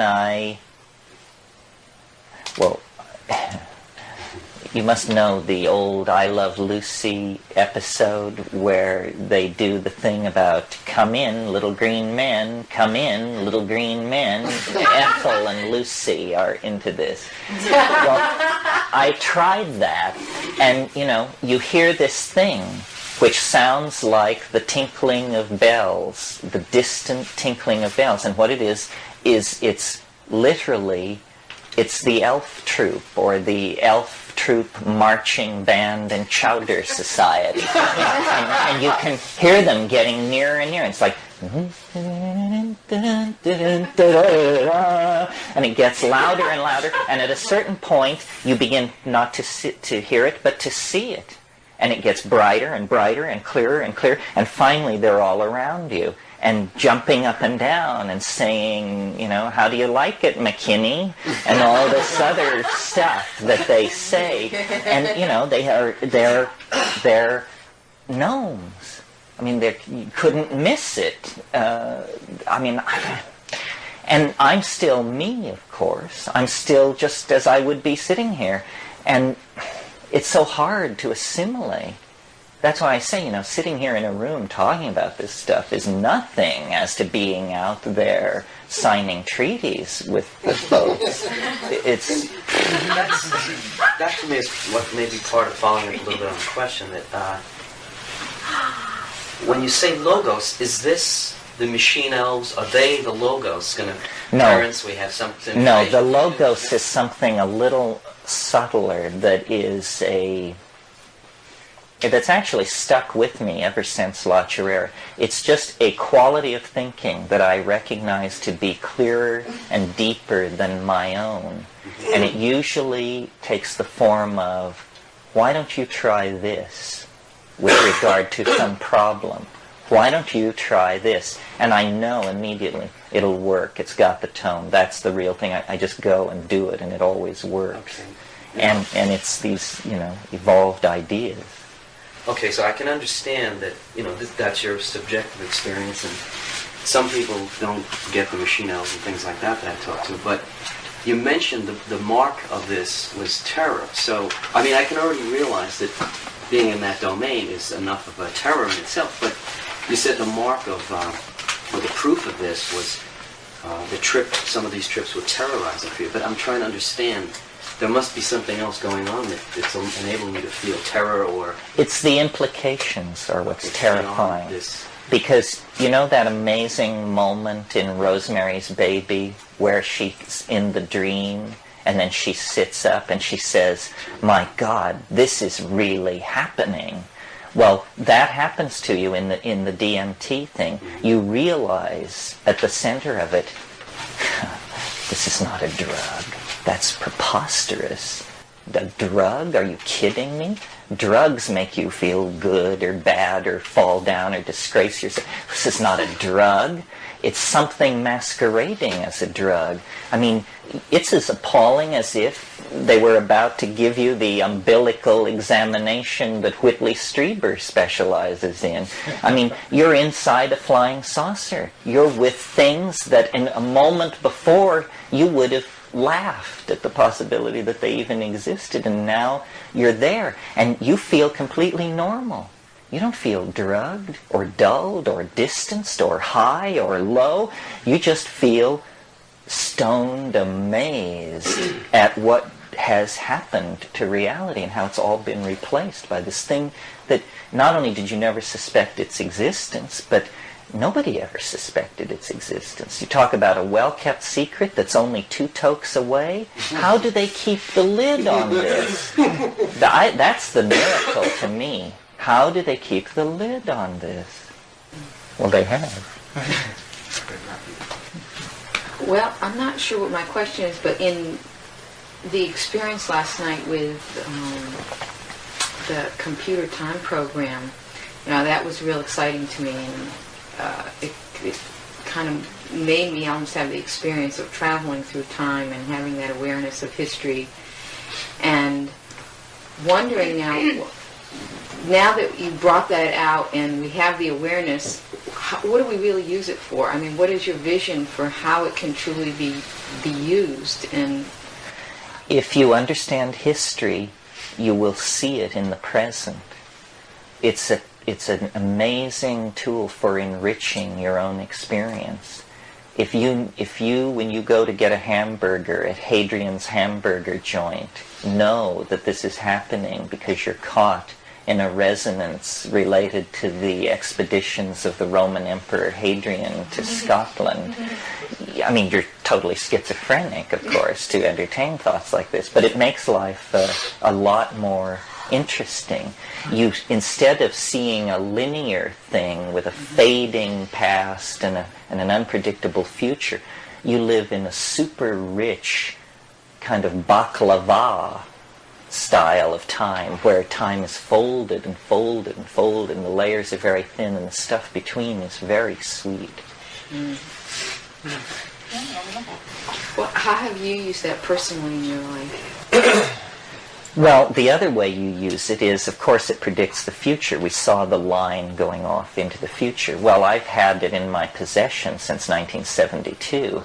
So after you've watched it correctly predict the future for a while, months or years, however long it takes, you gain confidence in it. And as you gain confidence in it, you discover that it gives you permission to let go of anxiety about the future. You've got a map of the future. You know that August 91 is going to be a pain in the ass. You know that great triumph will come to you in January of 93, so why worry about it? You just then go and live your life, and as you watch the wave unfold, confidence grows and grows and grows, and what's happening, you see, is without any fanfare or alien symbiosis, you're becoming a hyperspatial person. You're adding a dimension to your view of the world. The future is changing from a question mark into a map that you're quite confident is working for you. And anxiety about the future is a major thing twisting people around. So if you could get agreement on this, it's the Tao, Live in the perception of the Tao. It's just people didn't ever think that would mean you'd go and look at a printed output from a computer. But the exhortation is the same. Live according to the constraints of the Tao. Gain and loss are the same. Yeah. I thoroughly enjoyed this weekend. It has really given me much food for thought. Eons and eons of years from now even. And I'm very interested in what the best setup is for taking the mushrooms. The amount and time of day, condition, whatever. I think there must be, in your experience, I'm sure you've tried all of them, there must be a one way that is perhaps lends itself better to the mushroom than others. How to get into the trip. Yes. Well, yes, I haven't said it this weekend, but it's practically a battle cry of mine. It's 5 grams in silent darkness on an empty stomach. And I'll explain it, 5 grams. Now, when you must weigh it, a lot of people take mushrooms, and when you show them what 5 grams is, they pale visibly. Because, yeah, 5 dried grams. And it's, several mouthfuls. So, and I'm speaking for a 145-pound person. Obviously, if you weigh 90 pounds, you back it up a little. And if you weigh 230, you might go a little up. But 5 dried grams on an empty stomach, all that means is don't eat for 6 hours. Silent darkness. Silent. And a lot of people disagree with me about this, and they want to listen to the Moody Blues, and they want Bach, and they want this. Forget it. Nobody's going to listen to you if you come out of this experience saying Johann Sebastian Bach is God. We know that.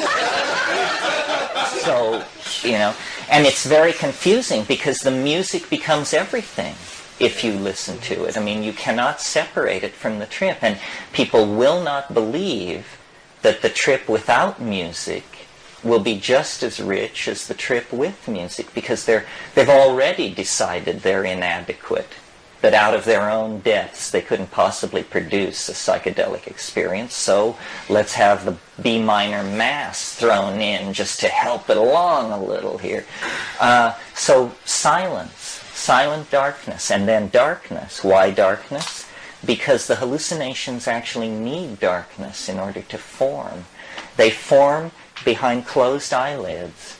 And so what I do is, I clear the decks, and I try to pick a point in my life when I don't feel too anxious and oppressed by trivia. I unplug all the phones. I get rid of every obligation. I roll up 3 or 4 bombers, and I then wait on an empty stomach, and about 9 o'clock at night, I take it.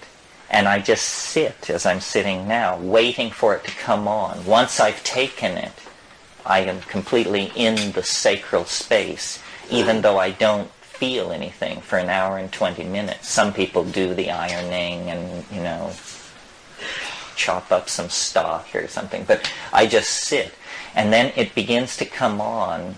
Some people say it comes on very quickly and so forth and so on. For me, it usually doesn't really come on until the hour and 20-minute mark. There may be a surge of nausea at 40 minutes or a need to take a leak or something like that, but then I get back and resettle. And at an hour and 20 minutes, it comes, and it comes as a wave. It's almost like a very sheer silk scarf just drops over me. just settles over, and I think, oh my God, here it comes, and then it comes, and it's a wave of hallucination, and if I gauge it, but at that point I smoke.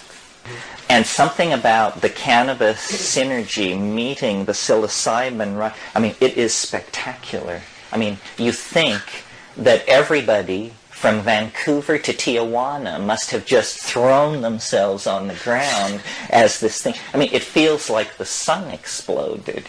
It feels like you're watching through 11 feet of quartz crystal a hydrogen furnace on the other side. You cannot believe the release of energy. It's like a siren comes on, a siren which you hear and feel, a siren which shakes your body and the building that you're in and everything else.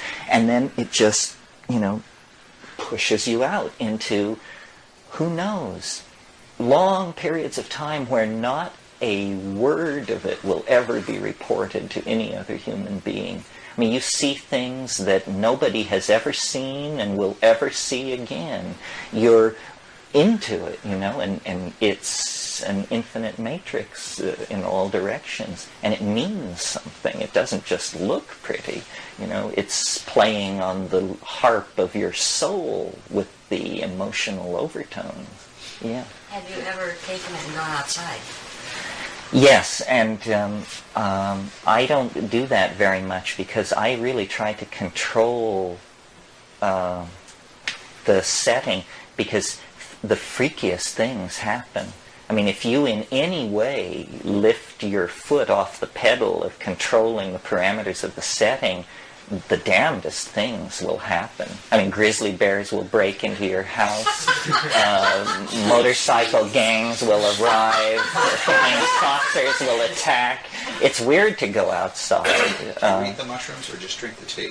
No, I eat the mushroom. Do you have eye shade on, did you say? No, I just sit in darkness, but I really pursue total darkness. I mean, I won't, What specific species of mushroom is the best? There's several different species. There are many species, but the only one you'll ever encounter unless you're a specialist is Stropharia cubensis. That's the one that people grow and that is an item of underground commerce. And it's the one that grows in the dung of the white cows and is the one that I'm implicating in the evolution of human beings. Over here. Just back to language for a minute. I don't really have a question, just reiterate a couple of things I said yesterday with you. I'm trying to break into my own computer and stop habitual behavior.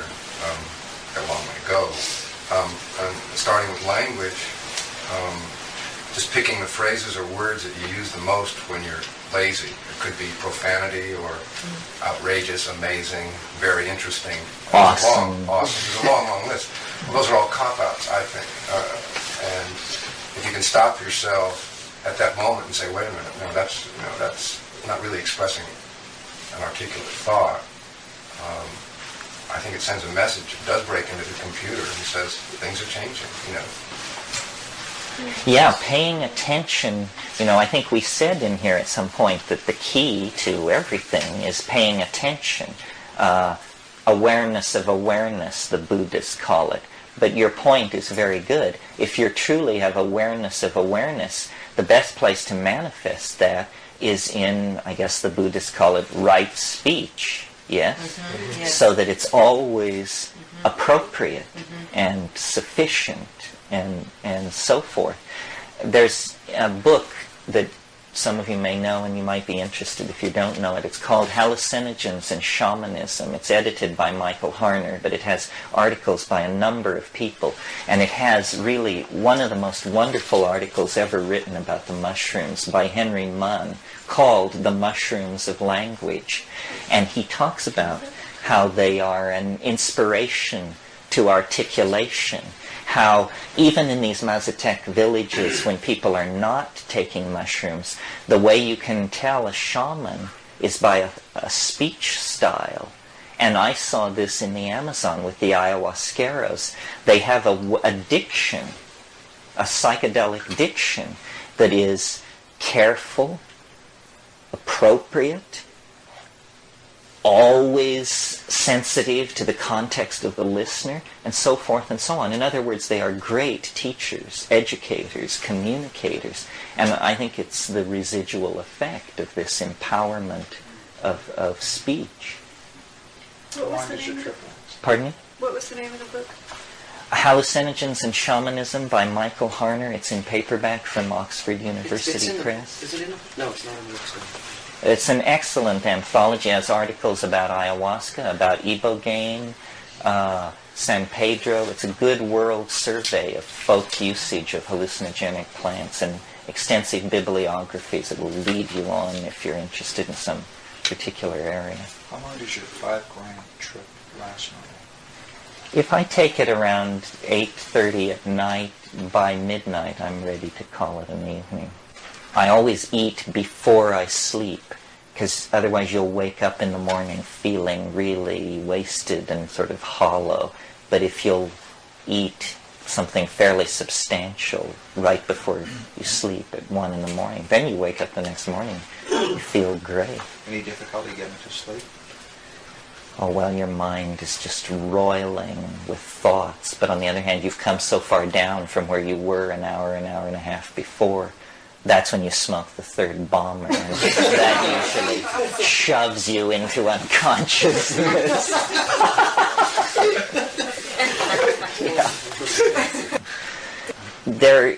One of the things, there have been many revolutions in geology and paleontology, such as plate tectonics and the original discovery of deep time.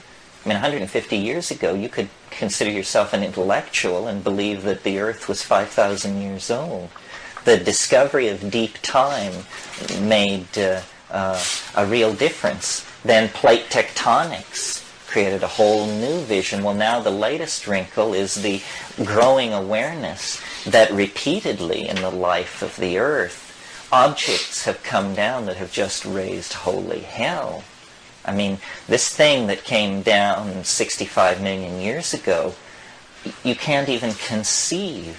I mean, it's like, pardon me? The 1904 Siberian? The Tunguska explosion, but that was a very small object. This thing which came down 65 million years ago, they estimate that a wall of Earth 3 miles high moved out at 3 times the speed of sound from the impacts. And can you imagine a mile-high wall of stone moving at twice the speed of sound? I mean, it's the kind of thing that tears planets to pieces. And it's happened before. It happened 220 million years ago. And then when you get back, way back, there's a scar on the Canadian Shield that's 750 miles across. It's as large as Copernicus on the surface of the moon. 50,000 years ago, something fell in Arizona that created a crater half a mile wide. They estimate that everything within 800 miles of the epicenter died instantly. And that was only 50,000 years ago. So the Earth is a chaotic place. It's all very provisional. Where did you get that information of what you just described? Describing the explosion? The explosions, 50,000. You mean all the dates and all that? Yeah, I mean, you subscribe to some... Oh, my secret sources? as well as the glaciation. I mean, you're talking about times that I never read any of this in any books anywhere that I've seen. Well, I've discovered that there's a hierarchy of information in the United States, and that that you get it from journals. It's all in journals. I subscribe to Science News, to Astronomy, to Archaeology, to Scientific American, and those are just the science, and then I get all the other stuff too as well. No, science is in total crisis. Cosmology. I mean, did you know that they are seeing structure in the universe at scales so large that no laws of physics can account for it? I mean, the galaxies are arranged like trees in an apple orchard, out to recessional distances 3/4 the life of the universe. There's obviously a great deal that we don't know. Did you know that Alpha Centauri, which is 4.5 light years away, is the most sun-like star in 50 light years? Nice coincidence, isn't it, that the nearest star to the Earth is the most Earth-like star for quite a distance. It is a binary, but it's loosely bound. There could be a stable planetary system there. Yeah. Yeah, I've been coming here since '74, actually, and this is the first one that is about the meaning of life. And then also, all my workshops, I've been concerned with my own growth and enjoying my life and expressing my feelings. And this workshop, I really have not gotten into my heart or anything, but it's really interesting. I'm aware I'm kind of been lopsided in the other direction. So this has kind of been a big influence on me. It's really got my curiosity going. And then also I'm aware that I don't want to go to Harvard, I want to go to University of Ayahuasca. I have two questions. One, how do you apply? Better yet, how do I get some ayahuasca to partake of? And then the second question is, I've taken ecstasy a number of times and it's been wonderful. What's bad about ecstasy for the body as a whole and so forth? I don't know much about it, and I would like to know. Well, there's a lot of ecstasy. You all know is MDMA. There's a lot of MDMA. Is it speed? Is it kind of the speed or what? Well, it was made out. It's in the same family as MDA, so it's a kind of cyclicized amphetamine. But it was used very successfully in directed psychotherapy to get people to talk about their feelings and that sort of thing. And then there was sort of a scare about it because it became known that you could physically see neural damage in the brains of rats that had taken it. And but then it was discovered that a drug called fenfluramine, which is a diet drug that has existed for 25 years and is freely prescribed by physicians, causes exactly the same kind of signature of neurodamage as the MDMA. Well, fenfluramine, nobody's ever suggested it should be banned, so the decision has been made to just keep looking at this. There's no doubt that it shows gross structural deformation of synaptic tissue, but on the other hand, no behavioral sequelae have been demonstrated for this. In other words, the rat doesn't stagger or isn't aggressive or anything, but it has this. So my advice on MDMA would be basically to go slow and wait. They are working on it. This is my brother's, well, he's left Stanford now, but this is what he was doing at Steve Perutka's lab. And Hi. So last fall when I was here, I had the opportunity to watch some of the videotapes of your residents last year, and that excited me a lot. So I did some inquiring and found a person who would guide me through a Mckenna style mushroom experience. And I did that once. It was the first time in my life I'd ever done anything like that. And it was a major experience for me, and I'm curious now and frightened by that experience, or my recollection of that experience. And I suspect that's part of the reason why I'm back this weekend, is because it's coming up for me again. And I guess if I have a question, it's sort of along the lines of, do you suspect that because of whatever the control issues or my anxiety going into it, that gave that particular experience a specific flavor which is not likely to be duplicated again, or? Well, not exactly, but it is true, and it's reassuring, I hope, to you to know this, that it's like sex.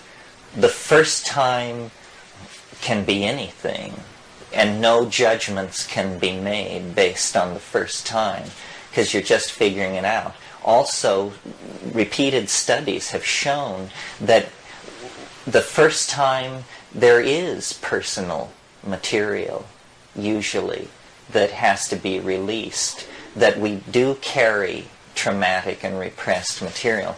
And the first trip And the second trip sometimes is about working through this.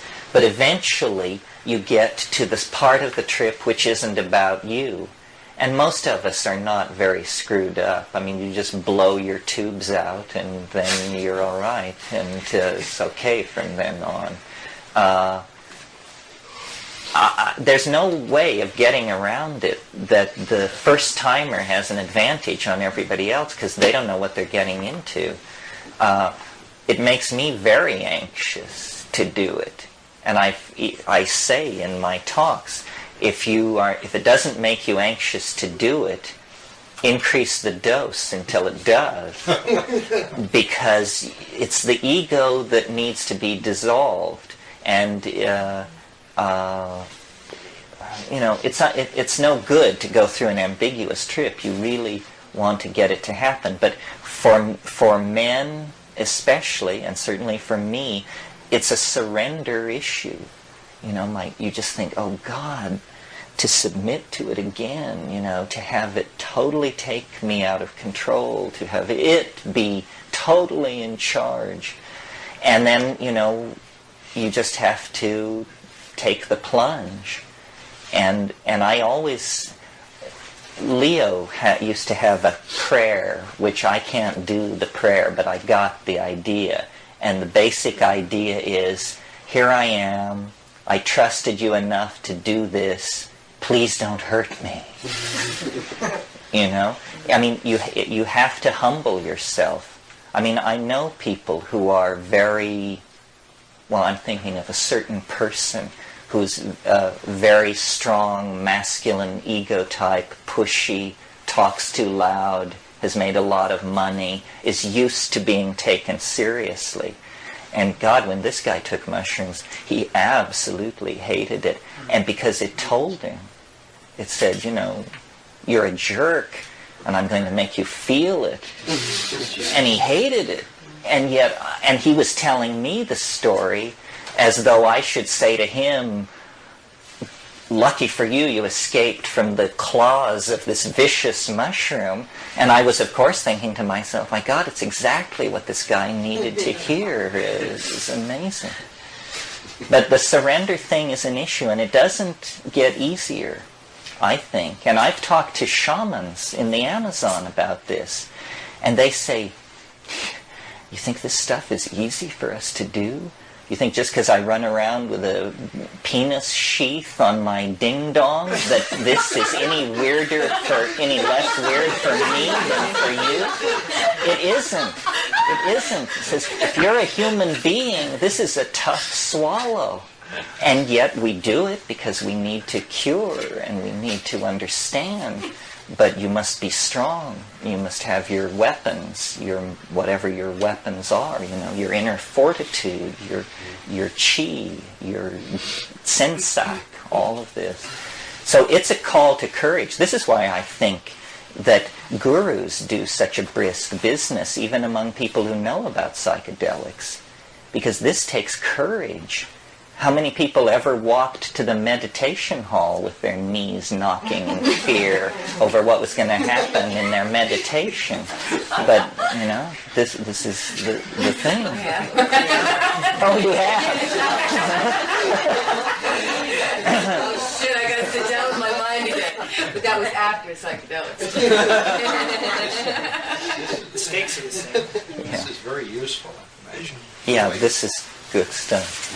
Well, I came to this workshop on Friday, and I said that the old vision wells were completely dry, and I feel like I've come to the well and I'm really refreshed. And who would think that the Buddha of the new century would be a psychedelic guru?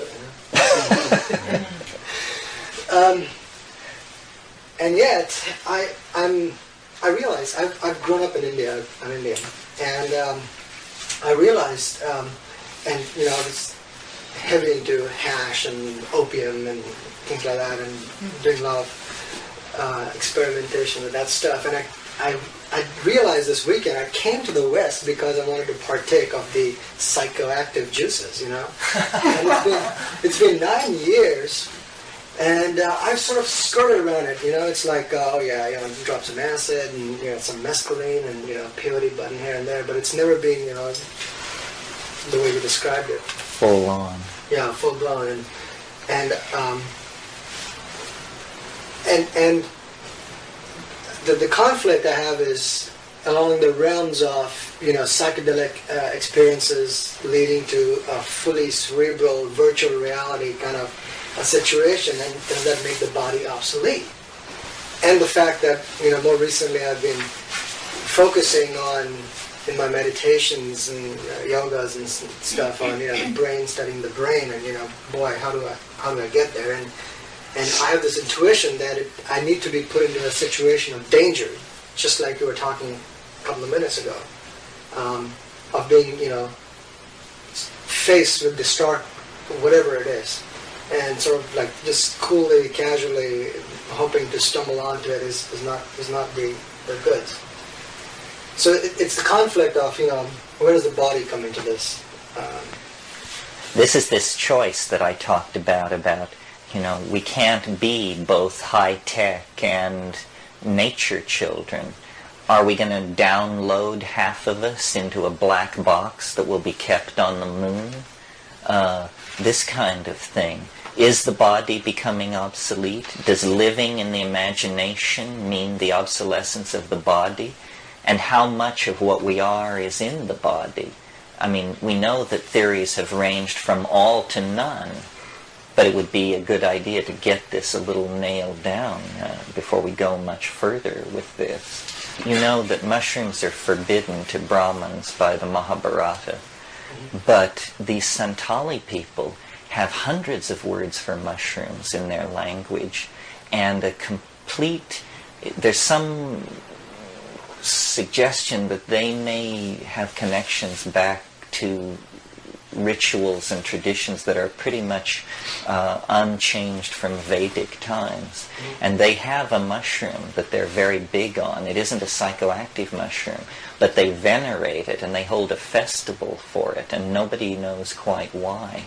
And I've always been interested in going to India and looking into this, because the question of soma in India relates very much to the presence or absence of Stropharia cubensis.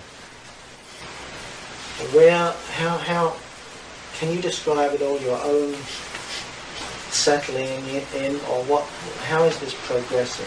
What's the ongoing learning or seeing or whatever, however you want to put this into words, with the continuation of this study?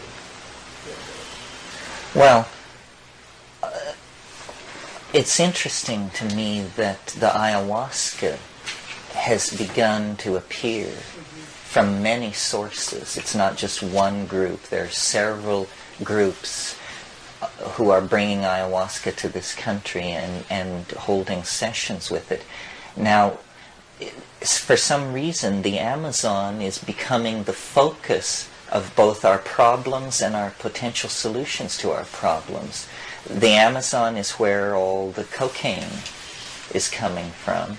The Amazon is where the ayahuasca is coming from. And the Amazon is the place where the issue of the clearing of the rainforest and the destruction of the vegetation cover is most intense. So it's almost as though the rainforest itself is sending the ayahuasca. And the message of the ayahuasca is different from the mushrooms. The mushrooms have this science fiction, let's depart for the stars kind of thing. And the ayahuasca has its feet in the mud and says, life, children, balance, affirmation. So I don't know if this addresses your question. I'm amazed at what's happening to me and to this issue. The mushroom said many years ago, just keep saying what you're saying and I will clear the way. And it seems to be clearing the way, and I just keep saying what I'm saying. But what this is all for, I haven't gotten any new orders for a while. I assume that it's a struggle for the soul of this species and then maybe everything is tied up in that.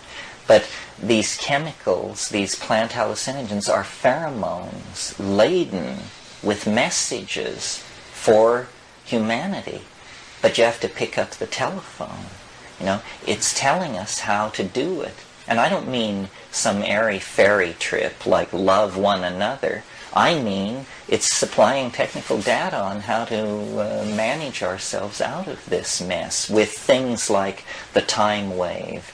And, I don't want to name names because they prefer their privacy, but I know of a number of major ideas moving around on the intellectual landscape whose inventors entirely credit them to psychedelics.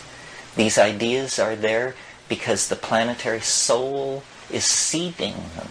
And it's up to us to cultivate our intuition, our social relationships, our sensitivity, and our sense of decency, so that nobody puts anything over on us. And I think the world is growing more psychedelic every day. I'm completely hopeful. The trends I look for, the indicators I watch, are all moving in the right direction. This is how it should be. This is what it's like when a species prepares to depart for hyperspace.